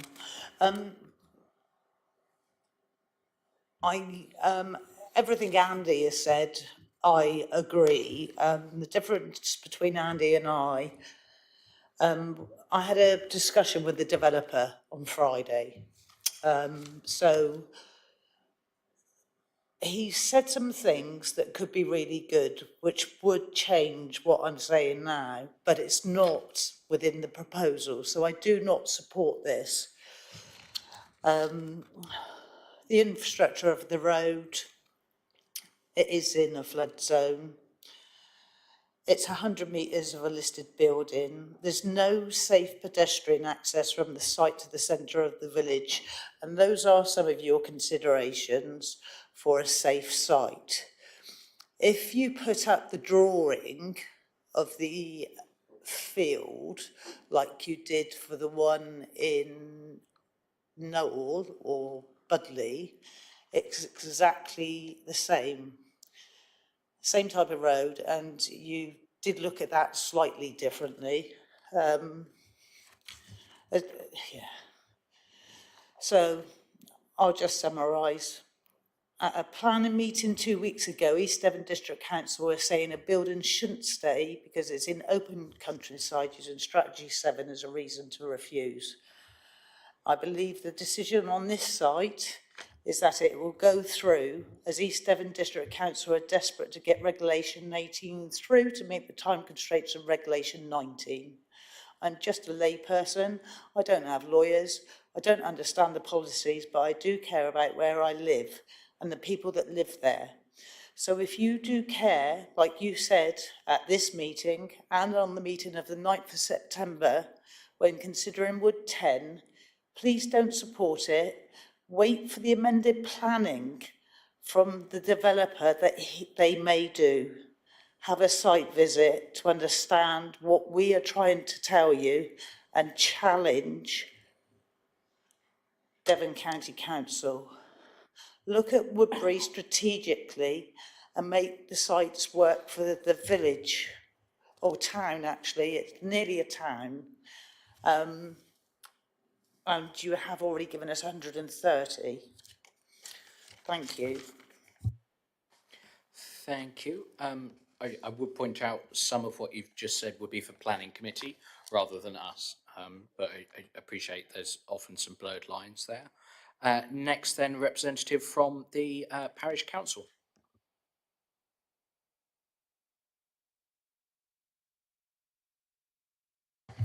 Good evening, Chairman Committee. Before I make the representation for Woodbury Parish Council, I'd just like to state this is our current view.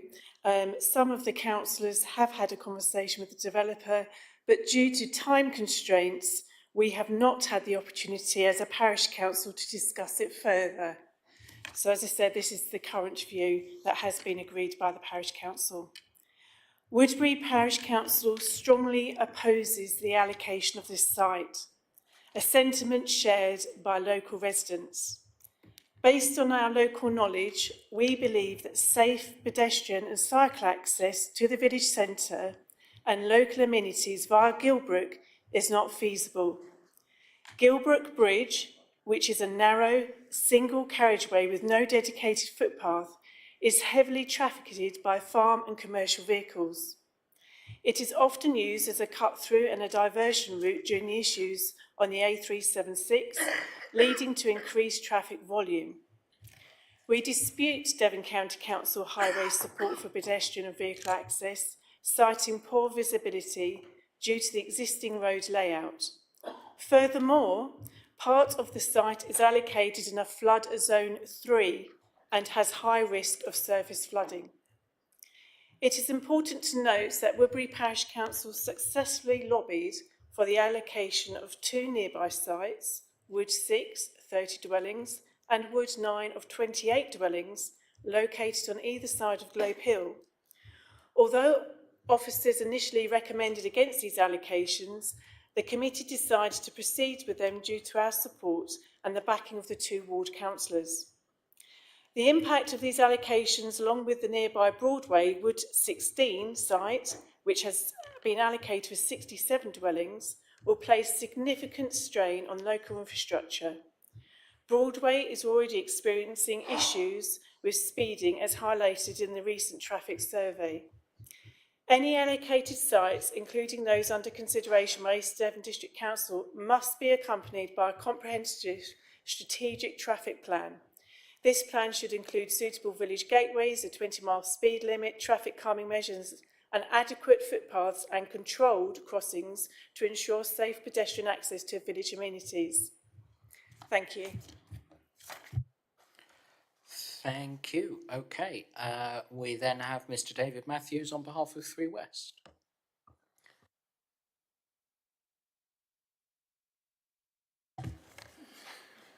Good evening, members, chairman. Thank you. I'm still, 10 hours later, David Matthews, speaking on behalf of the landowners and developers of the above. We endorse the reintroduction of this site into the local plan as a deliverable housing site. Woodbury is a well-serviced settlement and is consistent with the spatial strategy for Woodbury as a local centre to meet local development. We welcome the approach of the local planning authority to deliver in line with national objectives a local plan that is fit for purpose. The benefits of a local plan are well documented and offer benefit to both residents, the authority and indeed industry. It is important that an engaged, realistic, challenging, but it is also importantly deliverable. Housing is not a bad thing. The site is being positively promoted by us as applicants in conjunction with professional officers and is subject to a pending outline planning application for 60 homes, which was submitted following encouragement from the local planning authority. This application is presently pending determination with no statutory objections. The development can deliver on-site affordable housing at 35% and associated SIL and on-site public open space, local investment and other benefits. While separate processes, as applicants, we have been working proactively with the Parish Council, as has been alluded to you earlier, to improve the offering the development has to local residents. Whilst no highway objection exists to this or the pending outline planning application, we are working collaboratively to deliver an enhanced, dedicated public footpath and, as referenced, improved traffic calming measures within the village over Gilbrook and facilitate wider pedestrian connections to consented sites at Broadway and Wood 10. This has been a clear objective of the Parish Council and we've supported this approach wholeheartedly. Other issues such as drainage and heritage are resolved under the submitted application and are deemed acceptable by consultees. We are confident, though, that a positive outcome can be achieved on the different footpath options available and has been discussed, and for which will add further benefit to this allocation. We welcome the Council's assessment of the enclosed site and others listed here too, previously discussed, and welcome the Council readdressing its approach to a proactive approach to housing delivery. As outlined, housing should not be viewed as negative and encourage the council to review the many positive influences clearly identified that housing brings to local social and economic environments. Noting the obvious benefit of the scheme, housing, investment, potential off-site highways improvement works, jobs, public open space, and a willing landowner and developer, we endorse the recommendation to allocate the sustainable site and allow it to deliver not only for the immediate settlement of Woodbury, but the wider district housing need. Thank you. Thank you, Mr. Matthews. Into committee then. I'm going to start by saying I agree with officer's recommendation, and I'm therefore going to propose it from the chair. Do any members wish to speak? Councillor Ingham. Yes, thanks, Chair. It was good 12 years ago when East Devon didn't have a 5-year land supply that Woodbury really got hammered by about 100 houses in about between a year and 18 months. Bear in mind what you were told earlier, that they have recognised, they helped this authority identify 2 sites. There's a third one owned by Clinton Devon Estates that's already gone through on outline approval. So there's a significant number of dwellings being built adjacent to Woodbury already, and they are in close proximity actually to the village centre, which makes them sustainable. You heard the concerns about pedestrian access to the village. That really, if you've gone over that bridge, you think that there's going to be, perhaps 100 more people going along there within 48 hours or 24 hours, say 50 of them, then that really is an increased risk. And we all have problems with sewage. We all have problems with floodwater, but just take a look at that map. Okay, so to the northwest of that diagram, we've allocated a site already. We agreed on the 3rd of September, I think it was. To the immediate north of that, we've also allocated a site, and we've also given outline planning permission already to one further to the east of that. So the effect on that floodplain is going to be dramatic already. So I'm really asking you to think twice about allocating this site, mainly on pedestrian access, and that's not a given yet, and also that floodplain. We're going to create huge problems if we allocate this site before the others have been built out, and that we can learn from that. So that's why I wouldn't be agreeing with your proposal, Chair. Thank you, Councillor Ingham. Members?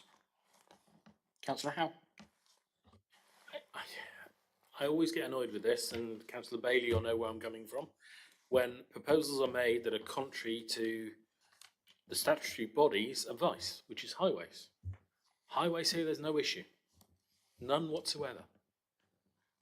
And unqualified people are saying there are an issue. Now, I know the planning committee have done it once or twice and gone against official advice and, expert advice. We should not be. We are evidence-based. We need to do it on evidence. We cannot possibly refuse this on highways grounds when the Highways Authority fully support it. So that's the first bit. And the second, well, yes, Woodbury asked for a couple of other sites. They wanted them against officers' advice. Unfortunately, these are the sites that were recommended by officers, and we should still be considering, regretfully, because they are the better sites to deliver. There's no landscape impact. There's nothing at all against this site to allow it to go through. Nothing. Flooding, well, flood zone on the edge. And as we know, mitigation is always put in for all sites to make it no worse. So mitigation has to be put in, but that's a standard planning proviso. I am absolutely getting more frustrated with no reason being put forward, or reasons that are absolutely not, you know, in the remit we can take. Sorry. Thank you, Councillor Howe. Do any other members wish to comment? Okay, well, in that case, Councillor Jess Bailey. No, I was just going to slightly disagree, but Councillor Howe, because actually, I think we're not in the situation where we're not in a planning committee, and it's right. I'm not necessarily saying I agree with Councillor Ingham, but it's right that we bring forward our own views as local experts to inform where we choose to allocate sites. There's no mandatory decision, you know, we're not forced to only listen to Devon County Council. And, you know, highways authorities, including Devon County Council, do get things wrong from time to time. So I think, you know, our views are important, and I think if we have concerns, it's right that we raise them regardless of what the statutory authority may say. And I'm not clear on this, how the pavement or the safe access across that bridge is actually going to be achieved. I'm not familiar with the planning application, but I think that I'm always worried as a Devon County councillor about highway safety, regardless of what the DCC highways officers say. And I think even at planning stage, it's open to planning committees to disregard and can still be successful even at appeal when highways authorities don't object to planning applications. Thank you.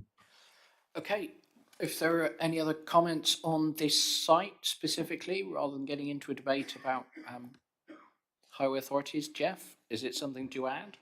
Just to add that I've had an email from the developer, and he believes that they can overcome the pedestrian access into the village. Which is, of course, a matter for planning committee rather than us today. Yeah, but the objections that are coming through is highways, and I've been told from the developer that they've got two possible, very reliable alternatives to resolve the situation that the parish council fear. So I was put in a difficult position today that I've been told that by the developers, and the parish council are saying that they're not aware of that. So I just want the committee to be made aware that there are a solution that has come forward. Okay, I'm going to take us to a vote on the allocation, because ultimately that's a matter for planning committee rather than for us today. So the proposal is to allocate Wood 10. All those in favour, please. 6. Those against? Those abstaining? 5. Okay, that proposal is carried then. Next on my list, I don't know about anybody else's list, but next on my list is Wood 20. What's next on? Yeah, okay. All right, well, we'll go back to the running order that's in the other papers, shall we then, and go back to Wood 04, and I will just have to jump around, and that's fine. The only public speaker we have registered for this site is Woodbury Parish Council. Any comments to add?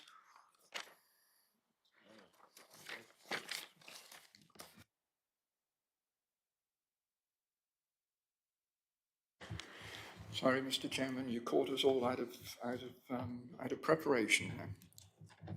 My name's Ken Perry. I'm speaking on behalf of the Woodbury Parish Council, which opposes the allocation of this site and supports the officer's report and recommendation. The site poses a risk to heritage assets and consists of Grade 2 agricultural land. Additionally, it is situated within a high-pressure gas pipeline zone, which is inconsistent with the spatial strategy. We have safety concerns regarding access onto Globe Hill, the B3179. If this committee decides to allocate the site, despite the officer's recommendations, our observations, it is essential that a strategic traffic plan is developed. This plan should address the vicinity of other allocated sites, including suitable village gateways, a 20-mile-an-hour speed limit, traffic calming measures, as well as appropriate footpaths, controlled crossings to ensure pedestrian safety in the village and access to amenities. Thank you, Chairman. Thank you, Councillor Perry. I'm going to, well, do you want to do it, Jeff? Move on. I'll second that. Do any members wish to speak? No. Okay, the proposal from Councillor Young, seconded by Councillor Olive, is to move on from Wood 04. All those in favour, please. That's unanimous. Okay. Mr. Dickens, what's next on the slide? Number 11. Okay, number 11 then. Again, Parish Council. Good evening, Chair and committee members. Speaking on behalf of Woodbury Parish Council. Woodbury Parish Council opposes the allocation of the site and supports the officer's report and recommendation. We have significant concerns regarding the safety of access onto the A3179, particularly due to the narrow entrance and visibility issues, especially with the presence of speeding traffic. If this committee considers allocating the site, despite the officer's recommendations and our concerns, it is imperative to deliver a strategic traffic plan. This plan should account for the proximity of other allocated sites and includes suitable village gateways, a 20-mile-an-hour speed limit, traffic calming measures, as well as appropriate footpaths and controlled crossings to ensure safe pedestrian access to the village amenities. Thank you. Thank you, Councillor. I will propose and the Chair, in accordance with the officer's recommendation, that we move on. Do any members wish to speak? Okay, we'll go to a vote on that then. All those in favour of the proposal to move on?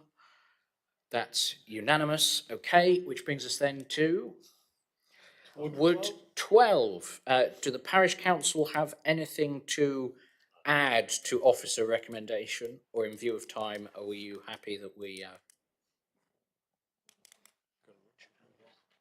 Okay, in which case then we have the landowner, Mr. Richard House.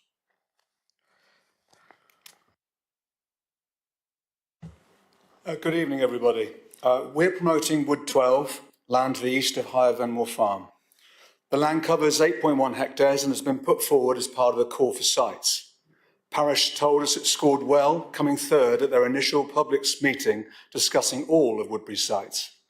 Ultimately, members have so far chosen not to allocate, as it is felt that the scale of development, should the entire field be developed, would be inconsistent with the spatial strategy when combined with other sites that are coming forward in Woodbury. Some concerns have also been raised, re landscape sensitivity, given that the land rises to the south. Nonetheless, the location of this land, close to the centre of Woodbury and abutting preferred allocated sites, suggests there is further merit in considering Wood 12. Our latest thinking, in light of feedback, is that the northernmost part of Wood 12 could be allocated for housing. A smaller site could still make a meaningful contribution to the significant housing shortfall that has been identified and will result in a scale of development that is more proportionate and consistent with East Devon's strategy. We sent you an email with our planning thoughts on this, and we produced this plan indicatively as a reduced area for allocation, which we have called Wood 12A, covering about a third of Wood 12. The merits of Wood 12A are, it abuts the boundaries of Wood 10 and 16, which have been identified as preferred housing sites, and allocating all three sites would enable a more strategic, comprehensive approach to be taken. This would be particularly beneficial in terms of pedestrian connectivity, which you have heard today is a very hot topic. There is an approved footpath on our land running parallel to the northern boundary of the site. We're already liaising with local developers promoting allocated sites who would also benefit from this pedestrian link to Broadway, over which there will be a new pedestrian crossing as part of the Wood 16 development, substantially improving pedestrian links to the village. Wider community benefits would be allocating additional land creates opportunities to develop a more affordable housing, on-site and other services, infrastructure, community facilities for the village. A doctor's surgery and allotments, for example, have been suggested, and we could explore these opportunities as part of a mixed-use development. Additional land could also deliver usable open space, biodiversity gains, etc. We know that obligations of this type can often be difficult to accommodate, which results in a less joined-up financial contributions in place of on-site provision. Allocating 12A, in addition to Wood 10 and 16, would create logical opportunities for a more comprehensive growth and delivery at a pace to suit the village. Wood 12A is on lower ground than the rest of 12 and therefore has much lower landscape sensitivity. Any future planning application would be supported by robust landscape and visual impact analysis. Could I ask you to wrap up, please, Mr. House? In conclusion, please reassess this revised site as it offers synergy and solutions with strong benefits that can help deliver homes in our community.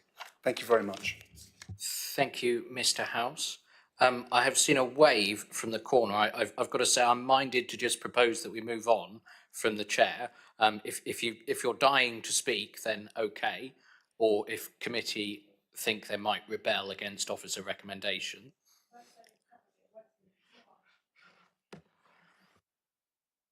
Thanks, Chairman.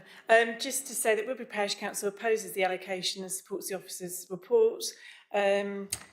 If this committee chooses to allocate even later on, even partially, we do insist that the remaining is left as agricultural land or ideally given to a SANGS area, as obviously Wood 16 has been allocated, Wood 10 has been allocated, and the infrastructure and the impact to the village and amenities. Thank you. Okay, thank you. Coming into committee then, I am going to propose that we move on from this site from the chair. Do any members wish to speak? Councillor Ingham. Yes, Chair, I'm not going to fight your proposal or oppose it. I just want to point out to you, as has been said, this site is immediately adjacent to 10 and 17, you know, and the owners and agents happen to be here. Sorry, one's gone. Nothing. And we've had an outline application that's to the northeast of the diagram that's been allocated, the other side of the floodplain, you know, to the east of the floodplain. And you just saw the site 10 that we discussed, yes, and that's gone forward. So I'm really puzzled, and this is where I believe the public get angry with us. I'm really puzzled that officers have said no to this site, which is not in a green wedge, it's not in a coastal preservation area, it's not in a national landscape. Yet they were saying as choice number one for Exmouth, which will be for commuters, the new commuter belt that we've just created this morning. But this one, officers say no. That this is what upsets people, and that there's the hypocrisy of saying, well, this one's in the green wedge, is it? Oh no, but we're thinking of adding it to the green wedge, but the one that is in the green wedge and is the coastal preservation area, you're recommending approval. It's this hypocrisy and strategic inadequacy that people take exception to. So, you know, carry on with your proposal, but you sound, I'll leave it at that, questionable in your logic on what we've discussed, you know, from this morning to this evening. Councillor Young. I think the answer for not proposing Wood 12 would be that enough is enough in Woodbury. They've brought two sites forward, 06 and 09. Reluctantly, we've had to go with Woodbury 10. Woodbury 16 has already been approved, so Woodbury 12 would be possibly too much for a village. And I think that would be the justification for not going forward with this proposal. Thank you. Thank you, Councillor Young. Sorry, I'm chuckling. My phone activated Google Assistant there and searched for counselling, which I thought was Interesting. Councillor Howe. Yeah, just to pick up on Councillor Young's point, I think he's dead right. I mean, and Councillor Ingham's point though, this would have been a wonderful master plan if it was done originally. You know, the three sites together, put together, would have been a fabulous master plan for Woodbury, but that's not the situation we're now in. And a neighbourhood plan could have done that as well. And that would have solved Woodbury an awful lot of heartache, which is a damn shame. But we are where we are. We are where we are. Does anybody have anything to add about this site specifically? Okay, we'll go to a vote then. The proposal is to move on from Wood 12. All those in favour, please. That's unanimous. Okay, we come then to, drumroll please. Wood 37. I must say, that's not the number I expected to see next on that slide, but there we go. We will roll with it, as they say. Parish Council, anything to add? You're the only registered speakers for this one, so no curveballs coming at you. Thank you, Chairman Committee. Woodbury Parish Council opposes the allocation of this site and fully supports the officer's report and recommendation. This site serves as a valuable amenity space featuring a dedicated dog walking area, a community orchard, as well as a well-regarded cricket pitch and club. The loss of this amenity would be significant, negatively impacting the well-being of Woodbury residents and causing adverse ecological consequences. Additionally, Town Lane is narrow and lacks pavement for most of its length, making access to the primary school particularly dangerous. The absence of a footpath combined with narrow sections, visibility issues, and its use as a rat run poses significant risks, especially to children. There is also a high risk of surface water flooding in Town Lane. As previously said, if this committee does consider allocating the site against officers' recommendation and our observations, we do urge as a condition that suitable central village location be provided by the landowner as an alternative equivalent amenity space to compensate for the loss. Furthermore, a scheme for safe pedestrian access and traffic calming measures must be a condition of any allocation. Thank you. Okay, thank you. I will propose again that we move on from this site. The idea of building houses on a cricket pitch is slightly ludicrous to me. So I'll propose in the chair that we move on. Does anybody want to argue with that? Councillor Hayward, you're a brave man. It's not an argument, Chair. It just, I suppose it's a point to be made that quite often during this process, I've been asked, how the hell did that site end up in here? And the fact is, someone submitted it. So for every piece of land we're considering, someone in the communities we're dealing with has felt that they're better off selling their land for development than they are providing community amenities. That's for them to make that decision, but I quite agree. To give up a cricket field, a piece of amenity land, simply for another 81 houses, perhaps if I was the owner of it, I'd have a different view, but I support your proposal, Chair. Point well made, Councillor Hayward. Okay, we'll go to a vote on this one then. The proposal is to move on from Wood 37. All those in favour, please. That's unanimous. And what number is next? Wood 20. We're really redefining mathematics today, aren't we? Okay, so I'm going backwards in my notes. Very good. Wood 20, Parish Council.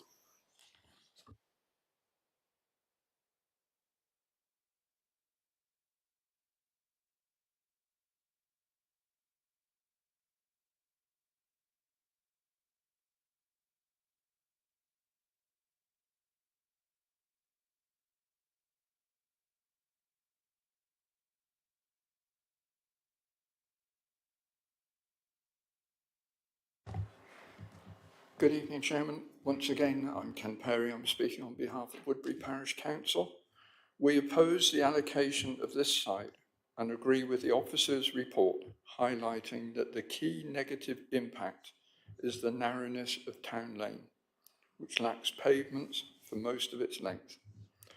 Access to the primary school from this site is particularly hazardous due to the absence of footpaths, narrow widths, pinch points, and visibility issues.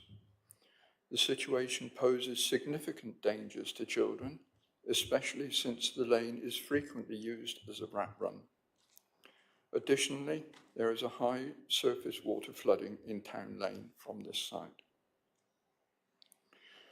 If the committee considers allocating the site despite our concerns, we strongly urge approval be conditional on implementing a safety, pedestrian access and traffic calming measures.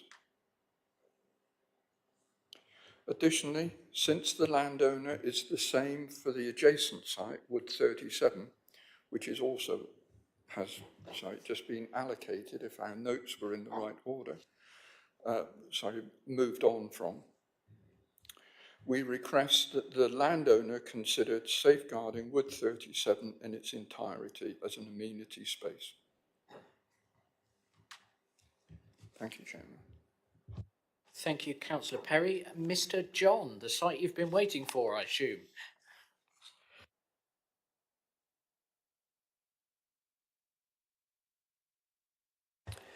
Thanks, Chair, Committee. We support the proposal by officers to allocate the site for dwellings. This is it's a well-enclosed infill site, well within the settlement boundary. It's able to be developed out without any harm to the cricket pitch to the north, and just for the avoidance of doubt, my clients are not proposing any development whatsoever in the cricket pitch area, so that would be protected.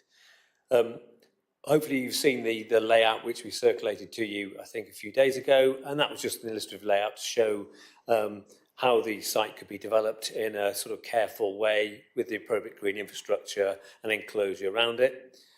We note the Parish Council's concerns about pedestrian access, but would simply observe that there is pavement a short distance away, I think in both directions, which connect via the normal pavement network to the village centre and onwards to the schools, access onto Broadway and also I think via Park Close.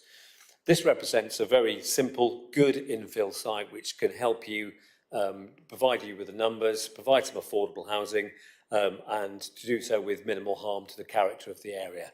I would therefore ask you to continue with officer's recommendation and to allocate the site. Thank you, Mr. John. I'm going to propose in the chair officer's recommendation in this instance. I sympathise with concerns about pedestrian safety. I simply disagree in this instance. There we go. That's all I've really got to say on that one. So, members, Councillor Ingham, then Councillor Young. Thank you, Chair. You'll remember back in August we had the informal consultations between officers and parish council representatives and ward members, and I do recall at that time when Woodbury Parish said, well, we're happy with 3 of these sites, but we're not happy with what was Wood 10, which we've allocated. And they said, well, Wood 20's got to be up there. What are you going to do? And so they did the one that's near the arch, and it looks like Wood 10's coming forward. Councillor Young said it earlier. I'm saying now, back off. They've really allocated a lot. Stop it. It's not necessary. We haven't got targets, but if there was one, we've already exceeded it. So stop it. This one should be rejected or moved on. Thank you, Councillor Ingham. Councillor Young, did I see your hand a minute ago?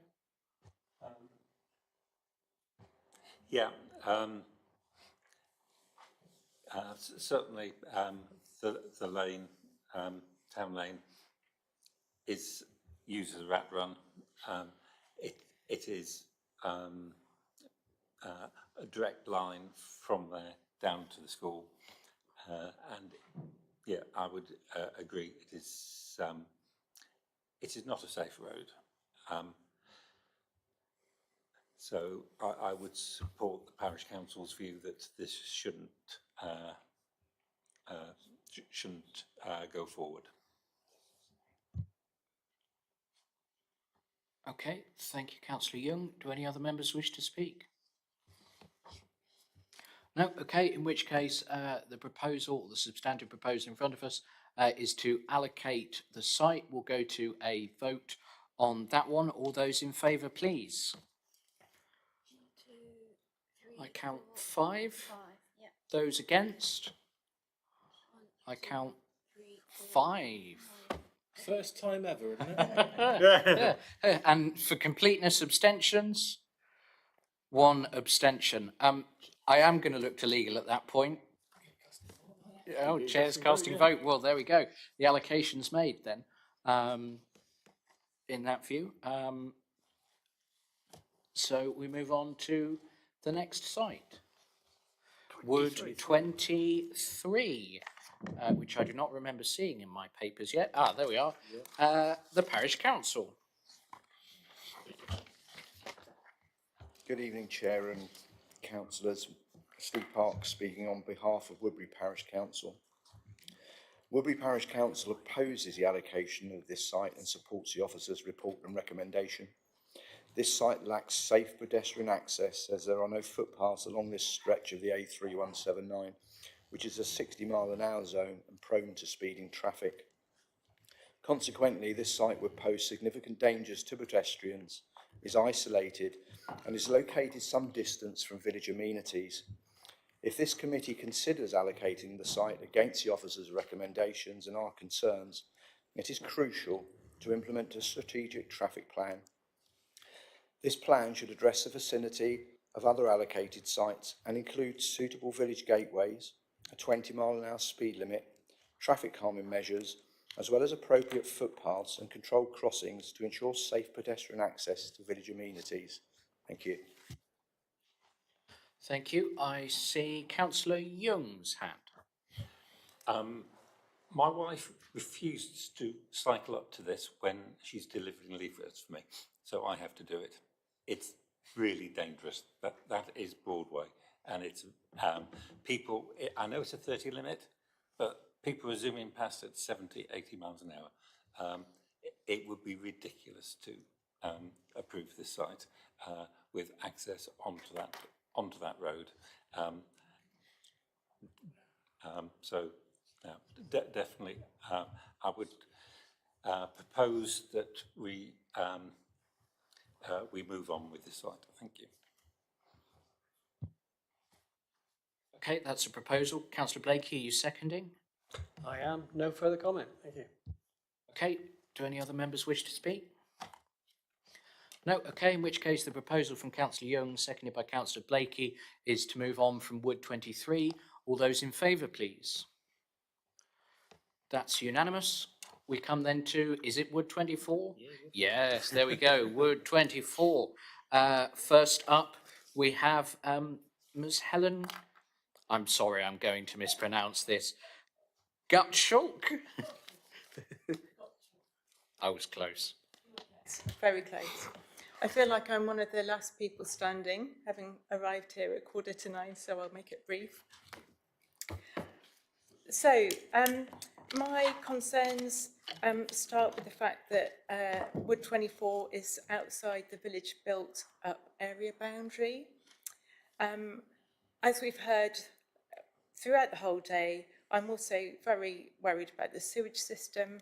As we've just noted, we've got at least 180 extra houses already allocated to Woodbury. Can it cope with any more? The access was objected to by the highways originally because Wood 24 would come out onto Castle Lane. So they've suggested that access is through Webbers Meadow. However, those cars still have to go up or down Castle Lane. Average ownership of cars is 1.22 cars per household. So that would mean perhaps an extra 60 cars every day going up and down Castle Lane. There's the school at one end, which is a real pinch point already. It's a single track almost, the other end. So I'm just struggling to see how that would work in reality. And finally, I'd like to petition on behalf of the wildlife that I have recorded on a daily basis. There's black caps, green woodpeckers, great spotted woodpeckers, tawny owls, at least 4 different hedgehogs all visit my house and my garden, which is adjacent to the field. And I fear that they're all going to be lost. Thank you. Thank you, and thank you for waiting. The Parish Council. Good evening, Chair and Councillors again. Steve Park speaking on behalf of Woodbury Parish Council. Woodbury Parish Council opposes the allocation of this site and supports the officer's report and recommendation. There is a Grade 1 listed church and ex-estuary beyond to the west. Overall, high, medium landscape sensitivity to development. This site level of development that is too high for the spatial strategy for Woodbury. If this committee was mindful of allocating this site, there needs to be traffic calming measures, suitable village gateways, a 20-mile-an-hour speed limit, and safe pedestrian access to village amenities. Thank you. Thank you, Councillor Parks. Members, Councillor Young. Move on. Will I have a seconder? Everyone. We need our supper. Can everyone second it, Mr. Hunter? I think I saw Councillor Ingham's hand first, so we'll roll with that. Does anybody wish to say anything further? No? Okay, in which case the proposal is to move on from Wood 24. All those in favour, please. That's unanimous. Next up, 47.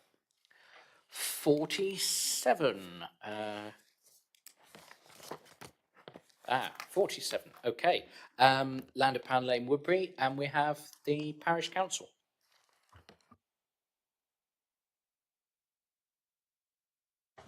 Chairman Committee. Woodbury Parish Council opposes the allocation of the site and supports the officer's report and recommendation. The site would negatively impact the landscape and result in the loss of a Grade 2 agricultural land, which is among the best and most versatile. Additionally, the site does not offer safe and convenient access to the village amenities.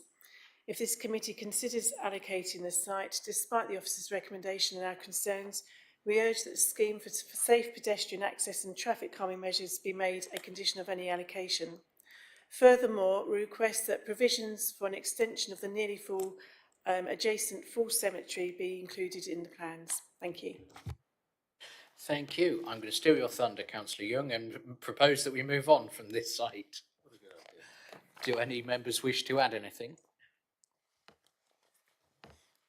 I was just going to say I've got grave concerns for this one. Oh. Very good. Can we have a motion of no confidence in normal committee members? Or okay. The proposal then is to move on from this site. All those in favour, please. That's unanimous. Okay, which brings us then, I think, to Chardstock, unless the almighty PowerPoint tells me otherwise. No, Chardstock indeed. Okay, so we start with site Char 04, which has no registered speakers, but if Councillor McKinder has a burning desire to say something.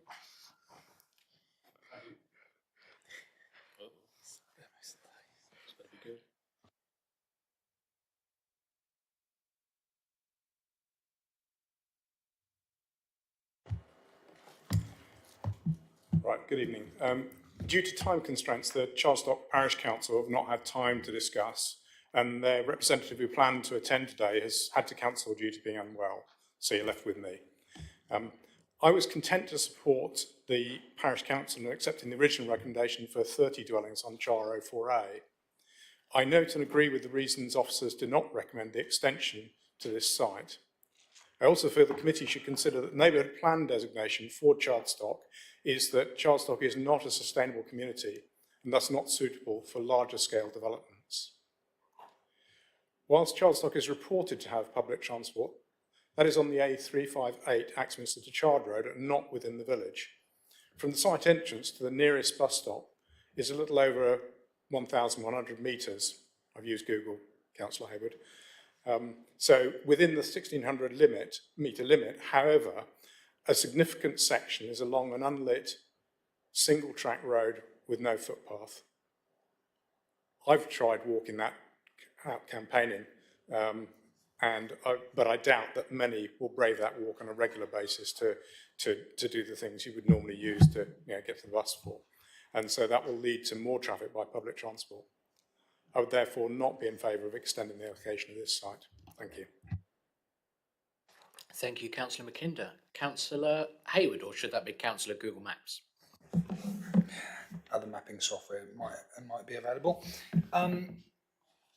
So I supported the initial allocation of this smaller portion of this. I'm the former clerk and ward member to Chardstock, and on the basis of that Chardstock is doing its bit. It's playing a part to what the district is having to do, but I can't find myself in my heart to support the extension of the site. And within the report, I think page 598, it says that the 30 allocations or the 30 dwellings approved may well have to come down to 24 because of HELA standard density calculations. So be it. Then Chardstock is still doing its part, but I don't think there's justification for doing more, given that you are in an area of natural landscape. There is very few amenities. Appreciate there are some, but there's very few, and that's a bone of contention. There's no street lights, there's no pavements. It's a very limited settlement. It argues it shouldn't have been a tier 4, but that's where it finds itself. So I'm happy to support what Councillor Mackinder said and move on from this proposal, but retain 4A as the allocation. Thank you. Just for absolute clarity, was that a proposal to move on, Councillor Hayward? Okay. Seconded by Councillor Ingham, is that? Yeah. Okay. Do any other members wish to speak? Councillor Bailey. Can I just ask how many have been allocated for 4A? I think that's 30, isn't it? Yes, it was. Yes, 30. Okay. Yes. Any other members wish to speak? Councillor Ingham? Yes, Chair, I just gave a nod to Mr. Freeman because I remember when we were going through the last local plan, how Councillor Andrew Moulding was saying how Chardstock was sustainable and the local community was saying, no, it isn't.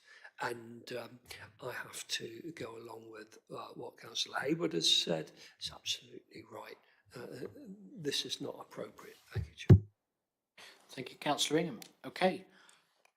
We have a proposal to move on, validly made and seconded, so we'll go to a vote on that one. All those in favour of moving on from Char 04B, please.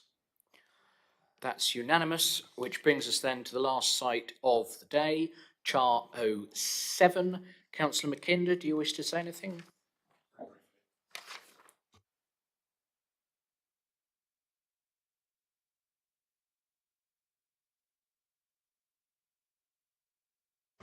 Thank you, Chair. I'd just like to record that I agree with the officer's recommendations not to allocate this site. Though I noticed that what I see there is it says Char 07 is up for up to 9 dwellings. I didn't recognise it when I read the report. I thought the recommendation was to not accept this site. I certainly wouldn't think it should be accepted. Thank you. Yes, apologies, members. The slide is incorrect. The recommendation is not to allocate this site. As has been pointed out, it's within the national landscape, within the conservation area, within the historic core of the village, and therefore not recommended for allocation. How on earth has that happened? Councillor Hayward. Thank Thank you. I'm happy to propose to support the officer's recommendation. If members just would like to look at page 601, just for context, there's a lower picture there which says site behind treed boundary on centre right of image, opposite cemetery. You'll see a dog bin, bright red dog bin.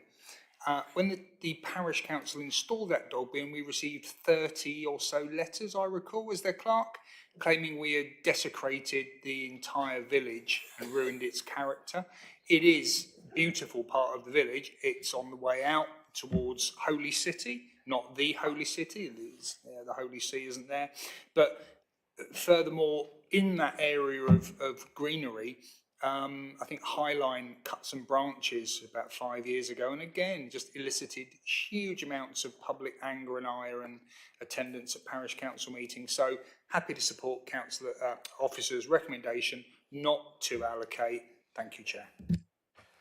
Seconding, moving on, councillor Ingham. Yes, on a proviso, Chair, that when the minutes are presented at whichever meeting they are for this meeting, at least two people ought to go through. One changes it and one vets it, because there's so many mistakes in here and we can't crawl through the minutes at the next meeting. Someone has to do this properly, otherwise we're going to look like idiots. I can reassure you, all of us here on the front table have our own record of exactly what's happening. The YouTube will reflect it as well.